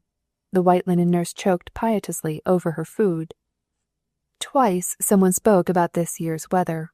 Twice someone volunteered an illuminating remark about last year's weather. Except for these 4 diversions, restraint indescribable hung like a horrid pall over the feast. Nothing certainly is more wretchedly disconcerting than to feel unwelcome in your own house. Grimly the senior surgeon longed to grab up all the knives within reach and ram them successively into his own mouth, just to prove to the young wallpaper man what a devil of a good fellow he was himself. Grimly the senior surgeon longed to tell the white linen nurse about the pet bantam of his own boyhood days, that he bet $1 could lick any bantam her father ever dreamed of owning. Grimly the senior surgeon longed to talk dolls, dishes, kittens, yes, even cream pitchers, to his little daughter. To talk anything, in fact, to any one. To talk, sing, shout anything that should make him, at least for the time being, one at heart, one at head, one at table with this astonishingly offish bunch of youngsters. But grimly instead, out of his frazzled nerves, out of his innate spiritual bashfulness, he merely roared forth, "Where are the potatoes?" "Potatoes?" gasped the white linen nurse. "Potatoes? Oh, potatoes?" she finished almost blithely. "Why, yes, of course. Don't you remember? You didn't have time to peel them for me. I was so disappointed." "You were so disappointed?" snapped the senior surgeon. You? Janglingly, the little crippled girl knelt right up in her chair and shook her tiny fist right in her father's face. "Now, Lendicott Faber," she screamed, "don't you start in sassing my darling little Peach." "Peach?" snorted the senior surgeon. With almost supernatural calm, he put down his knife and fork and eyed his offspring with an expression of absolutely inflexible purpose. "Don't you ever," he warned her, "ever, let me hear you call this woman Peach again." A trifle faint-heartedly, the little crippled girl reached up and straightened her absurdly diminutive white cap, and pursed her little mouth as nearly as possible to an expression of ineffable peace. "Why, Lendicott Faber," she persisted heroically. "Lendicott?" jumped the senior surgeon. "What are you lendicotting me for?" Hilariously, with her own knife and fork, the little crippled girl began to beat upon the table. "Why, you dear silly," she cried. "Why, if I'm the new mamma, I've got to call you Lendicott, and Peach has got to call you Fat Father." Frenziedly, the senior surgeon pushed back his chair and jumped to his feet. The expression on his face was neither smile nor frown, nor war, nor peace, nor any other human expression that had ever puckered there before. "God," he said, "this gives me the willies," and strode tempestuously from the room. Out in his own workshop, fortunately, whatever the grotesque new pinkness, whatever the grotesque new perkiness, his great free walking spaces had not been interfered with. Slamming his door triumphantly behind him, he resumed once more the monotonous pace that had characterized for 18 years his first night's return to the obligations of civilization. Sharply around the corner of his old battered desk the little path started. Wanly along the edge of his dingy bookshelves the little path furrowed. Wistfully at the deep bay window where his favorite lilac bush budded whitely for his departure and rusted brownly for his return, the little path faltered and went on again, and on and on and on, into the alcove where his instruments glistened, up to the fireplace where his college trophy cups tarnished. Listlessly the senior surgeon recommenced this yearly vigil. Up and down, round and round, on and on and on, through interminable dusks to unattainable dawns, a glutted bacchanalian soul sweating its own way back to sanctity and leanness. Nerves were always in that vigil, raw, rattling nerves clamoring vociferously to be repacked in their sedatives. Thirst also was in that vigil, no mere whimpering tickle of the palate, but a draught of the tissues, a consuming fire of the bones. Hurt pride was also there, and festering humiliation. But more rasping, this particular night, than nerves, more poignant than thirst, more dangerously excitative even than remorse, hunger rioted in him. Hunger, the one worst enemy of the senior surgeon's cause, the simple, silly, no-account, gnawing, drink-provoking hunger of an empty stomach. And one other hunger was also there, a sudden fierce new lust for life and living, a passion bare of love yet pure of wantonness, a passion primitive, protective, inexorably proprietary, engendered strangely in that one mad, suspicious moment at the edge of the summer-house when every outraged male instinct in him had leaped to prove that, love or no love, the woman was his. Up and down, round and round, 8 o'clock found the senior surgeon still pacing. At 8:30 the young wallpaper man came to say good-bye to him. "As long as Sister won't be alone any more, I guess I'll be moving on," beamed the wallpaper man. "There's a dance at home Saturday night, and I've got a girl of my own," he confided genially. Come again, urged the senior surgeon. Come again when you can stay longer. With one honest prayer in stock, and at least 2 purely automatic social speeches of this sort, no man needs to flounder altogether hopelessly for words in any ordinary emergency of life. Thus, with no more mental interruption than the 2-minute break in time, the senior surgeon then resumed his bitter-thoughted pacing. At 9 o'clock, however, patrolling his long, rangy bookshelves, he sensed with a very different feeling, through his heavy oak door, the soft whirring swish of skirts and the breathy twitter of muffled voices. Faintly to his acute ears came the sound of his little daughter's temperish protest, "I won't, I won't," and the white linen nurse's fervid pleading, "Oh, you must, you must," and the little girl's mumbled ultimatum, "Well, I won't unless you do." Irascibly he crossed the room and yanked the door open abruptly upon their surprise and confusion. His nerves were very sore. "What in thunder do you want?" he snarled. Nervously for an instant the white linen nurse tugged at the little girl's hand. Nervously for an instant the little girl tugged at the white linen nurse's hand. Then, with a swallow like a sob, the white linen nurse lifted her glowing face to his. "Kiss us good night," said the white linen nurse. Telescopically, all in that startling second, vision after vision beat down like blows upon the senior surgeon's senses. The pink flush of the girl, the lure of her, the amazing sweetness, the physical docility. Oh, ye gods, the docility! Every trend of her birth, of her youth, of her training, forcing her now, if he chose it, to unquestioning submission to his will and his judgment. Faster and faster the temptation surged through his pulses. The path from her lips to her ear was such a little path, the plea so quick to make, so short. "I want you, now." "Kiss us good night," urged the big girl's unsuspecting lips. "Kiss us good night," mocked the little girl's tremulous echo. Then explosively, with the noblest rudeness of his life, "No, I won't," said the senior surgeon, and slammed the door in their faces.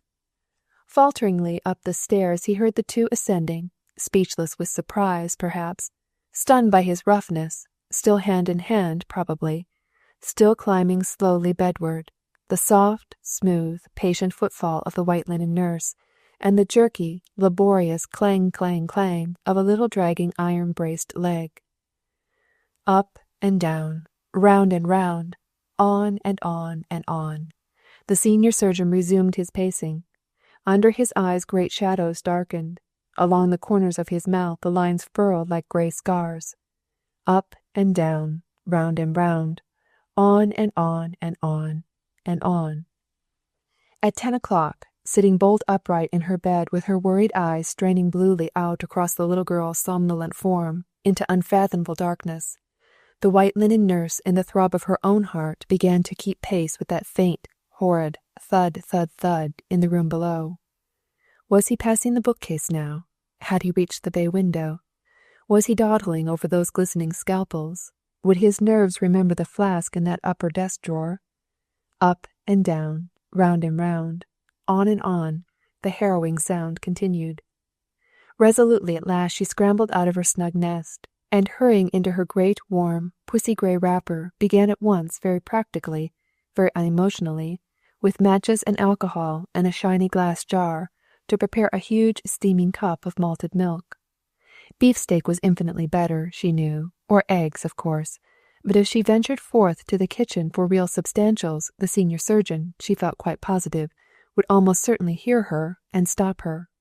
So very stealthily, thus like the proverbial assassin, she crept down the front stairs with the innocent malted milk cup in her hand, and then with her knuckles just on the verge of rapping against the grimly inhospitable door, went suddenly paralyzed with uncertainty whether to advance or retreat. Once again, through the sombre inert wainscoting, exactly as if a soul had creaked, the senior surgeon sensed the threatening, intrusive presence of an unseen personality. Once again he strode across the room and jerked the door open with terrifying anger and resentment. As though frozen there on his threshold by her own little bare feet, as though strangled there in his doorway by her own great mop of golden hair, Stolid and dumb as a pink-cheeked graven image, the white linen nurse thrust the cup out awkwardly at him. Absolutely without comment, as though she trotted on purely professional business, and the case involved was of mutual concern to them both, the senior surgeon took the cup from her hand and closed the door again in her face. At 11 o'clock she came again, just as pink, just as blue, just as grey, just as golden, and the cup of malted milk she brought with her was just as huge, just as hot, just as steaming, only this time she had smuggled 2 raw eggs into it. Once more the senior surgeon took the cup without comment and shut the door in her face. At 12 o'clock she came again. The senior surgeon was unusually loquacious this time.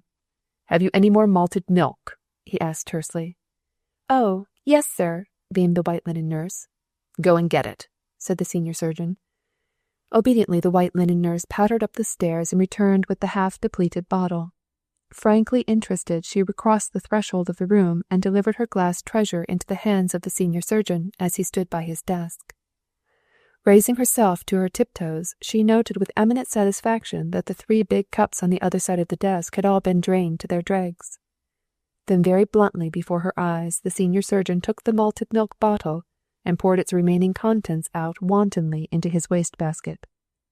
Then equally bluntly he took the white linen nurse by the shoulders and marched her out of the room.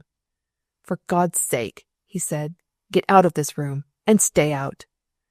Bang! The big door slammed behind her. Like a snarling fang the lock bit into its catch. "Yes, sir," said the white linen nurse. Even just to herself, all alone there in the big black hall, she was perfectly polite. "Yes, sir," she repeated softly. With a slightly sardonic grin on his face, the senior surgeon resumed his pacing. Up and down, round and round, on and on and on. At 1 o'clock, in the dull, clammy chill of earliest morning, he stopped long enough to light his hearth fire. At 2 o'clock he stopped again to pile on a trifle more wood. At 3 o'clock he dallied for an instant to close a window. The new day seemed strangely cold. At 4 o'clock, dawned the wonder, the miracle, the long despaired of, quickened wanly across the east. Then suddenly, more like a phosphorescent breeze than a glow, the pale, pale yellow sunshine came wafting through the green gloom of the garden. The vigil was over.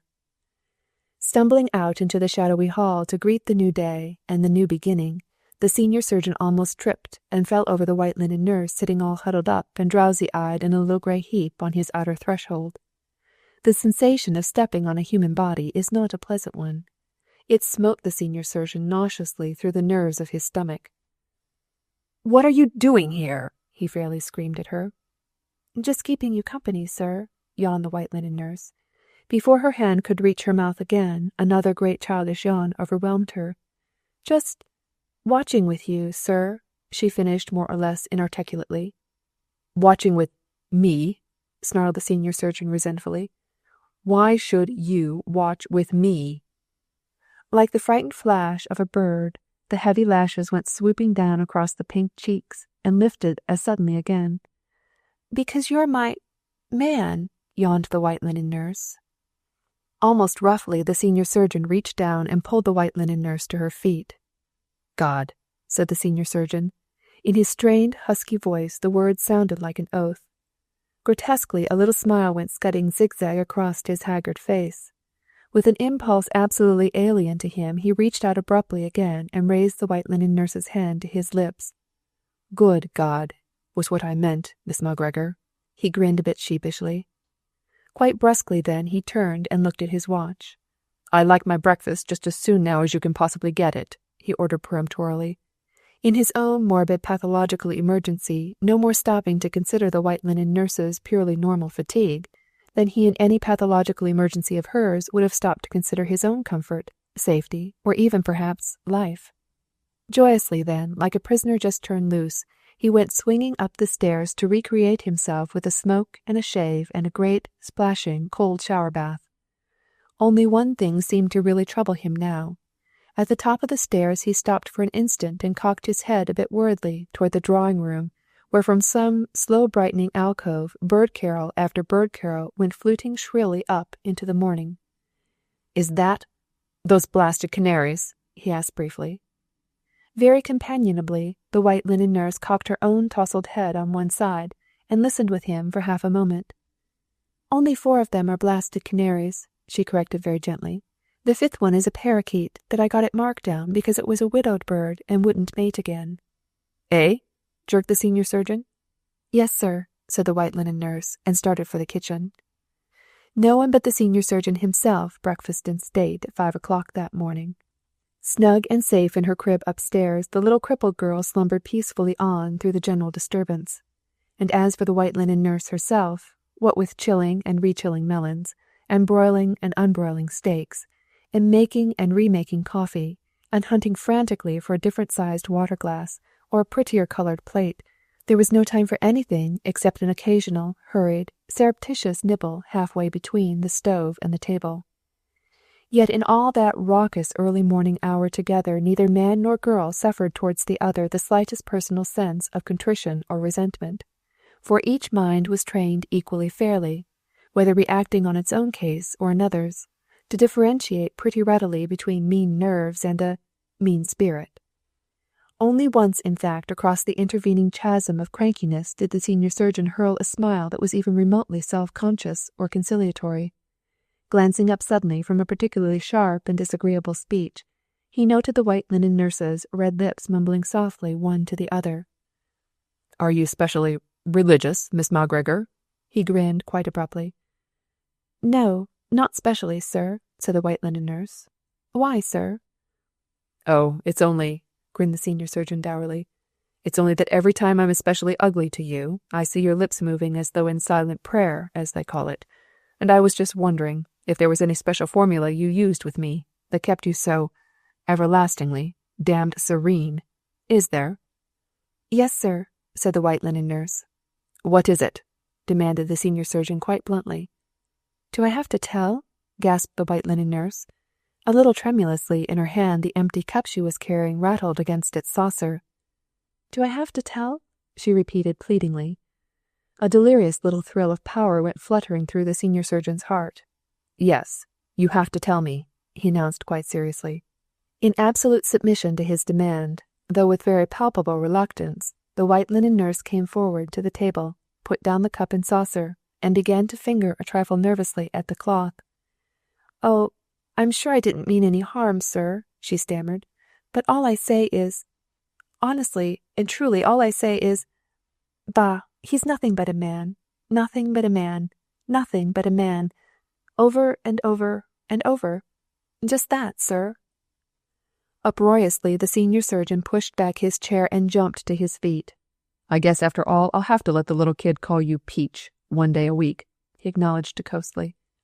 With infinite seriousness, then, he tossed back his great splendid head, shook himself free, apparently, from all unhappy memories, and started for his workroom, a great, gorgeously vital, extraordinarily talented, grey-haired boy, lusting joyously for his own work and play again, after a month's distressing illness.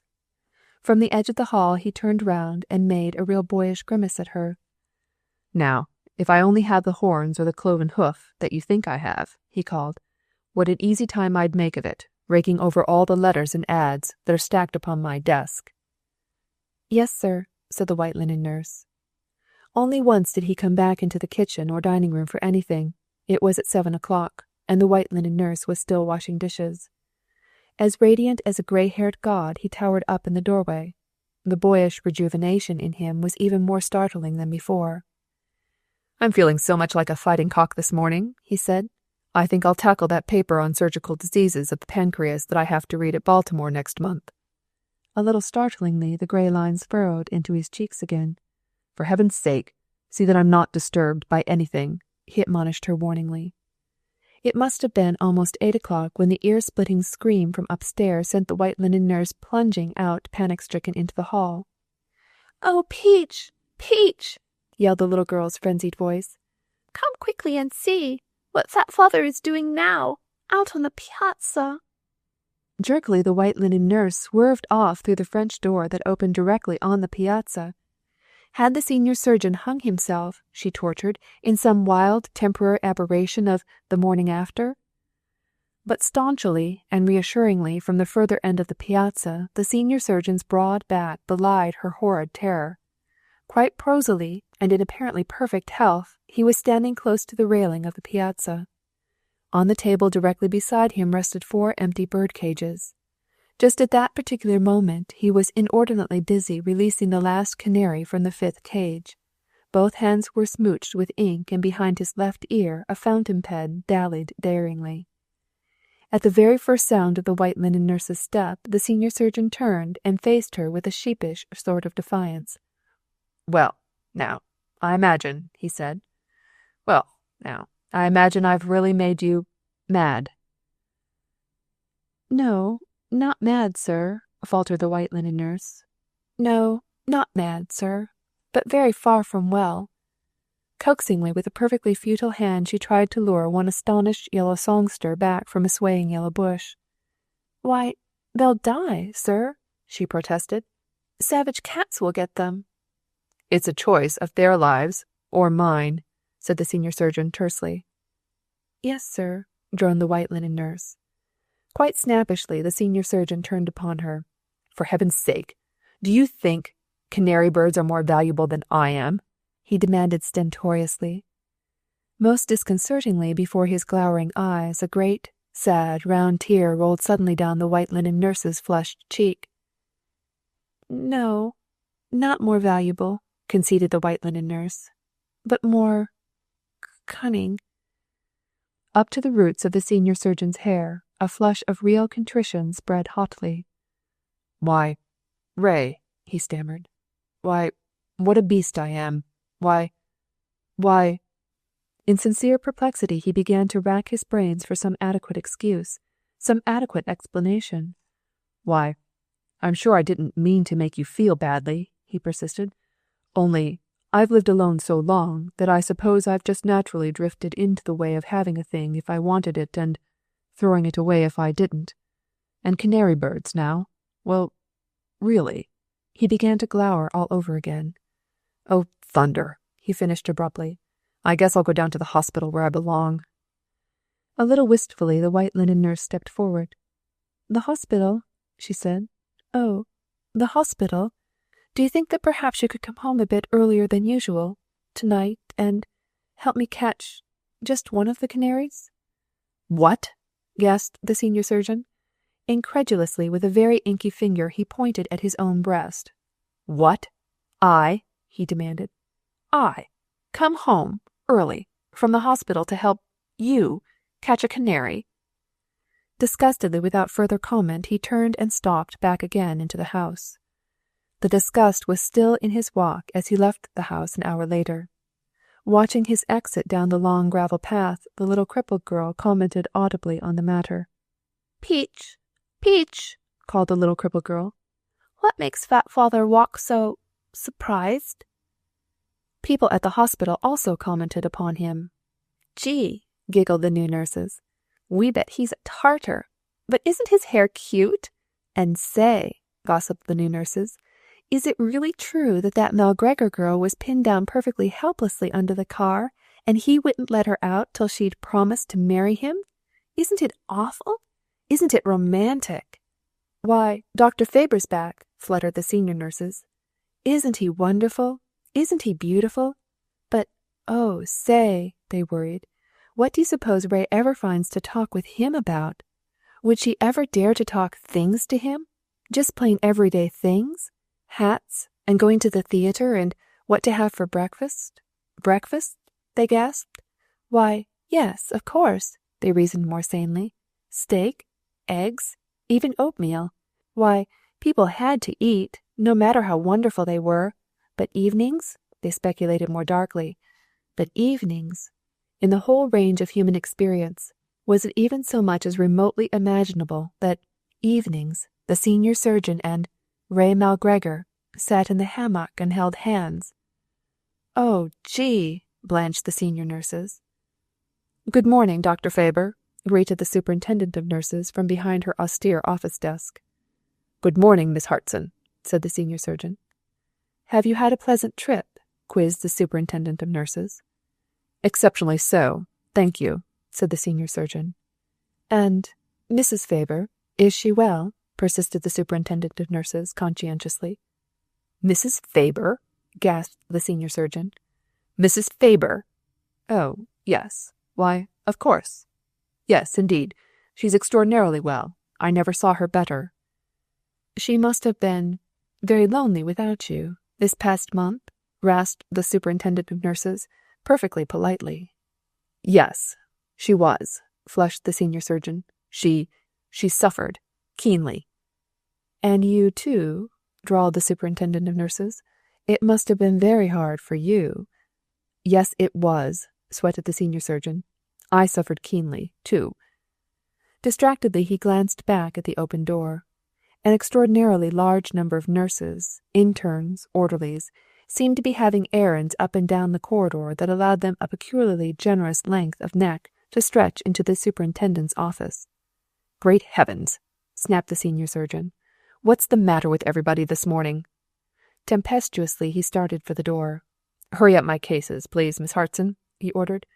Send them to the operating room, and let me get to work. At 11 o'clock, absolutely calm, absolutely cool, pure as a girl in his fresh, white operating clothes, cleaner, skin, hair, teeth, hands, than any girl who ever walked the face of the earth, in a white-tiled room as surgically clean as himself, with 3 or 4 small, glistening instruments still boiling, steaming hot, and half a dozen breathless assistants almost as immaculate as himself, with his gown, cap, and mask adjusted, his gloves finely on, and the faintest possible little grin twitching oddly at the corner of his mouth, he went in, as they say, to a newborn baby's tortured, twisted spine, and took out 50 years perhaps of hunched-back pain and shame and morbid passions flourishing banefully in the dark shades of a disordered life. At 12:30 he did an appendix operation on the only son of his best friend. At 1 o'clock he did another appendix operation. Whom it was on didn't matter. It couldn't have been worse on anyone. At 1:30 no one remembered to feed him. At 2, in another man's operation, he saw the richest merchant in the city go wafted out into eternity on the fumes of ether taken for the lancing of a sty. At 3 o'clock, passing the open door of one of the public waiting rooms, an Italian peasant woman rushed out and spat in his face because her tubercular daughter had just died at the sanitarium where the senior surgeon's money had sent her. Only in this one wild, defiling moment did the lust for alcohol surge up in him again, surge clamorously, brutally, absolutely mercilessly, as though in all the known cleansance of the world only interminable raw whiskey was hot enough to cauterize a polluted consciousness. At 3:30, as soon as he could change his clothes again, he rebroke and reset an acrobat's priceless leg. At 5 o'clock, more to rest himself than anything else, he went up to the autopsy amphitheatre to look over an exhibit of enlarged hearts, whose troubles were permanently over. At 6 o'clock, just as he was leaving the great building with all its harrowing sights, sounds, and smells, a peremptory telephone call from one of the younger surgeons of the city summoned him back into the stuffy office again. Dr. Faber? Yes. This is Merkley. Yes. Can you come immediately and help me with that fractured skull case I was telling you about this morning? We'll have to trepan right away. Trepan nothing, grunted the senior surgeon. I've got to go home early tonight and help catch a canary. Catch a what? Gasped the younger surgeon. A canary, grinned the senior surgeon mirthlessly. What? Roared the younger man. Oh, shut up, you damned fool. Of course I'll come, said the senior surgeon. There was no boy left in the senior surgeon when he reached home that night. Grey with road travel, haggard with strain and fatigue, it was long, long after the rosy sunset time, long, long after the yellow supper light, that he came dragging up through the sweet-scented dusk of the garden and threw himself down without greeting of any sort on the top step of the piazza, where the white linen nurse's skirts glowed palely through the gloom. Well, I put a canary back into its cage for you, he confided laconically. It was a little chap's soul. It sure would have gotten away before morning. Who was the man that tried to turn it loose, this time? Asked the white linen nurse. I didn't say that anybody did, growled the senior surgeon. Oh, said the white linen nurse. Oh, Quite palpably, a little shiver of flesh and starch went rustling through her. "I've had a wonderful day, too," she confided softly. "I've cleaned the attic, and darned 9 pairs of your stockings, and bought a sewing machine, and started to make you a white silk negligee shirt for a surprise." "Eh?" jerked the senior surgeon. The jerk seemed to liberate suddenly the faint vibration of dishes and the sounds of ice knocking lusciously against a glass. "Oh, have you had any supper, sir?" asked the white linen nurse. With a prodigious sigh, the senior surgeon threw his head back against the piazza railing and stretched his legs a little further out along the piazza floor. "Supper," he groaned. "No, nor dinner, nor breakfast, nor any other blankety-blank meal as far back as I can remember." Janglingly in his voice, fatigue, hunger, nerves, crashed together like the slamming notes of a piano. "But I wouldn't move now," he snarled, "if all the blankety-blank foods in Christendom were piled blankety-blank-blank high on all the blankety-blank-blank tables in this whole blankety-blank-blank house." Ecstatically, the white linen nurse clapped her hands. "Oh, that's just exactly what I hoped you'd say," she cried, "'cause the supper's right here." "Here?" snapped the senior surgeon. Tempestuously, he began all over again. "I tell you, I wouldn't lift my little finger if all the blankety-blank-blank-blank—" "Oh, goody then," said the white linen nurse, "'cause now I can feed you. I sort of miss fussing with the canary birds," she added wistfully. "Feed me?" roared the senior surgeon. Again something started a lump of ice tinkling faintly in a thin glass. "Feed me?" he began all over again. Yet with a fragrant strawberry half as big as a peach held out suddenly under his nose, just from sheer, irresistible instinct he bit out at it and nipped the white linen nurse's finger instead. "Ouch! Sir!" said the white linen nurse. Mumblingly down from an upstairs window, as from a face flatted smoochingly against a wire screen, a peremptory summons issued. "Peach! Peach!" called an angry little voice. "If you don't come to bed, now, I'll say my curses instead of my prayers." A trifle nervously, the white linen nurse scrambled to her feet. "Maybe I'd better go?" she said. "Maybe you had," said the senior surgeon quite definitely. At the edge of the threshold, the white linen nurse turned for an instant. "Good night, Dr. Faber," she whispered. "Good night, Ray Malgregor Faber," said the senior surgeon. "Good night, what?" gasped the white linen nurse. "Good night, Ray Malgregor Faber," repeated the senior surgeon. Clutching at her skirts as though a mouse were after her, the white linen nurse went scuttling up the stairs. Very late, on into the night, the senior surgeon lay there on his piazza floor staring out into his garden. Very companionably, from time to time, like a tame firefly, a little bright spark hovered and glowed for an instant above the bowl of his pipe. Puff, puff, puff. Doze, doze, doze. Throb, throb, throb. On and on and on and on, into the sweet-scented night. Chapter 10. So the days passed, and the nights, and more days, and more nights. July, August. On and on and on. Strenuous, nerve-wracking, heartbreaking surgical days, broken maritally only by the pleasant, soft-worded greeting at the gate, or the practical, homely appeal of good food cooked with heart as well as hands, or the tingling, exciting masculine consciousness of there being a woman's blush in the house. Strenuous, houseworking, child-nursing, home-making, domestic days, broken maritally only by the jaded, harsh word at the gate, the explosive criticism of food, the deadening, depressing, feminine consciousness of there being a man's vicious temper in the house.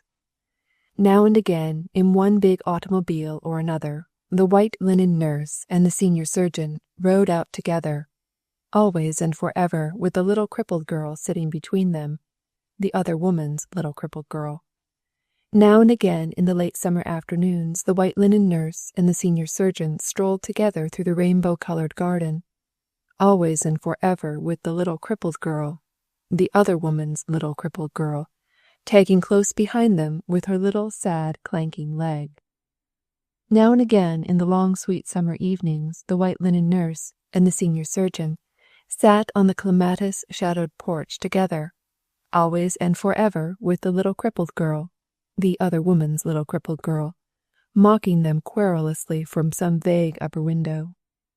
Now and again across the mutually ghost-haunted chasm that separated them flashed the incontrovertible signal of sex and sense, as once when a new intern, grossly bungling, stepped to the hospital window with a colleague to watch the senior surgeon's car roll away as usual with its 2 feminine passengers.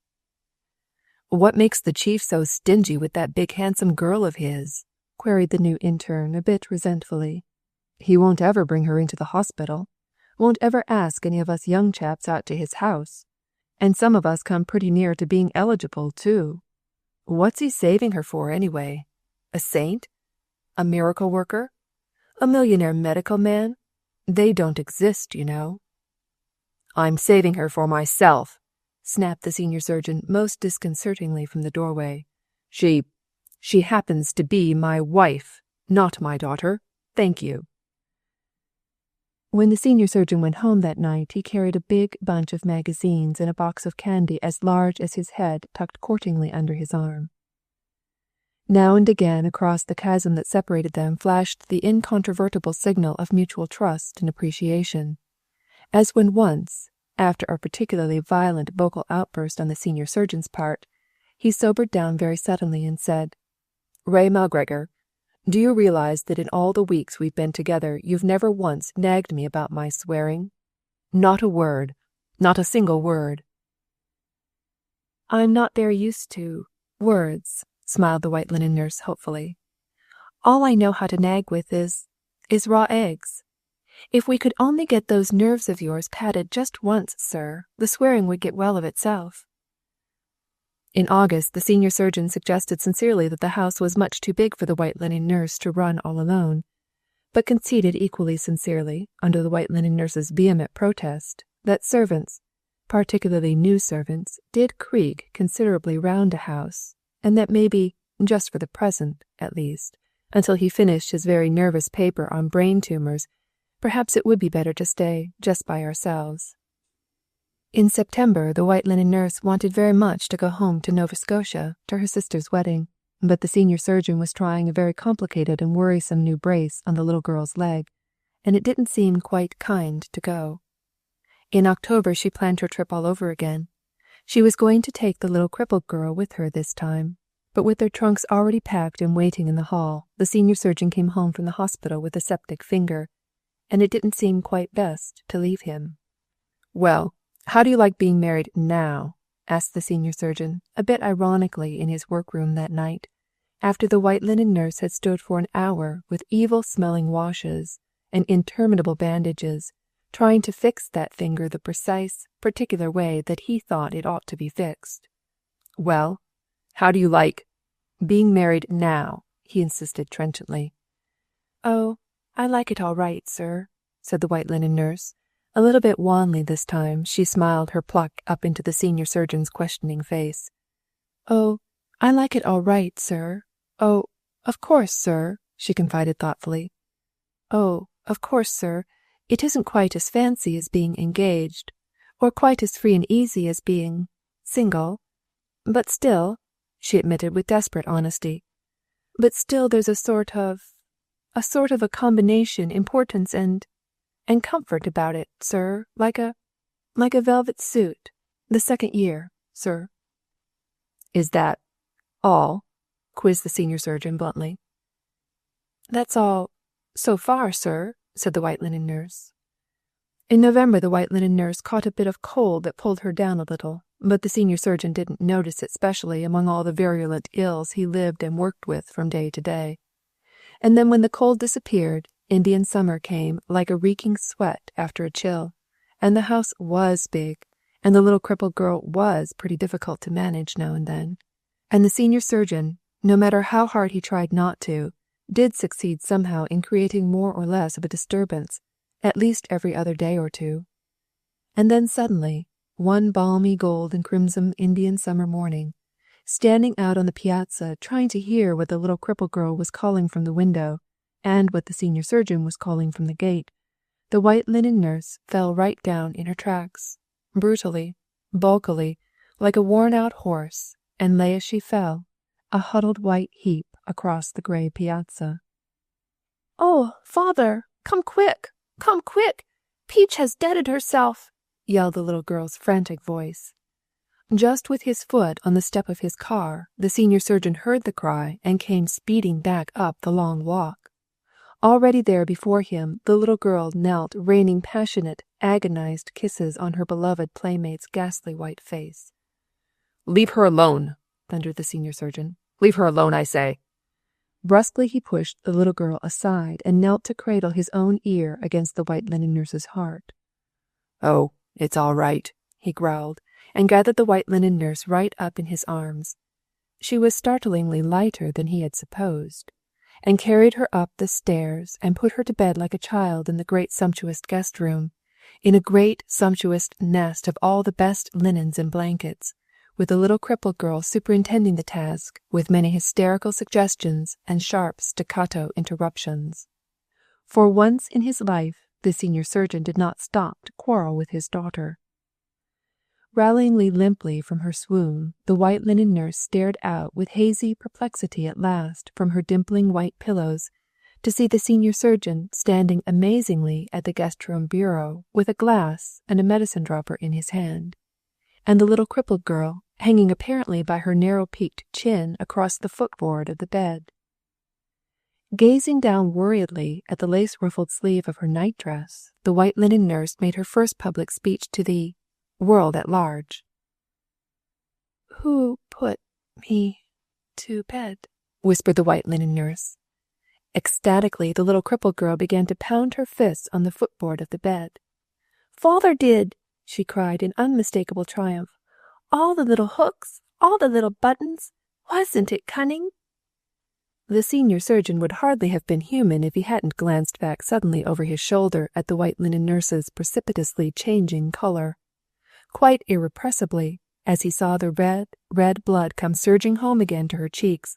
A little short chuckling laugh escaped him. "I guess you'll live, now," he remarked dryly.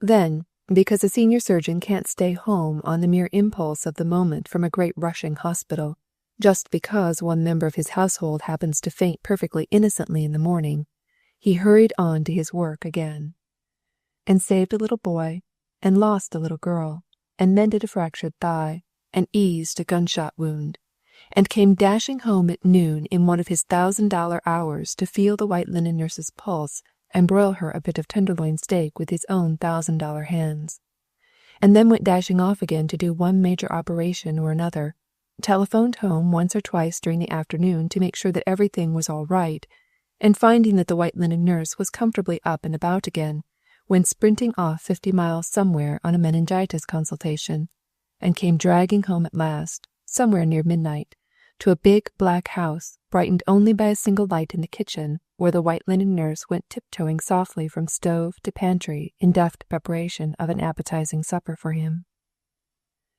Quite roughly again, without smile or appreciation, the senior surgeon took her by the shoulders and turned her out of the kitchen and started her up the stairs. "Are you an idiot?"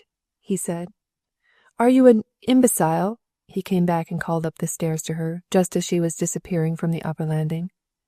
Then up and down, round and round, on and on and on, the senior surgeon began suddenly to pace again. Only, for some unexplainable reason to the white linen nurse upstairs, his workroom didn't seem quite large enough for his pacing this night. Along the broad piazza she heard his footsteps creak. Far, far into the morning, lying warm and snug in her own little bed, she heard his footsteps crackling through the wet-leafed garden paths. Yet the senior surgeon didn't look an atom jaded or forlorn when he came down to breakfast the next morning.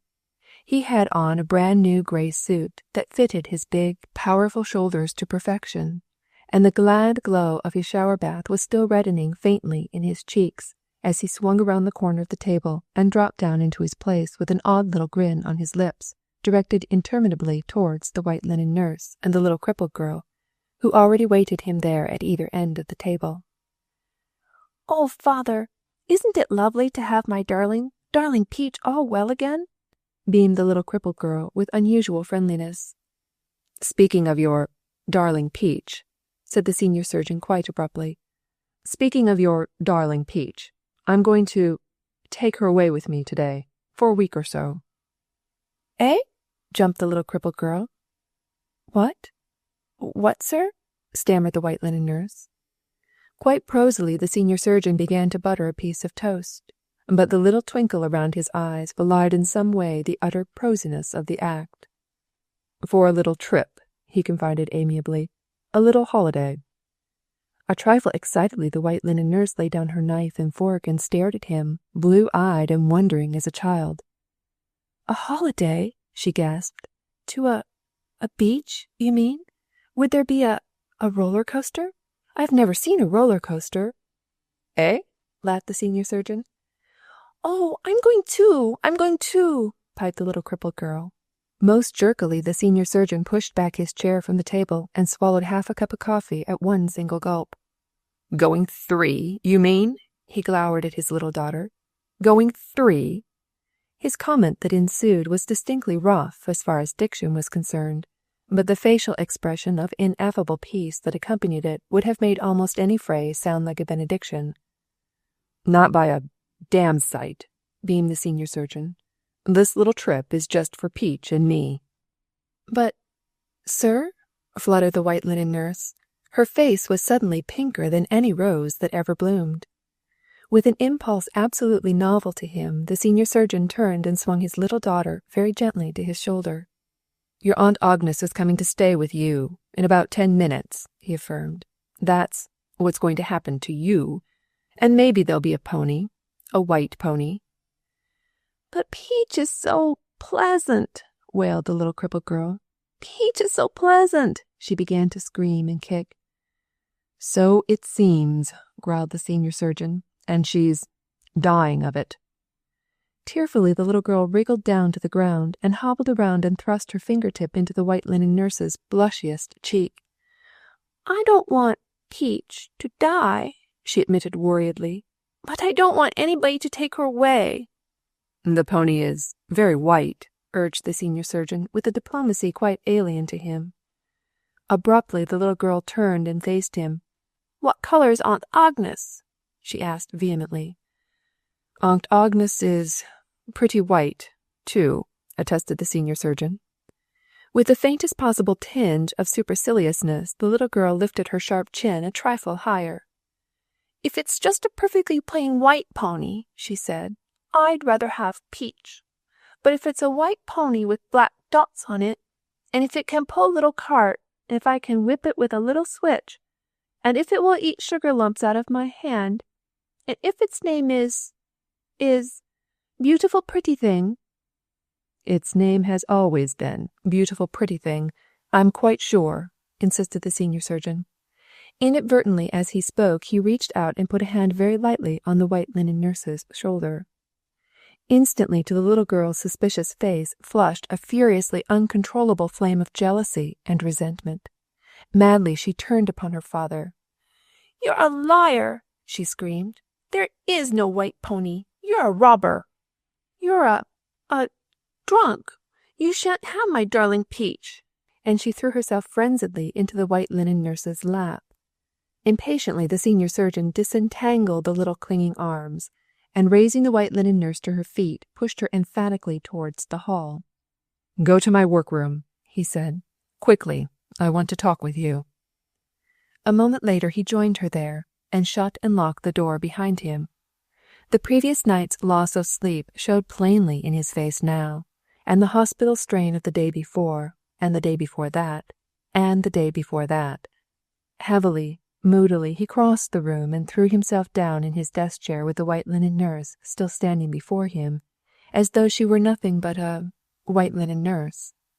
All the splendor was suddenly gone from him, all the radiance, all the exultant purpose. "Well, Ray Malgregor," he grinned mirthlessly, "the little kid is right, though I certainly don't know where she's got her information. I am a liar. The pony's name is not yet Beautiful Pretty Thing. I am drunk. I was drunk most of June. I am a robber. I have taken you out of your youth and the love chances of your youth, and shut you up here in this great, gloomy old house of mine, to be my slave, and my child's slave, and—" "Poof," said the white linen nurse. "It would seem silly, now, sir, to marry a boy." "And I've been a beast to you," persisted the senior surgeon.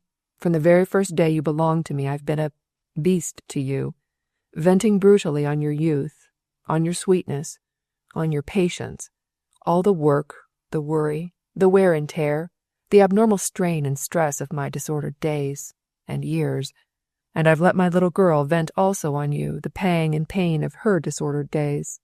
And because in this great, gloomy, rackety house it seemed suddenly like a miracle from heaven to have service that was soft-footed, gentle-handed, pleasant-hearted, I've let you shoulder all the hideous drudgery, the care, one horrid homely task after another piling up, till you dropped in your tracks yesterday, still smiling."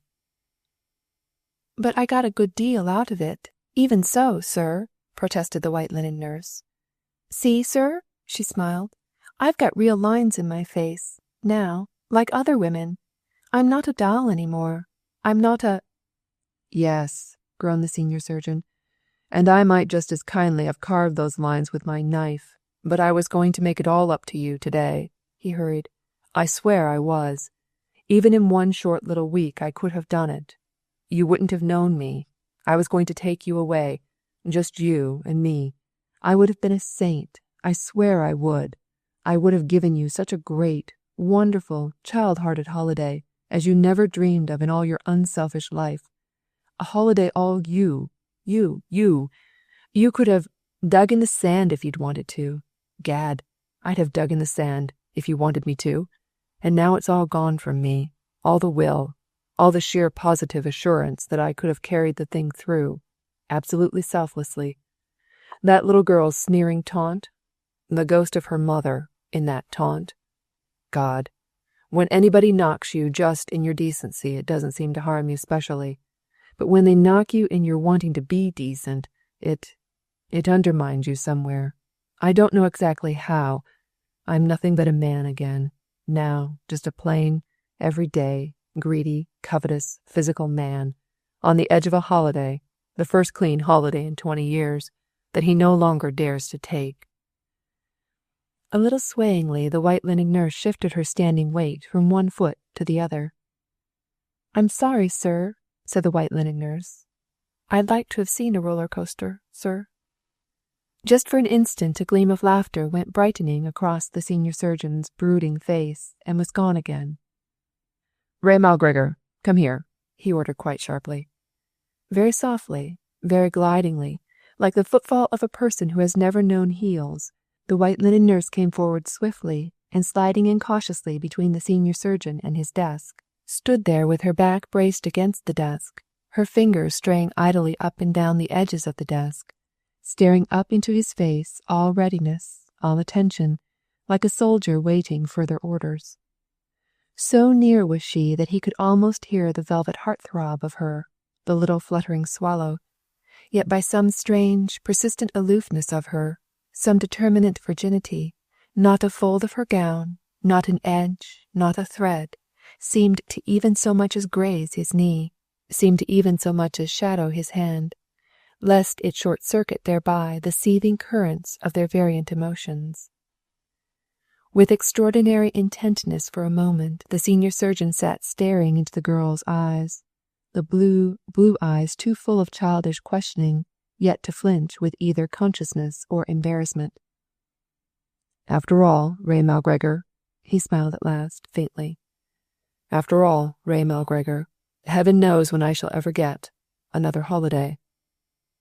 "Yes, sir," said the white linen nurse. With apparent irreverence he reached for his ivory paper cutter and began bending it dangerously between his adept fingers. "How long have you been with me, Ray Malgregor?" he asked quite abruptly.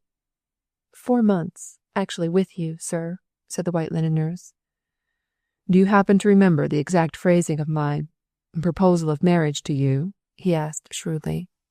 "Oh, yes, sir," said the white linen nurse. "You called it general heart work for a family of 2. A little grimly before her steady gaze, the senior surgeon's own eyes fell, and rallied again almost instantly with a gaze as even and direct as hers. "Well," he smiled, "through the whole 4 months I seem to have kept my part of the contract all right, and held you merely as a drudge in my home. Have you then decided, once and for all, whether you are going to stay on with us, or whether you will give notice, as other drudges have done?" With a little backward droop of one shoulder, the white linen nurse began to finger nervously at the desk behind her, and turning halfway round as though to estimate what damage she was doing, exposed thus merely the profile of her pink face, of her white throat, to the senior surgeon's questioning eyes. "I shall never give notice, sir," fluttered the white throat. "Are you perfectly sure?" insisted the senior surgeon. The pink in the white linen nurse's profile cheek deepened a little. "Perfectly sure, sir," attested the carmine lips.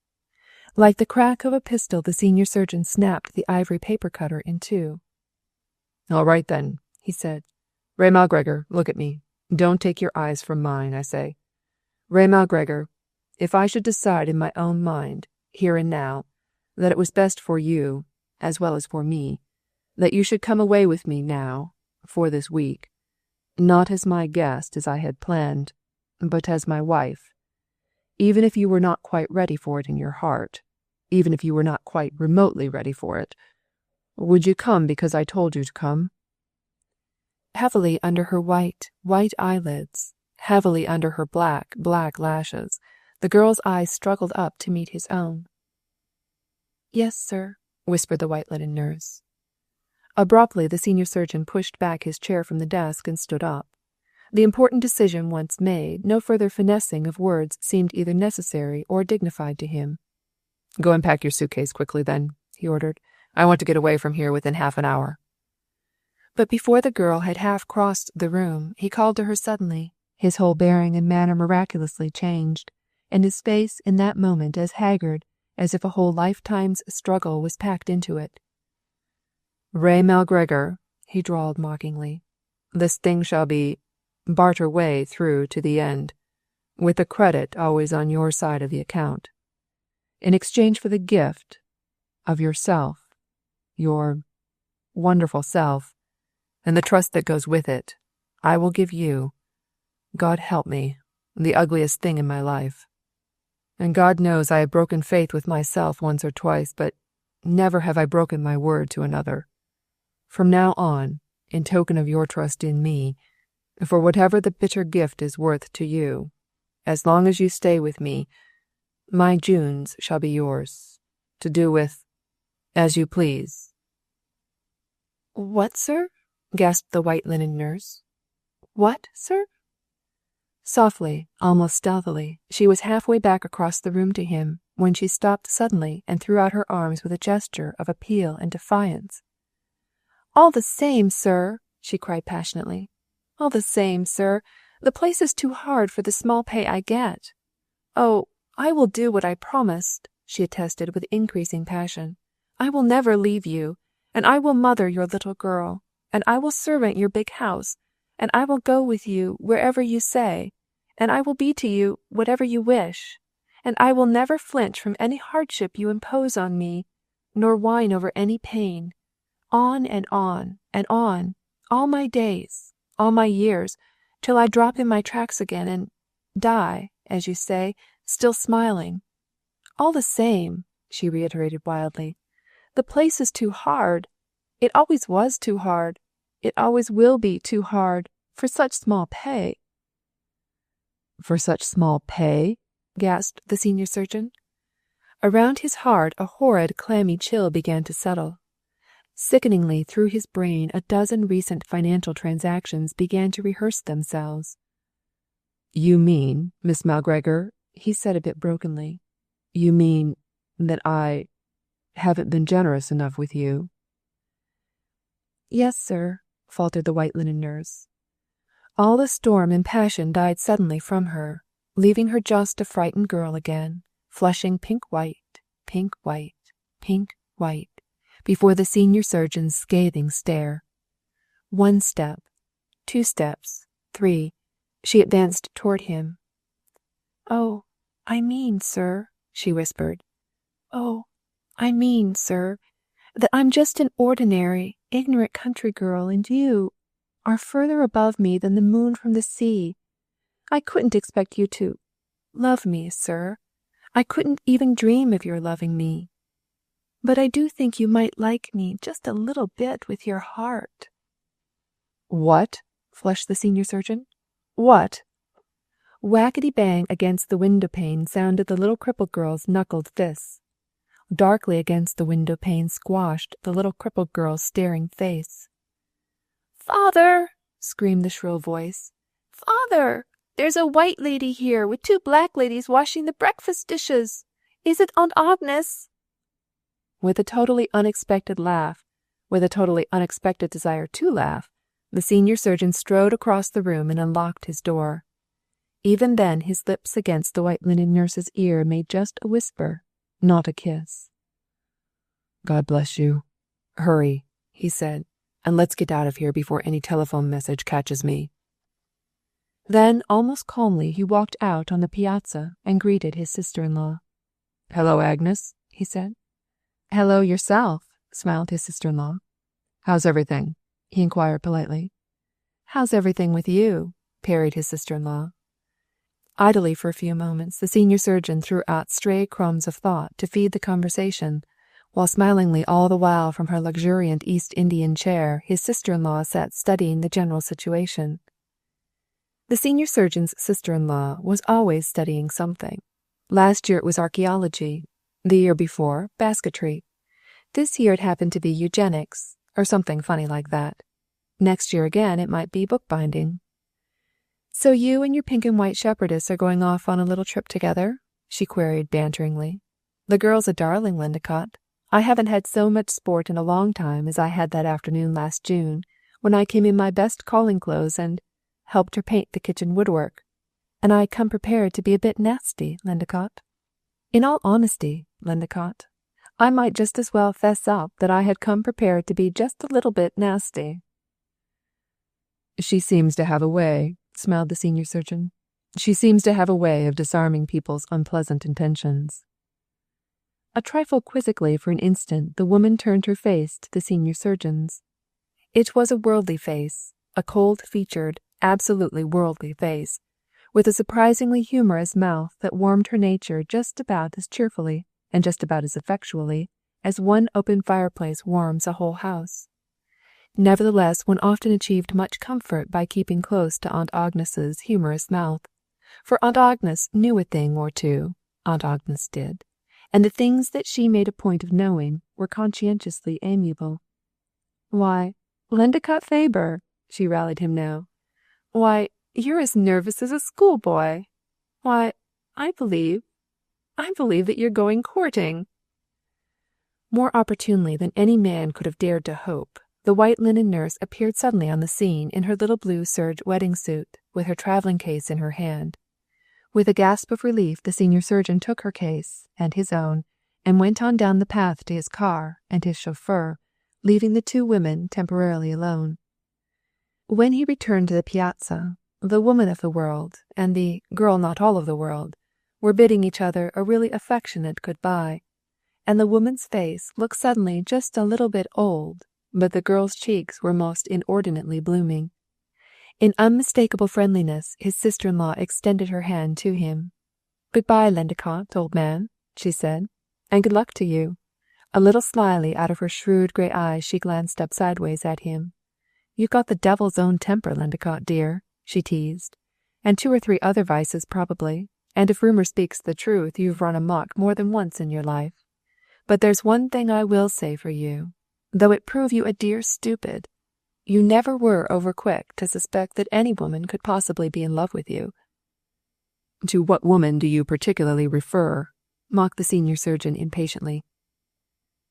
Quite brazenly to her own heart, which never yet apparently had stirred the laces that enshrined it, his sister-in-law pointed with persistent banter.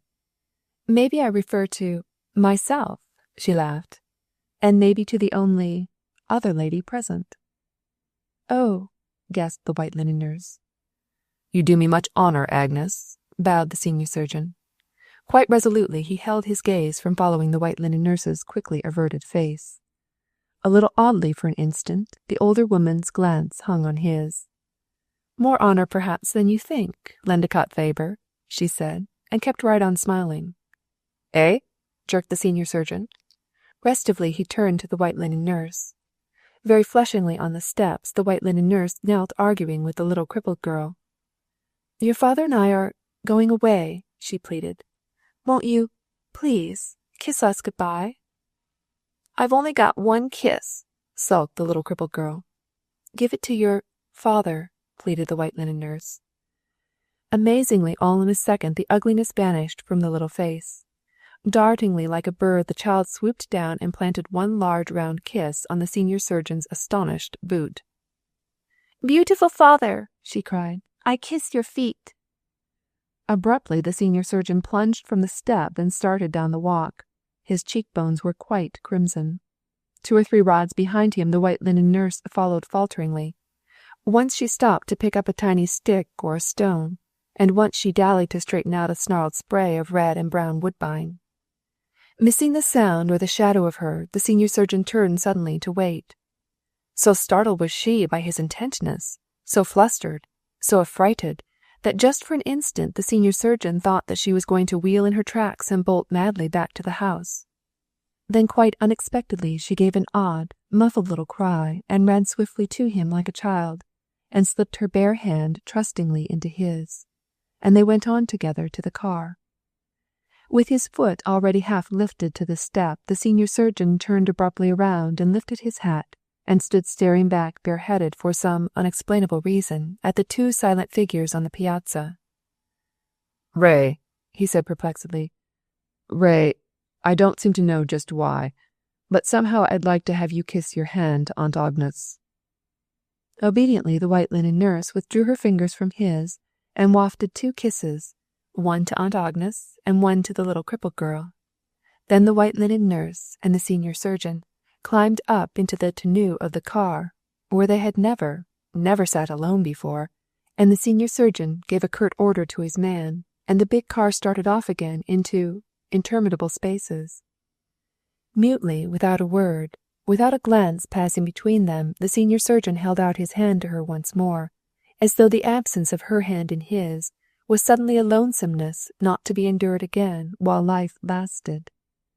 Whiz, whiz, whiz, whir, whir, whir, the ribbony road began to roll up again on that hidden spool under the car.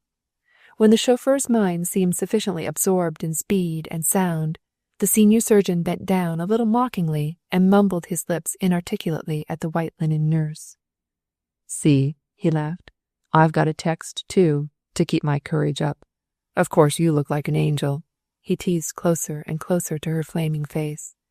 "But all the time, to myself, to reassure myself, I just keep saying, 'Bah, she's nothing but a woman, nothing but a woman, nothing but a woman.'" Within the senior surgeon's warm, firm grasp, the white linen nurse's calm hand quickened suddenly like a bud forced precipitously into full bloom. "Oh, don't talk, sir," she whispered. "Oh, don't talk, sir. Just listen." "Listen? Listen to what?"